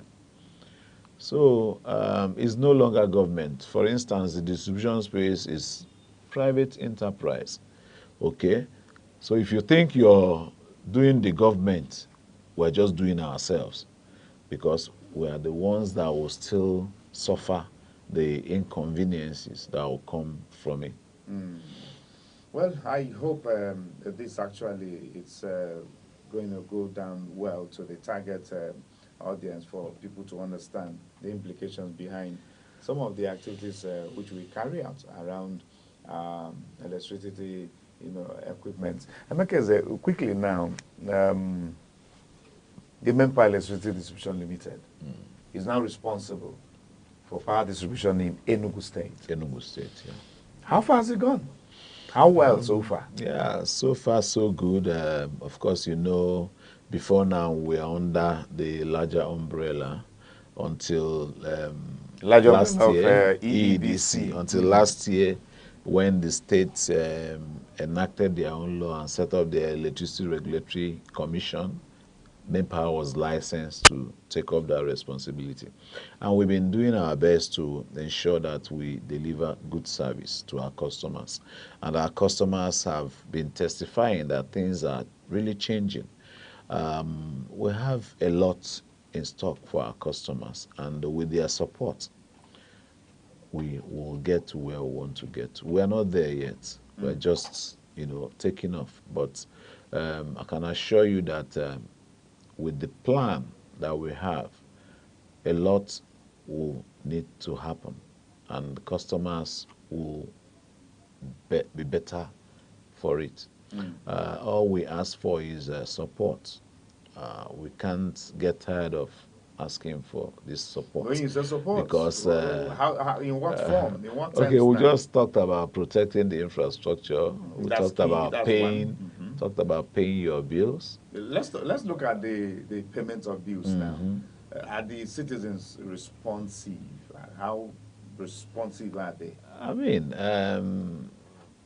is there a challenge around the? There's a challenge around it. People are paying, some people are not paying.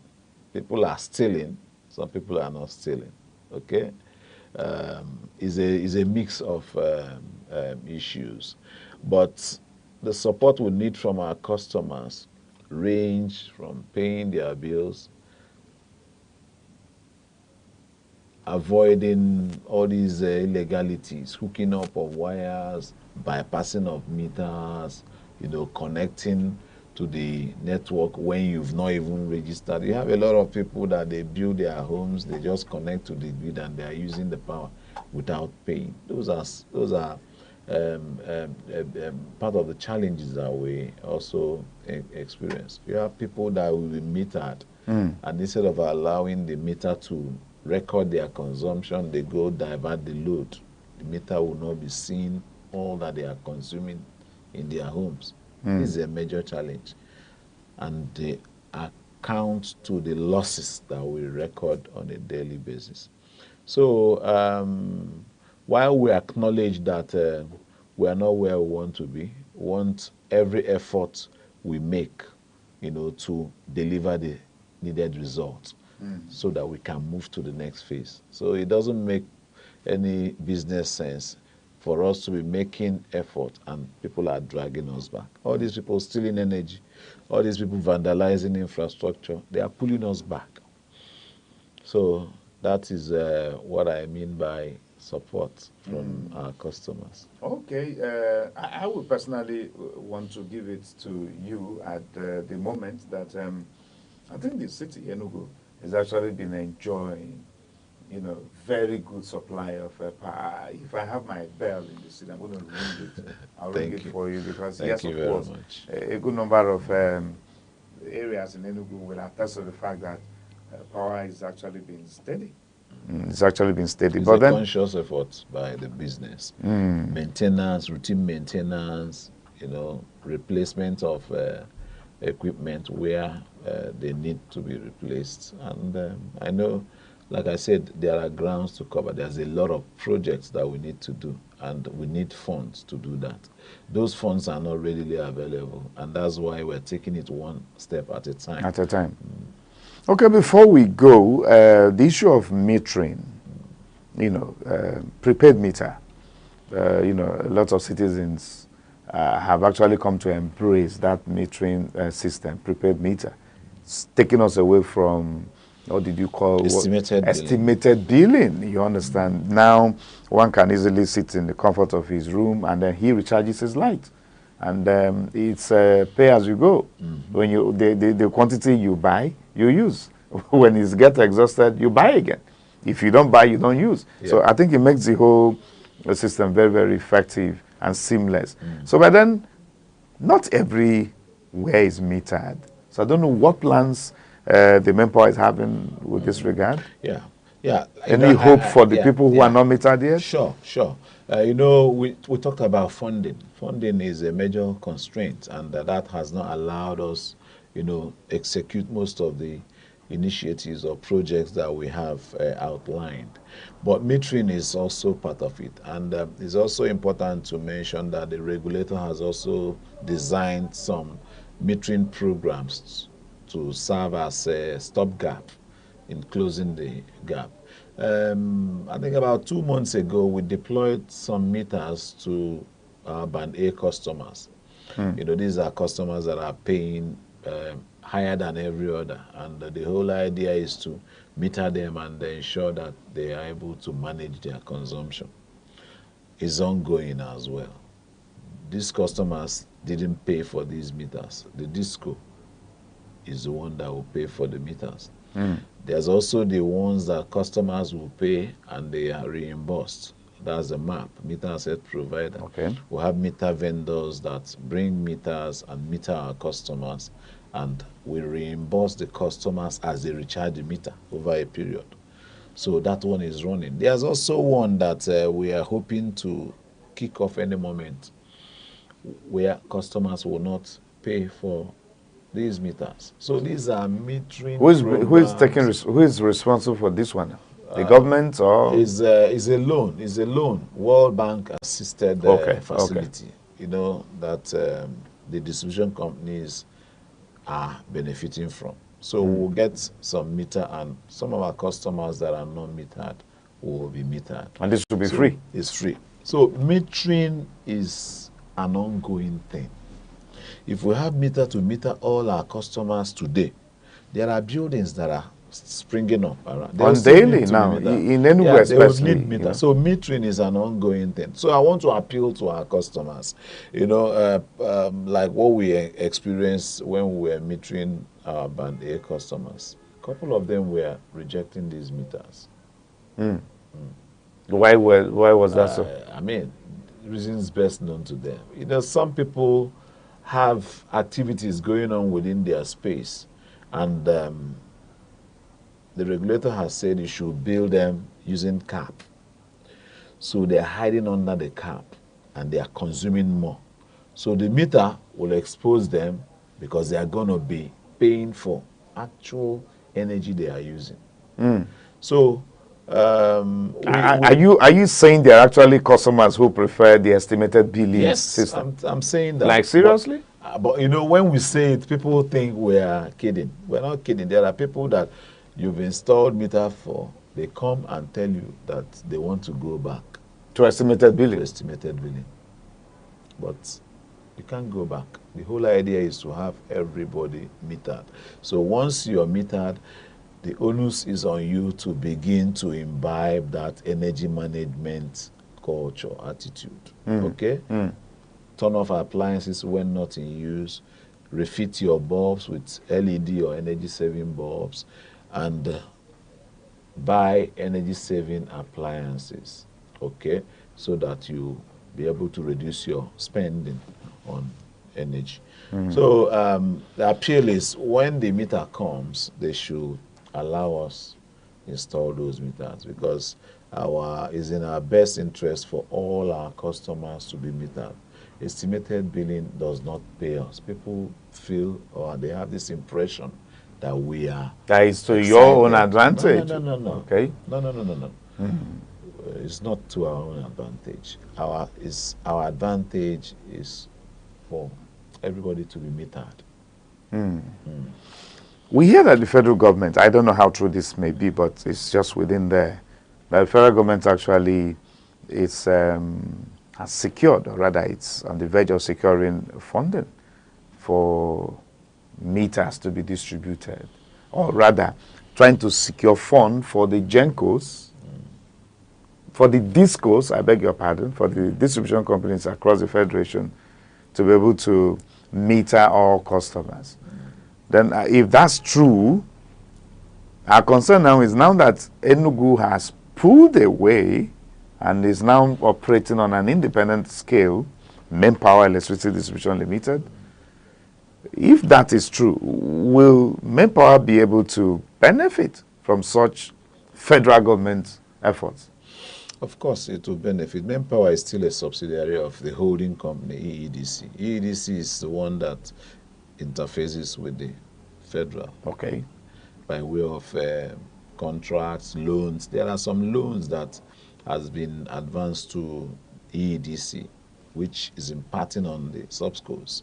So if we have such arrangements, definitely Manpower, customers within Manpower will benefit. Likewise, customers within other states where EEDC has interest. So, like you rightly pointed out, there are lots of programs, targeted at metering our customers. The one that I made mention of is assisted by the World Bank. We are hoping that the whole arrangement will be concluded so that the meters will begin to go out, and customers are not paying for it. They are not paying for it. They are not paying for it. Because there again is a concern about who really owns the meter. Is it the customer, the landlord, or is it the distribution company? You understand? So if I'm made to pay for my meter, well, I'm going to pack out from the building anytime. And I told you you'll be reimbursed. You paid for the meter. You just bridged that funding gap. Okay? I don't have money to buy this phone. You gave me money to buy the phone. Okay? And you're going to be reimbursed. And then the process is upon recharging. As you're recharging, a fraction of the cost of that meter will be given to you. I got a call from a customer. I say, are you people giving bonus? Are you people giving bonus? They say some people are getting bonus. You're not getting bonus.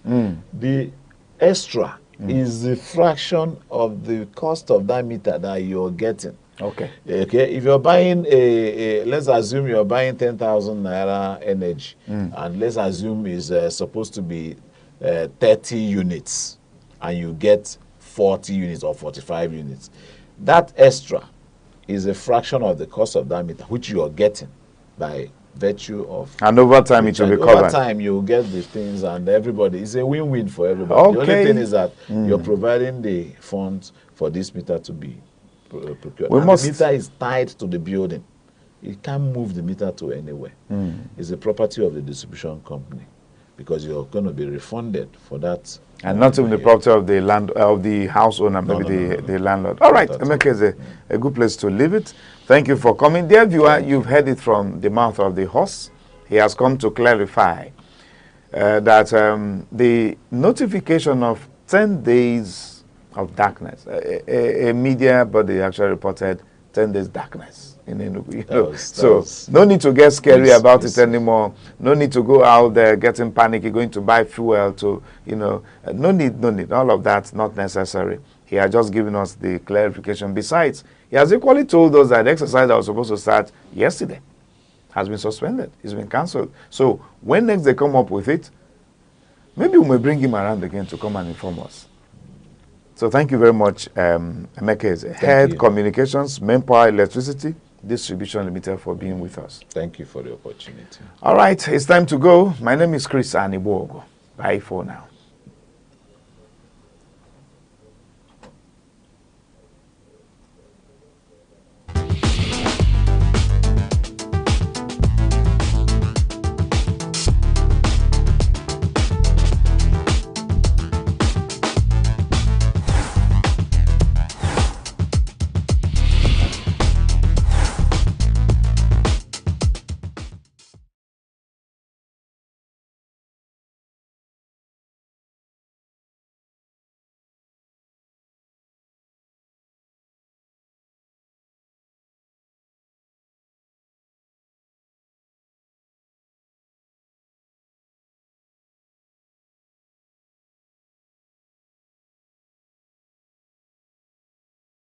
Hello, I'm Debra Wakoba. I am Chidimike Mede. I am Uche Osai. I'm Chiwendo Ifeonwankwe. My name is Obobina Samson. Please keep watching Aneke TV, or you can visit us on our socials like Instagram, Facebook, X, TikTok, or YouTube, all at Aneke TV. This is Aneke TV. We move with the world.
Bishop,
whoa.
jelu guzo ebe bulo woru bulugede dokara jelu guzo ebe bulo woru bulugede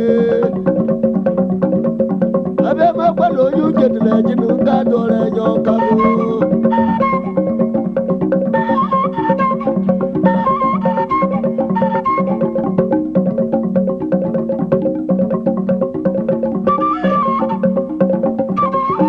mwaka mweze wigbo mwansha wa mwaka lobo njujo lobo da kiho mototo dikeje kanadu je mwaka mweze wigbo mwansha wa mwaka lobo njujo kone tega bele mwansha wa wigbo bosimina yeje no kwa banye Oja yeje no kwa banye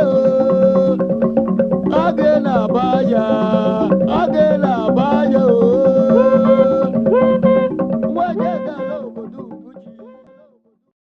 Ability is the power or skill to do something. It is more like a license to take over. And anytime ability is underutilized, failure becomes inevitable. It is on this note that we are bringing you this edition of Youth Focus on Aneke Television.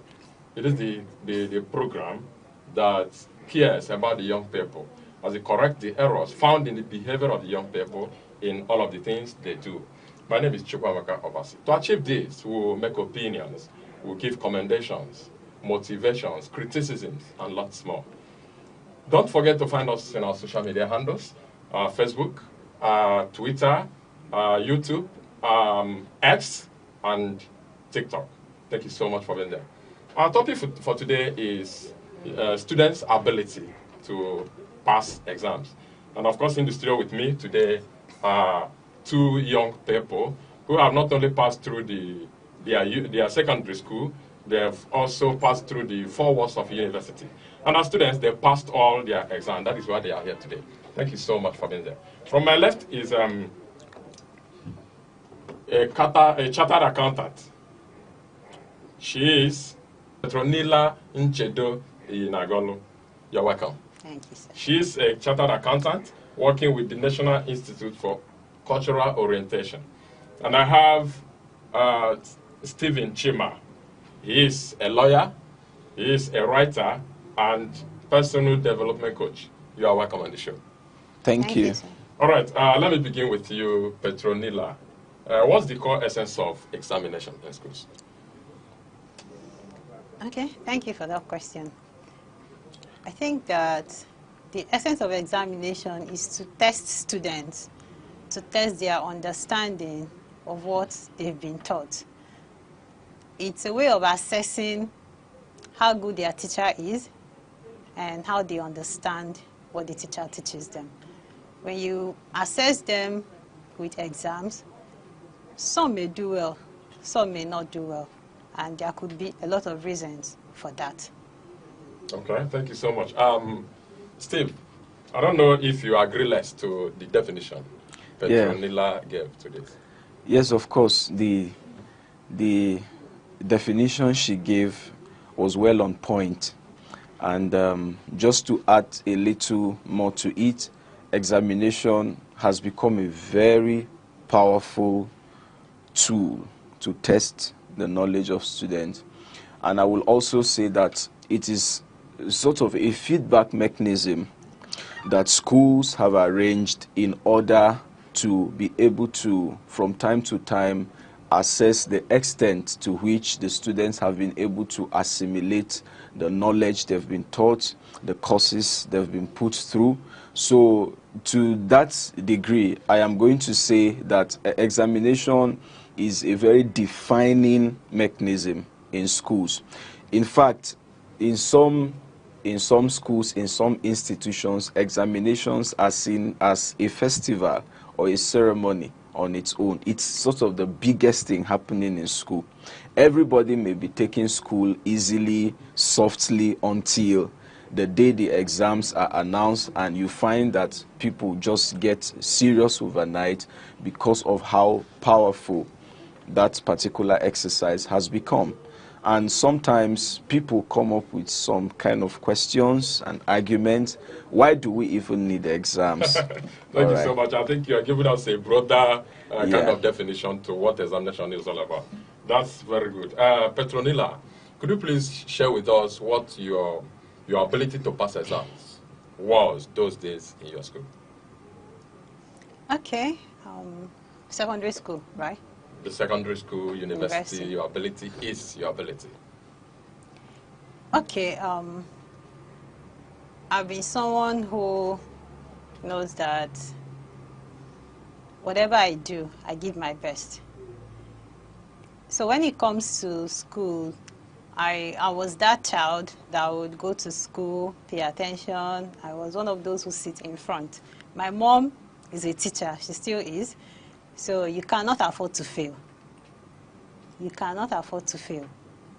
So I go to school, come back, I try to do my assignments, and what I don't understand, my mom helps out. And then when I got to secondary school, being a border, I was able to take advantage of the times for prep, which is the time you have to read, do your assignments, and all that. But one thing I know is that everybody has different levels of understanding. I'm someone who, maybe if I have an exam, I can start reading when I see my exam timetable. So when I see exam timetable, I know that this thing is here. There is no playing anymore. But then there are people that will need to start studying when school starts, knowing that they don't grasp things easily. So you have to know where you belong and then plan yourself very well. So not like I don't read at all, but I probably maybe joke around studies. But once I see exam timetable, both in my secondary school, my university days, and currently, You sit up. I know sit that you up. have tax I just ahead. know that there is no playing around. All So right. that helped me, and also managing my time very well. Okay. A lot of people read with exam time, they have timetable for studies. Maybe today they are going to study mathematics, tomorrow it's English, and it works for some. But for me, I can pick up anything that interests me and read. But that is me. But I will advise anybody, if you can, read with timetable. It helps you cover more, because my ability is not your ability. All right, thank you so much. That's a very apt one. Steve, she talked about time management as a student. What effect does that have to a student who wants to have that ability or robust ability to pass exams at all time?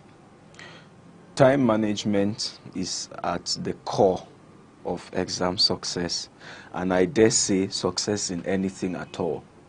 If you don't have the ability to manage your time effectively, it is going to have an impact in the outcome of what you do, be it exam, be it any other thing at all.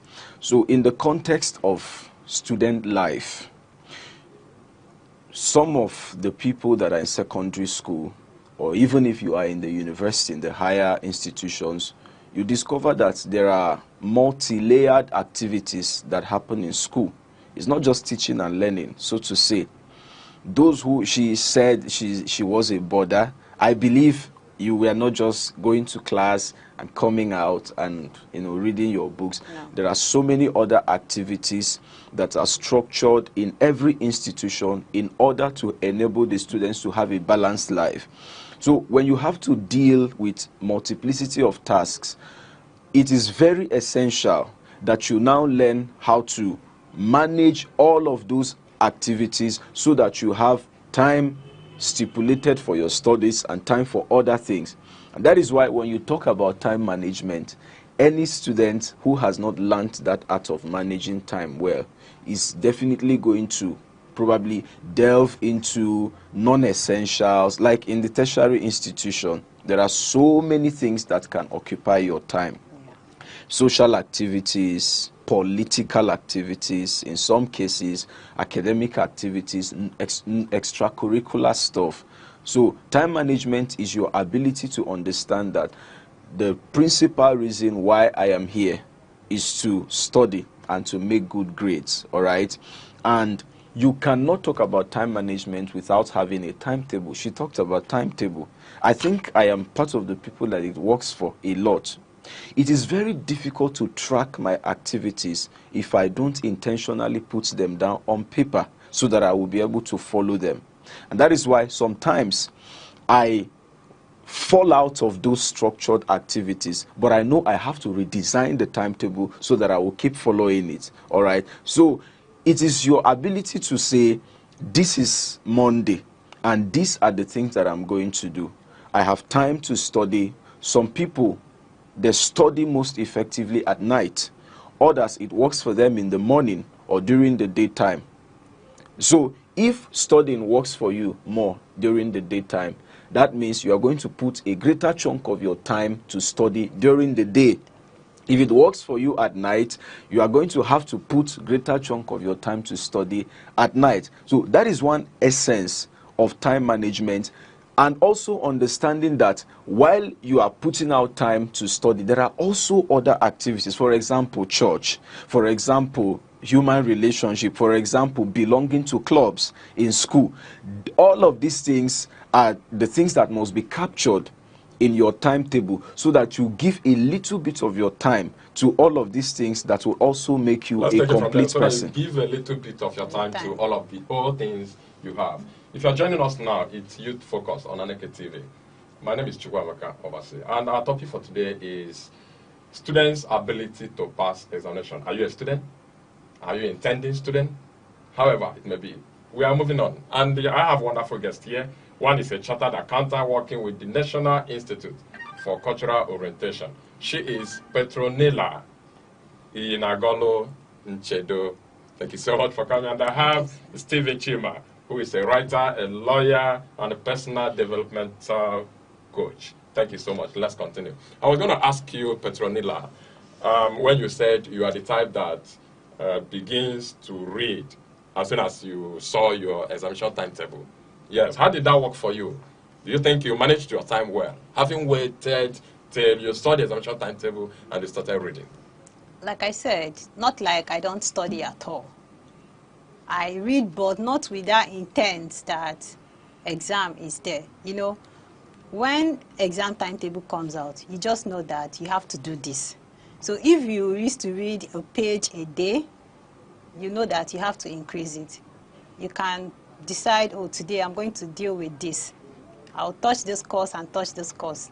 I'll touch this subject and touch this subject. So I do more intense studies when I see my exam timetable. Otherwise, every other thing I do before then is just, you're a student, you know that once in a while you have to open your books. Okay. But then it works for me because I assimilate things easily, and so it was easier for me.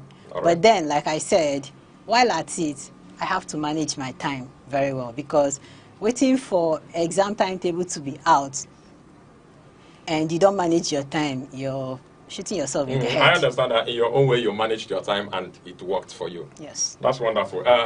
Stephen Chima, let me come to you once again. What do you have to say about this popular saying that exam is not the true test of knowledge? Exam is not the true test of knowledge. I've heard it, time and again from different places, in the mouth of so many people.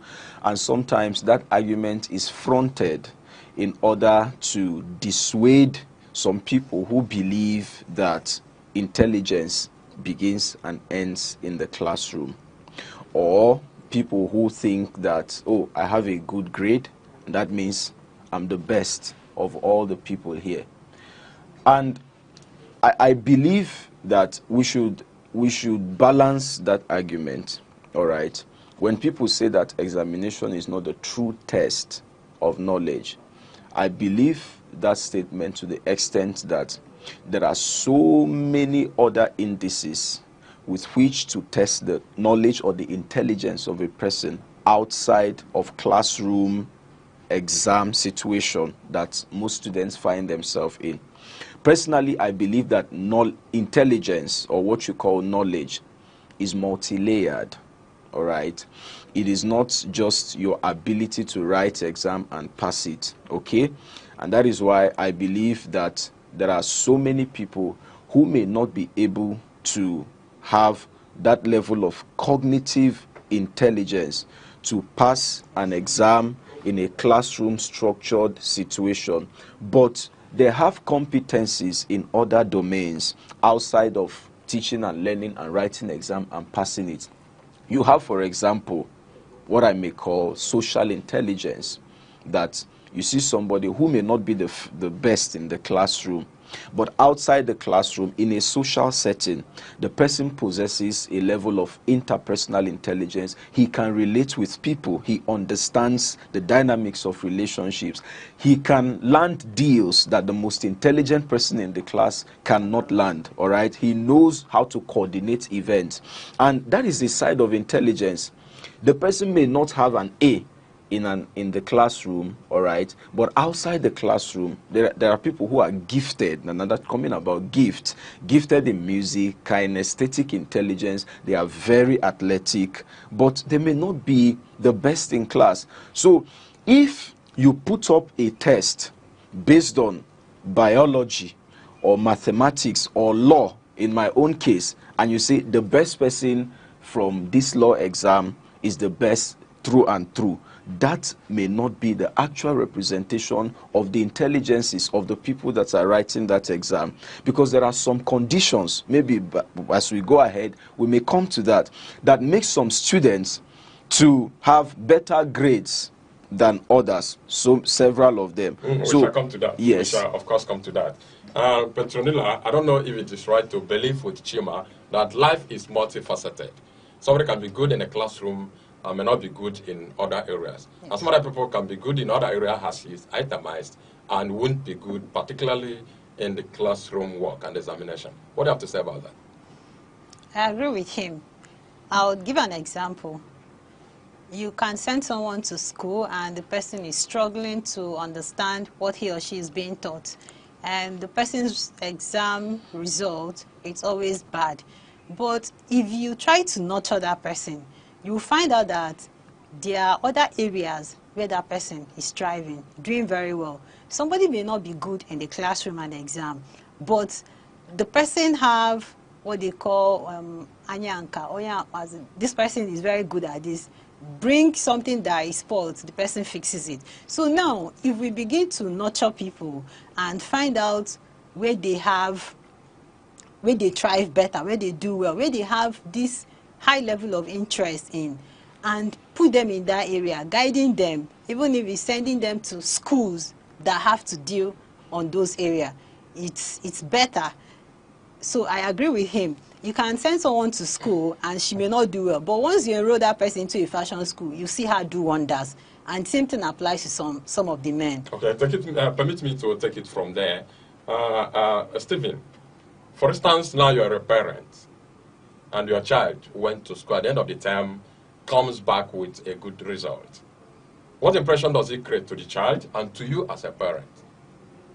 Yes, I think this is probably very obvious at first glance. You have just painted a photograph of a successful student that comes back to the parents and maybe comes back with a good result, maybe a good grade from school. To the child itself, himself, or to the student himself, it sends a lot of message to him. And the first message it sends to him is, oh, I'm good, all right? Passing an exam is success on its own, all right? Especially when you are coming tops of your class. It makes the student to have this level of confidence in himself that I can do well and I have succeeded. And this is evidence that maybe he may be somebody who's gone through sleepless nights trying to study, trying to consult materials to prepare himself very well for that exam situation.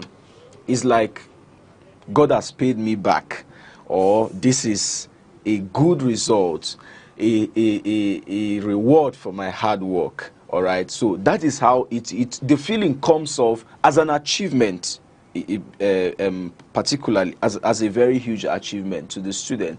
And it also helps him to now begin to have confidence in his strategy, because any strategy that works increases the confidence of the one who has applied it.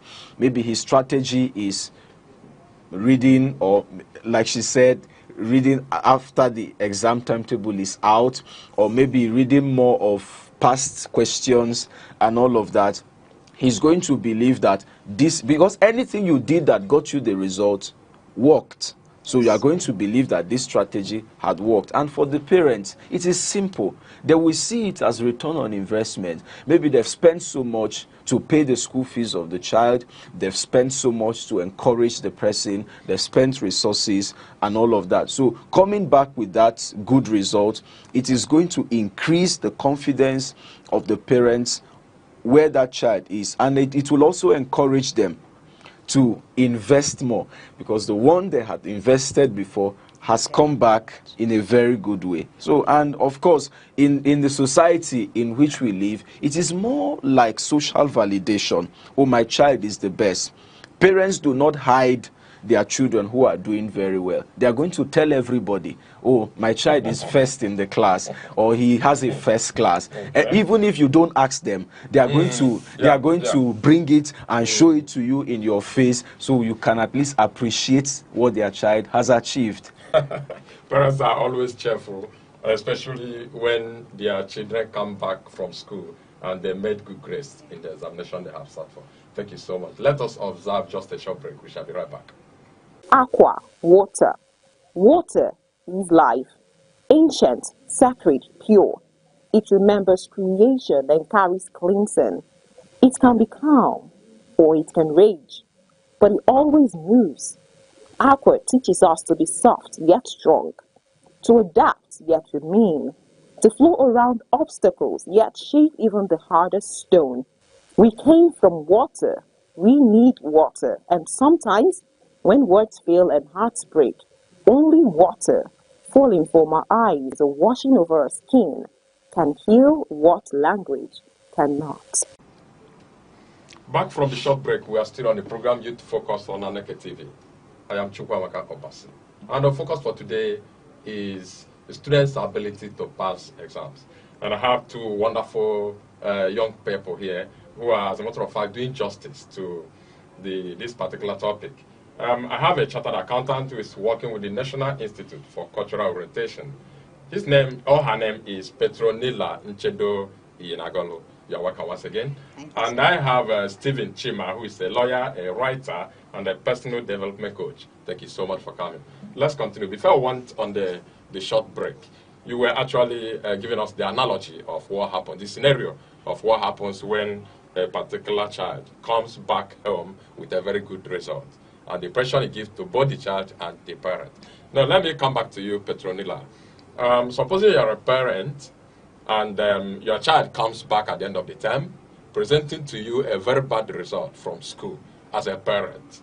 I know, having known whom your child is, and having known that, yes, examination of schools and classroom may not be the end of the road, that your child still have ability in all the other areas, like we concluded here. Would you, if you have your way, would you ask government to script everything about the examination and let people go to different areas where they have experts in? Okay, no, I wouldn't ask government to script examination. Then what do you do? What would you do as a parent in that situation? Okay, I already know that a child who failed exam, especially maybe when they put in their best and they failed for one reason or the other, is already low. So at that point, that child needs emotional support. For a child you know that have been putting in good efforts to do well. So I would have to speak with him or her and then try to find out what went wrong. Was it that you didn't finish the exam, you didn't know what to write? What was the problem? Because I would have known the ability of my child from seeing his or her books when they come back from school, maybe 2-3 days in a week or something. So from going through the performance of a child at the end of the week, and if it's a child that is doing well and then returns with a very bad result, I would have to know what went wrong. Now, if it's a child who have been doing very well, results have been very good at the end of the term, and then that one went bad, I would ask the teachers too, what happened to the performance? Did you notice anything? Did you notice that the child became unserious? And then me being the mother of the child would probably have noticed some things from home. So I wouldn't beat the child because he or she failed, but I would find a way to make him or her know that, yes, you failed now doesn't make you a failure. You can do better. And then I can work with that child towards it. If the child needs a lesson teacher, I can get one. Okay, thank you so much. Let me come back to you, Steve. Why do you think some students do very well in an examination? Other students fail in that same examination in the same class. But before you come to this question, Youth Focus has gone out, met with a lot of people, students, teachers, lecturers, and all of them, and then found why or what each of them thinks that makes some students fail in an examination. Do listen to them. Students, why they really fail exam, is a very big challenge. The attitude, the reading habit, it has really dropped drastically. One of the reasons, the main reason is social media. Social media is a major reason why students, they don't read again. They've deviated from hard copy reading to software. And you know what is software? You are being exposed to either your smartphone or your laptop. Once you open your smartphone, social media will pop up. Notification from social media will come up. They don't read. It's a very big task. It's a very big challenge to the educational system. I still believe that we'll need to work on it. That's the major challenge. Even if you give them textbook to read, they will not open it. There's a saying that if you want to hide anything from a black man, just put it inside a book. A black man will never open it. And it's affecting the youth. It's affecting our students. And we need to do something drastically before this generation is doomed, which I pray it will not. That's my point. Okay, I believe that why some students fail exam is because of inadequate planning. This is because some students don't read ahead. They will just wait for that day of examination to read. And in this process, they won't be able to read everything. They won't be able to understand everything at a time. So when they go, because of this, some students will just end up cramming. Then during the exam day, if they forget one headline, they'll forget the whole thing they read. So I believe that if students want to pass the exam, they should read ahead against the exam day. Well, Students fail the exam as a result of so many factors. Some among them include that some students are not serious in their studies. Being a lecturer in the higher institution with experiences, I wish to let you know that some students who are even well bred at home can come to school and join peers who can change their attitude and whatever they are from home and turn to another thing altogether. Even when I was a student, I saw such things, but I ignored them and faced what I come for. So that is the major one. 2, tiredness. I found out the students of this very generation are very weak in studying. Many of them don't have reading culture. And when a child don't develop reading culture from primary school, not even from secondary, it will affect the child, if not corrected in secondary and get to the higher institution.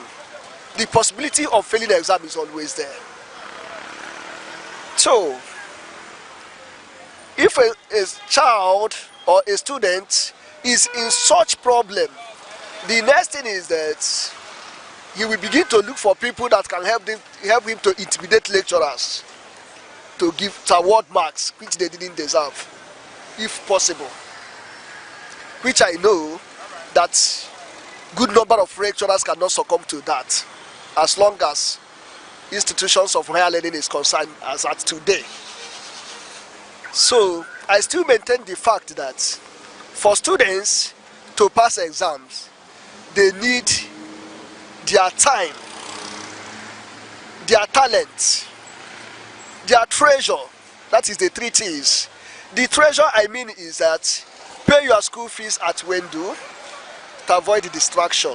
That is where the treasure comes. Because when a child couldn't pay the school fees, and hearing that exam is next week or 3 days coming, where school fees has not been paid, the person will lose total concentration in reading. So I have to give advice to parents or whomever sends a child to school. Please take it as a priority to see that you do all things possible to pay the child's school fees at Wendu.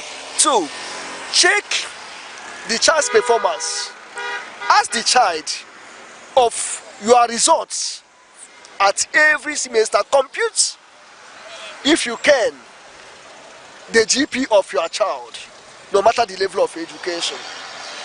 Children of nowadays, they enter school so early, at early age. There are certain things they cannot control, which is more especially this peer group influence. Many of them cannot control it. And as a parent, if you shy away from asking your child the results, checking the GP of your child, the child may, after 4 years, come back with a fake certificate, which the university does not even award to the child. So my most advice goes to the parents, so that we will be careful and watch our children in whatever we're doing. I think one of the reasons why students fail in the exam recently is social media. You know, right now we pay more attention on social media than our studies, and most of the students, they venture in TikTok, you know, watching videos online, and they fail to bend down and look at their books, and which some pretend that they are reading through phone, which is the lie. So I think that is one of the, for now, that is one of the basic things why students fail the exam: lack of focus and paying attention to social media than their education. Most times, students are not really prepared for the exams. They are not adequately prepared. They don't know the scope of what they are learning. So when they don't know exactly what to read, they can't actually answer the questions that come out. I think another reason is some students are just carefree. They don't take exams seriously. It's just trivial to them. So when they come, anything they see they write, instead of taking their time to prepare. So when they trivialize exams, there's a very high chance that they will fail that exam. Wow, those are views of the lecturers, teachers, students that were found the Youth Focus met and interviewed them on this particular issue. But the lecturer said that the reason why some students fail in examination is because of poor reading habits and social media influences. What do you have to say about that? Is that true? Yes, that is partly why the failure happens, especially now that we're having widespread failure in almost all the exams in institutions of learning. Social media is a very huge factor. You cannot erase that. It's become a foundational reason why this kind of failures happen. Because most of us students have slipped into endless hours of social media use from week to week, and we have little time left to give to our studies. And the kind of structured system of teaching and learning that we have in our school and the examination system that students face is the kind that if you don't read extensively, JAMB for instance, for you to pass, JAMB is not the kind of exam you pass by reading when the JAMB timetable is out.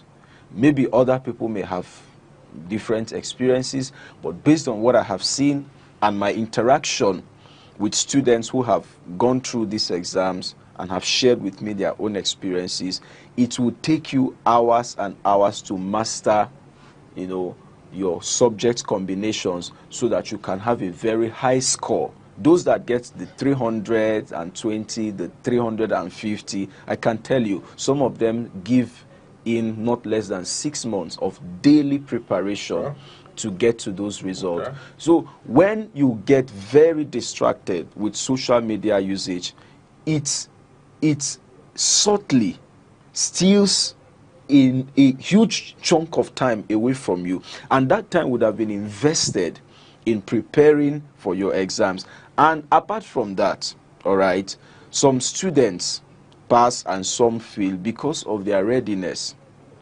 before that time, their readiness, previous readiness before the Previous exam. readiness. Previous We are going to readiness. preempt my next question because you, Petronilla, you heard a student that said that students fail exams because of inadequate preparation. That some don't start reading on time, and some others go about cramming. And when they cram and come into the examination, if they miss any particular line, they have missed it all. What do you have to say about that? Well, I do not think that it is right to cram to write exam, because I've seen people in exam hall, the moment they forget is from what they crammed, they are lost. So they begin to look at ceiling, they begin to look at who will help them. It's good to read with understanding, because when you study, you understand what you've read. You're able to put it in your own word, and that way you flow easily when you're writing exam. So I don't think cramming to write exam makes sense. And again, it means that if you cram to write that exam, you didn't gain the knowledge that you're expected to get. But don't you think it helps some people to even pass their particular exam? Yeah, it can help you to pass. At least for the sake of making success in the examination. It can help you to pass, but then after you pass, that means you don't have that knowledge you're supposed to have. So it's good to pass exam, but it doesn't just end in passing exam. Okay. I would like to make a little addition to what she just said. You see, exam success is a result of a lot of strategies. All right. If you study reading techniques, some of the proponents of reading techniques are going to tell you that there are so many ways to read if you want to have success in exams. And part of the things they say is the use of mnemonics, some say cramming, some say long reading. And so these are options that can be explored by a student. I'm going to say, for example, in my experience of writing law exams, I don't think, it is easy to pass a law exam excluding the strategy of cramming. It is not. I don't know how you are going to do that, because there are so many things, literally so many things to put in your head within a little space of time. So even if you have read to understand, okay, there is also, you can also accommodate this cramming strategy, all right? But that should be after you have read. You have read to understand the subject, and then you are cramming for the case of remembering these things for the purpose of the exam. If you cram alone to write an examination, at the end of that exam, I am telling you in all honesty, you are not going to be able to reproduce what you have crammed before you wrote that exam. So cramming can be used as a strategy to pass exam, but it's not a strategy to understand a subject. Okay. Cramming can be a strategy to pass examination, but it is not a strategy to understand and assimilate what the particular subject is talking about. That is wonderful. Then another lecturer said that students fail examination because of peer group influences. Is that possible? Peer group influences. Mm-hmm. Well, that could be true. Looking at it from the angle that there are a lot of people who make friends when they get to school, but they don't make friends that they share the same values with. So if you come from a background that your parents have taught you very well, brought you up in a good way, and then you go to the university or even secondary school, and then you mix up with people who come from their morality is zero. They don't have values. They don't even know what values are. You see that if you're not careful, you begin to behave like them. Some of them miss classes. Some of them pay mercenaries to write exam for them. So if a student mix up with such people, you see, that is where that peer pressure comes in. Again, you see a smart student, and then you know that it's better to make friends with people who are smart, people who are doing well, people who understand when they are taught. But you choose to make friends with people who play around, who, wherever there is party, they are number one to be there. And some of those people, they are not failures. Some of them read at night. So if you follow someone who goes for every party and then uses his or her night time to study, and you don't read at night, you've seen that you're messing yourself up. I'll give an example. I had a roommate when I was in school. So she's a very social person. She's everywhere. She's well known in school, but she's very intelligent. She doesn't sleep at night. That is when she studies. And when the result is out, you see her having A's. And then people who see her at different parties will now be like, this girl, she's sorted. But you're not close to her. You don't know how she sleeps at night. You don't know what she does at night. It is that night time that she takes to study. But you who goes everywhere with her, you don't study at night. It means that you've led yourself astray. All right, thank you so much. I think we have established that fact, that peer group influences makes a lot of students fail in examinations. Then, having said that, the same lecturer said that poor reading culture, that if a pupil or somebody didn't inculcate that reading culture in himself or in herself from primary school, that success to examinations for life is inevitable. Don't you think that is a bogus statement? It sounds like a bogus statement, right? But we have to interrogate the person that said it. Is a lecturer. I am going to give him the credit of having an authority in the field which he has spoken, because probably he has, examined a lot of students in the course of his profession, and I can tell you he understands what he is saying. If you don't know how to read very, very well, you don't build and develop the habits of reading, maybe this is going to be another bogus statement, it will be difficult or even impossible to pass your regular exams. Because part of what is required for exam success is reading. Now, it is not just reading.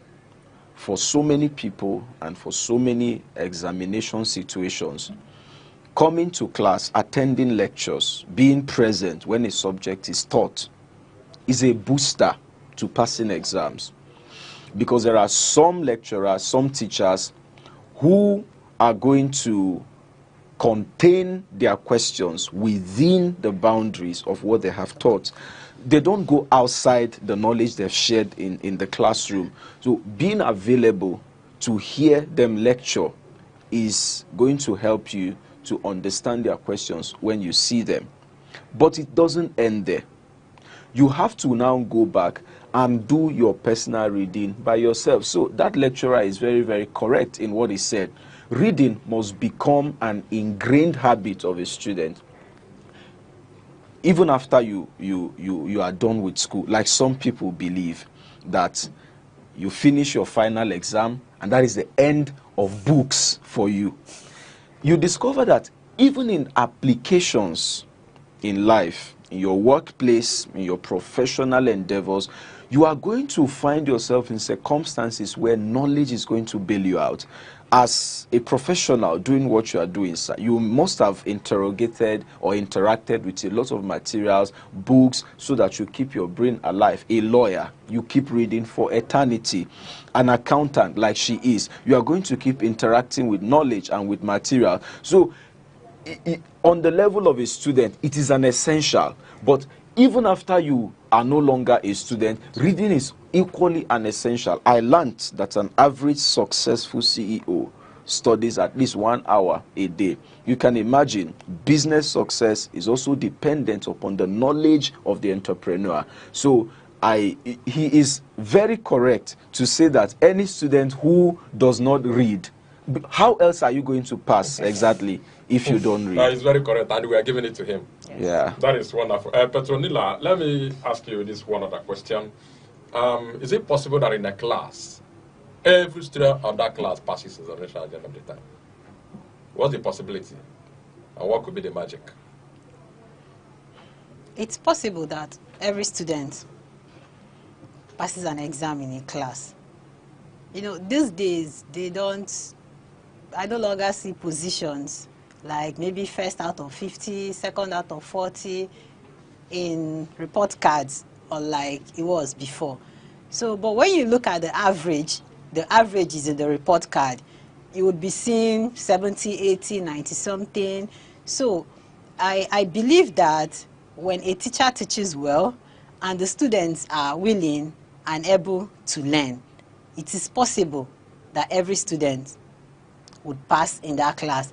They may not pass at the same rate, of course. It depends on, it could be that the pass is 70 and then you see that everybody Depends passes. on each Yes, student's ability. it depends Okay. on the benchmark Okay. of what passing is. Okay, that's wonderful. Chima, let me come in from this other dimension. How much do you believe that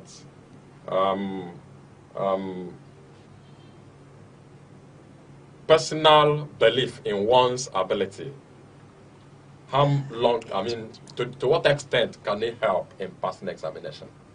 Believing in oneself, to what extent can that go in helping people pass examination? Yeah, believing in oneself is very important in everything. I know we are concentrating on passing exam, but you know, sir, that these subjects or some of these principles that we are discussing also apply to success, even in life, right? Believing in oneself, having confidence, it is going to help you to even study in the first place as a student. So many people that don't understand certain subjects, it is not that they don't have the ability to understand those subjects. And this is what I have found personally. A lot of people would tell you, for instance, those in secondary school, subjects like mathematics, anathema for so many students. They run away from it like a curse. And they wish there could be a possibility of scraping that subject from exam timetable, and they should never encounter it again. And when you go deeper to make inquiry, why is it that people are running away from so different kind of subjects? You find out that it's not as if there is no ability in them to understand it. It is just that they have found a way to convince themselves that this subject is not for me. Mathematics is not my thing. And having drawn the line to the extent of what they can understand or not, the mathematics say, okay, you say I'm not for you, no problem now. Let us go our separate ways. And you find that people keep struggling relentlessly. They keep struggling with that particular subject. So I believe that in this sense, approaching a subject or approaching an examination with a mental readiness that I can pass this exam, it will help you. In fact, even the Bible says, as a man thinketh in his heart, so is he. You can't be beyond what you are thinking about. So that belief is very, very important. But I will also add, right, that belief, we have to explain this belief.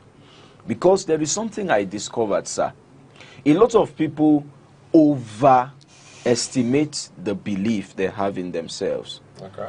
Some people would now tell you, oh, what about this exam that is coming up? He said, it's in the hand of God. I believe that God will help us to pass.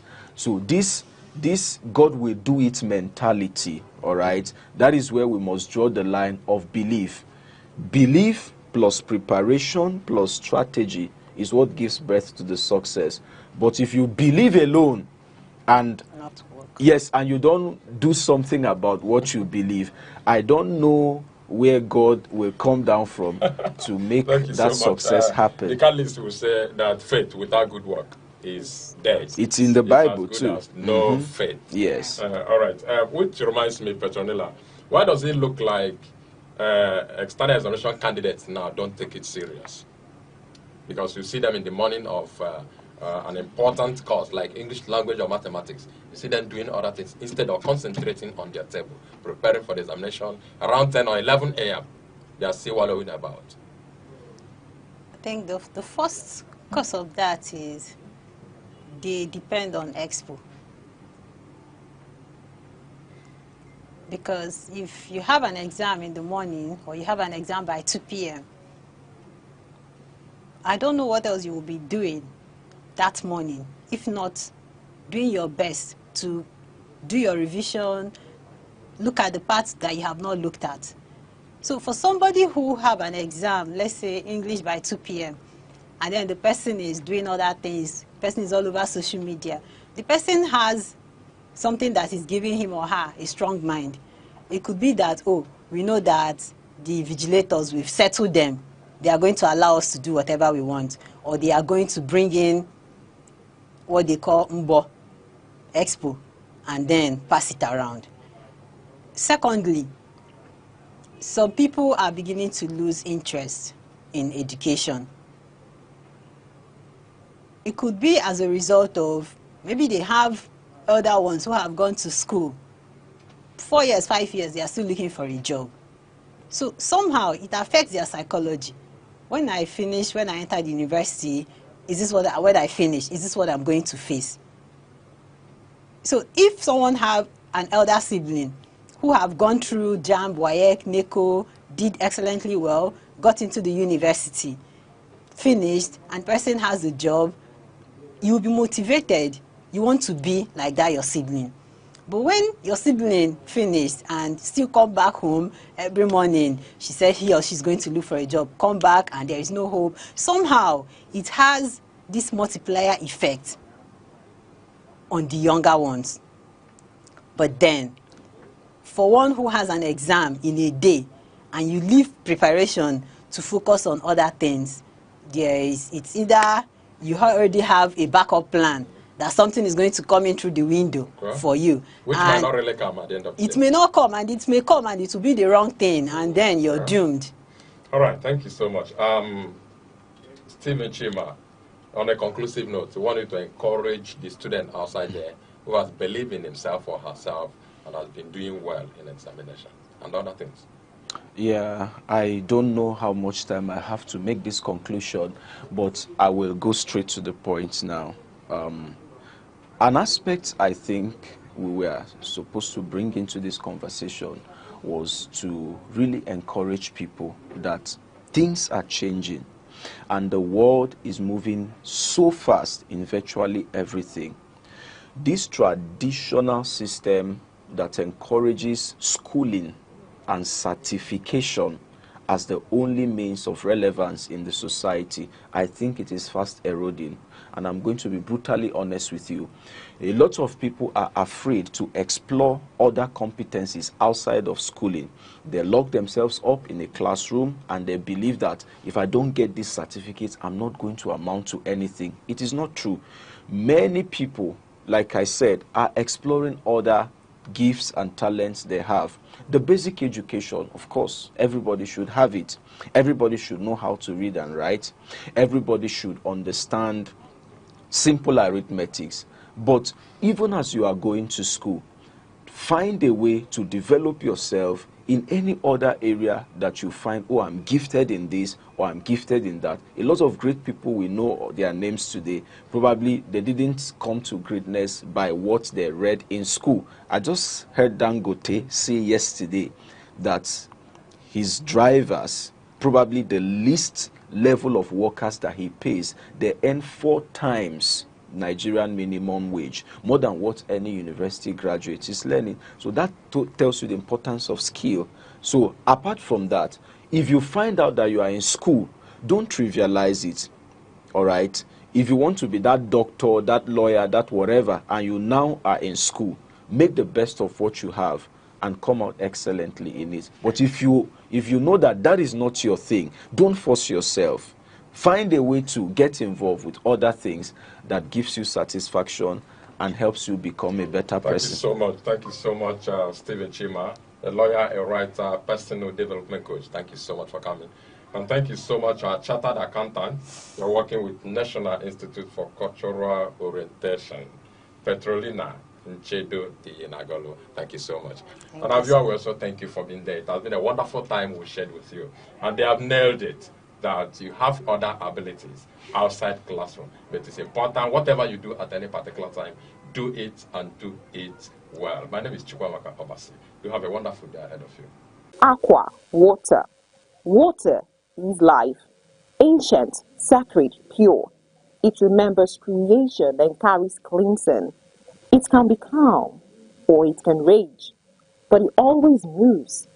Aqua teaches us to be soft yet strong, to adapt yet remain, to flow around obstacles yet shape even the hardest stone. We came from water.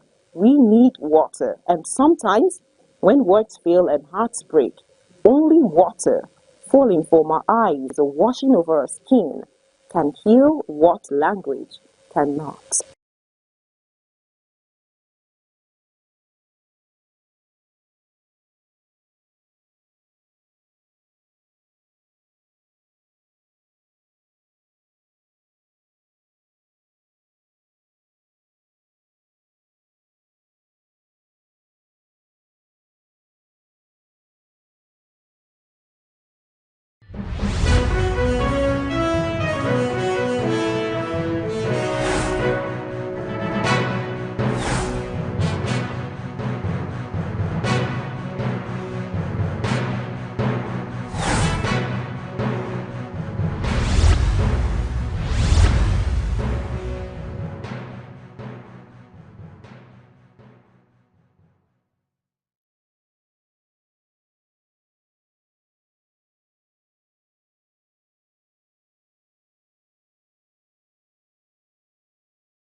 Afternoon and welcome to the news at 3 on Aneke TV, bringing you the latest stories from across Nigeria and beyond.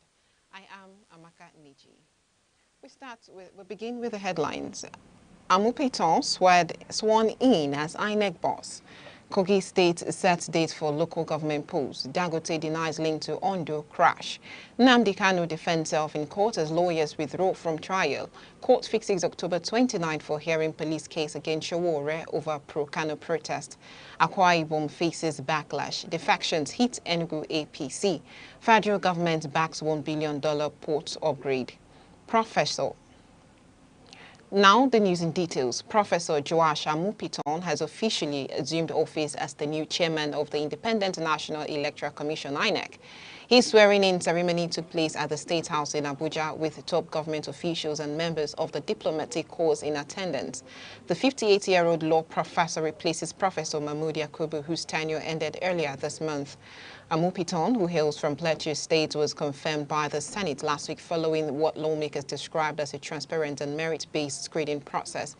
In his remarks, he promised to strengthen electoral reforms, deepen public trust in the Commission, and ensure that future elections reflect the true will of the people. He reiterated his commitment to neutrality and fairness, clarifying that he had no connection to the 2023 Presidential Election Petitions Tribunal, contrary to rumors circulating online. According to him, INEC under his watch will prioritize technology, transparency, and citizens' confidence in the system. The new chairman is expected to begin a transition meeting at INEC headquarters to assess ongoing preparations for upcoming off-cycle governorship elections. He has also pledged to collaborate with civil society groups and development partners to enhance voter education nationwide. In Kogi State, the Kogi State Independent Electoral Commission, KOSIEC, has fixed October 17, 2026 for the conduct of local government elections across the 21 local cantons in the state. The announcement was made by the Commission Chairman Deri Maman during a stakeholders meeting in Lokoja. Maman disclosed that the Commission is working to ensure a credible, transparent and peaceful electoral process covering both chairmanship and councillorship positions. He said an official timetable detailing all pre-election activities, including party primary submission of a candidate list and campaigns, will be released on October 24. He urged all political parties and aspirants to strictly adhere to the Electoral Act 2022 and KOSIEC guidelines, warning that any form of violence or malpractice would be met with sanctions. According to him, early notification will allow parties to prepare adequately and help voters participate meaningfully. Stakeholders at the meeting, including representatives of political parties, civil society groups and security agencies, commended the early scheduling. They are also called for intensified voter sensitization, particularly in rural communities, to boost turnout and reduce apathy during the polls. The Dangote Group has denied reports that one of its trucks was responsible for a deadly accident that claimed 8 lives in Akungba, Akoko, Ondo State. The Federal Road Safety Corps has earlier confirmed that the crash involved a heavy-duty truck and a commercial bus along the busy Akungba Owo Road. In a statement released on X, the company clarified that the truck involved with registration number JJJ365XB does not belong to the Dangote fleet or any of its subsidiaries. The firm explained that the vehicle was carrying crushed stones in reused cement sacks, not official Dangote product as widely speculated online. Dangote Industries emphasized that all its genuine trucks carry distinct company mark and serial numbers and fleet identifiers for easy verification. It also appealed to journalists and members of the public to verify information before circulating it, warning that misinformation could damage the company's reputation. While expressing deep sympathy to the families of the victims, the company reaffirmed its commitment to promoting road safety and full compliance with transport regulations. It warned against the use of its branded images or logos in unrelated accident stories, saying such misrepresentation misleads the public and dishonors victims of real tragedies. In the world of judiciary, the leader of the indigenous people of Biafra, Nnamdi Kanu, has opted to represent himself in his ongoing terrorism trial at the Federal High Court in Abuja. This follows the sudden withdrawal of his legal team led by former Attorney General Kanu Agabi, SAN, who confirmed that Kanu insisted on handling his own defense. The court had offered to provide him with alternative counsel, but Kanu declined, saying he was confident in his ability to argue his case. He also challenged the court's jurisdiction to continue the trial, alleging procedural violations and bias in the handling of evidence. Kanu submitted a list of 23 compellable witnesses, including 7 governors, ministers, former heads of intelligence and retired military chiefs. He told the court that their testimonies are crucial to proving his innocence and revealing what he called state-induced conspiracies. The IPOB leader requested 90 days to open and conclude his defense and is seeking court-issued subpoenas to compel the witnesses to appear.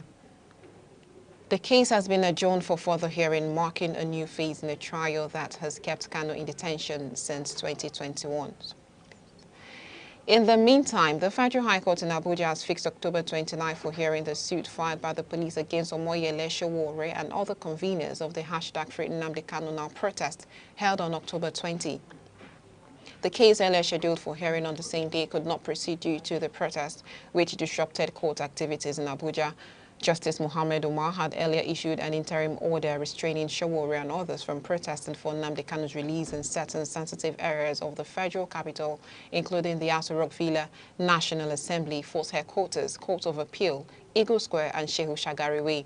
The judge had directed the respondents to show cause why the order should not be vacated and adjourn the matter until October 29.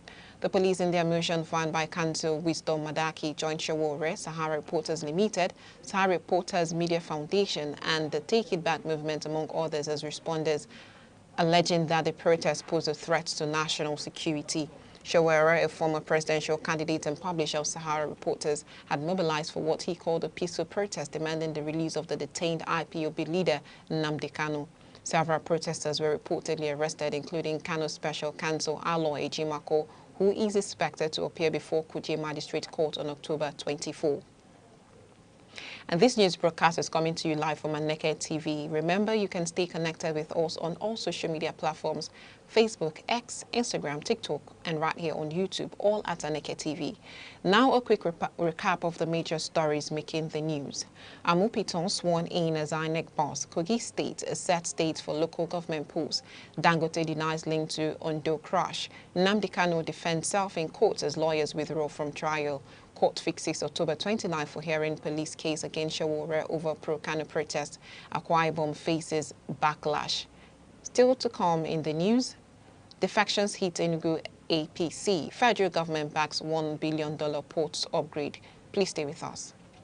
Hello, I'm Debra Wakoba. I am Chidimi Kemede. I am Uche Osai. I'm Chiwendo Ifeonwankwe. My name is Obina Samson. Please keep watching Aneke TV. Or you can visit us on our socials like Instagram, Facebook, X, TikTok, or YouTube, all at Aneke TV. This is Aneke TV. We move with the world. You're still watching the News at 3 on Aneke TV. Now we move over to the rest of the story. The Akwa Ibom state government has come under public criticism for allocating 1.2 billion naira to purchase new vehicles for members of the State House of Assembly. The expenditure contained in the 2025 budget will cover 26 SUVs for lawmakers, despite the absence of constituency development allocations. Civil society organizations and citizens have described the move as insensitive, especially at a time when many communities lack basic amenities such as clean water, health centers. They argue that the government's priorities reflect more concern for politicians than for the welfare of ordinary citizens. Records show that similar spending occurred in previous years, including 1.6 billion naira for 30 SUVs in 2024 and 3 billion naira for 70 salon cars earlier this year.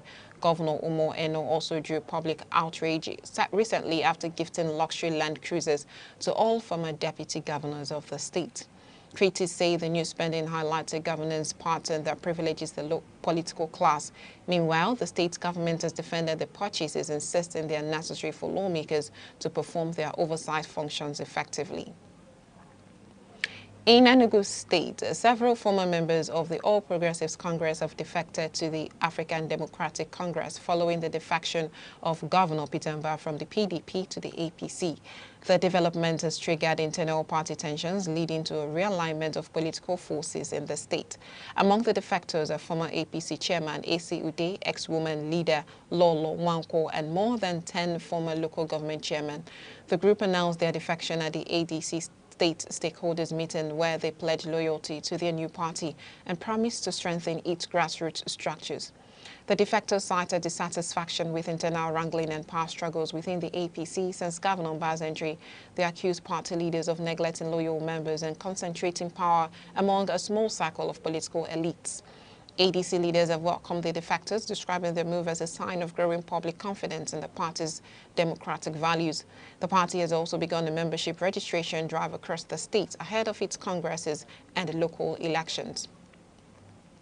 In business, the federal government has approved a $1 billion project to modernize the Lagos port as part of efforts to boost efficiency and competitiveness in Nigeria's maritime sector. The project aims to upgrade infrastructure, introduce smart cargo handling systems, and reduce turnaround time for vessels. Minister of Marine and Blue Economy Adegboyega Oyetola announced the initiative at the Chartered Institute of Logistics and Transport Conference in Lagos. He said similar modernization projects are being planned for ports outside Lagos to enhance regional trade. Oyetola explained that the reforms will promote a paperless and technology-driven port environment, helping to curb corruption and delays in cargo clearance. He noted that the initiative aligns with the administration's goal to make Nigeria a maritime hub in West Africa. The minister also highlighted the success of the Deep Blue project, which has achieved zero piracy incidents in Nigerian waters over the past 3 years. He said the government's commitment to port security and modernization will unlock billions in foreign investment and create thousands of jobs. Still in business, the Enugu Electricity Distribution Company, EEDC, has cancelled the planned 10-day power outage earlier scheduled to affect parts of Enugu State. According to the company, the outage, which was to run from Wednesday, October 22 to Friday, October 31, between 9 a.m. and 5 p.m. daily, has been suspended due to unforeseen technical constraints. Head of Communications at EEDC, Aneke, confirmed the development in a statement on Thursday, explaining that the decision followed communication from the Transmission Company of Nigeria, TCN.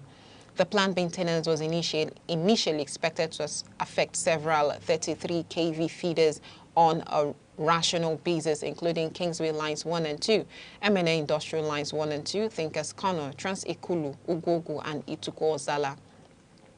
Eze assured customers that a new schedule for the maintenance exercise will be announced once confirmed and apologized for any inconvenience caused by the change. We move over to sports. Nigeria's under-17 women's team, the Flamingos, have suffered a second straight defeat at the FIFA Under-17 Women's World Cup in Morocco, losing 1-0 to France. The defeat leaves them with 0 points after 2 group stage matches. The closely fought encounter saw both teams struggle for clear chances in the first half, with Nigeria's Chisom Nwachukwu and Queen Joseph both denied by France's goalkeeper Chevre Lorraine. Despite strong defensive play by Nigeria, fatigue sat in late in the game. France finally broke the deadlock in the 81st minute through a low strike by Maisa Fatala that beat Nigeria's goalkeeper. The result now leaves the Flamingos with a must-win situation in their final group match. Coach Bankole Olowokere says the team remains motivated and will fight hard against Samoa Island on Saturday to secure a place in the knockout stage. Still in sport, Super Eagles goalkeeper Ojo Olorunleke has withdrawn his divorce suit against his wife Tosin after both parties agreed to settle their marital differences. The reconciliation followed weeks of private negotiations between the couple and their families. Ojo had earlier admitted to infidelity and sought to end the marriage through a court process, citing irreconcilable differences. However, during the latest court session, he requested to withdraw the case and urged the court to strike it out completely. The motion was granted, effectively closing the case. Sources close to the family say the couple decided to reconcile for the sake of their 2 children and have begun counseling sessions to rebuild trust. Ojo expressed gratitude to fans for their support and appeal for privacy as his family focuses on healing and moving forward. And that's all on the News at 3. Before we end the news, here are the headlines. Professor Joash Amupiton has been sworn in as INEC chairman. Kogi State has fixed October 17, 2026 for its local government elections. The Akwa Ibom State government faces criticism over plans to spend 1.2 billion naira on lawmakers' vehicles and economic concerns. And the federal government has approved a $1 billion modernization project for Lagos Port to boost efficiency and maritime trade. And that's the news at 3 p.m. For more updates and breaking stories, follow Aneke TV across all social media platforms or call 0703-043-7110 for eyewitness reports. On behalf of the producer, Chidema Asogwa, and the entire news team here at Aneke TV, I am Amaka Niji. Thank you for watching and have a pleasant afternoon.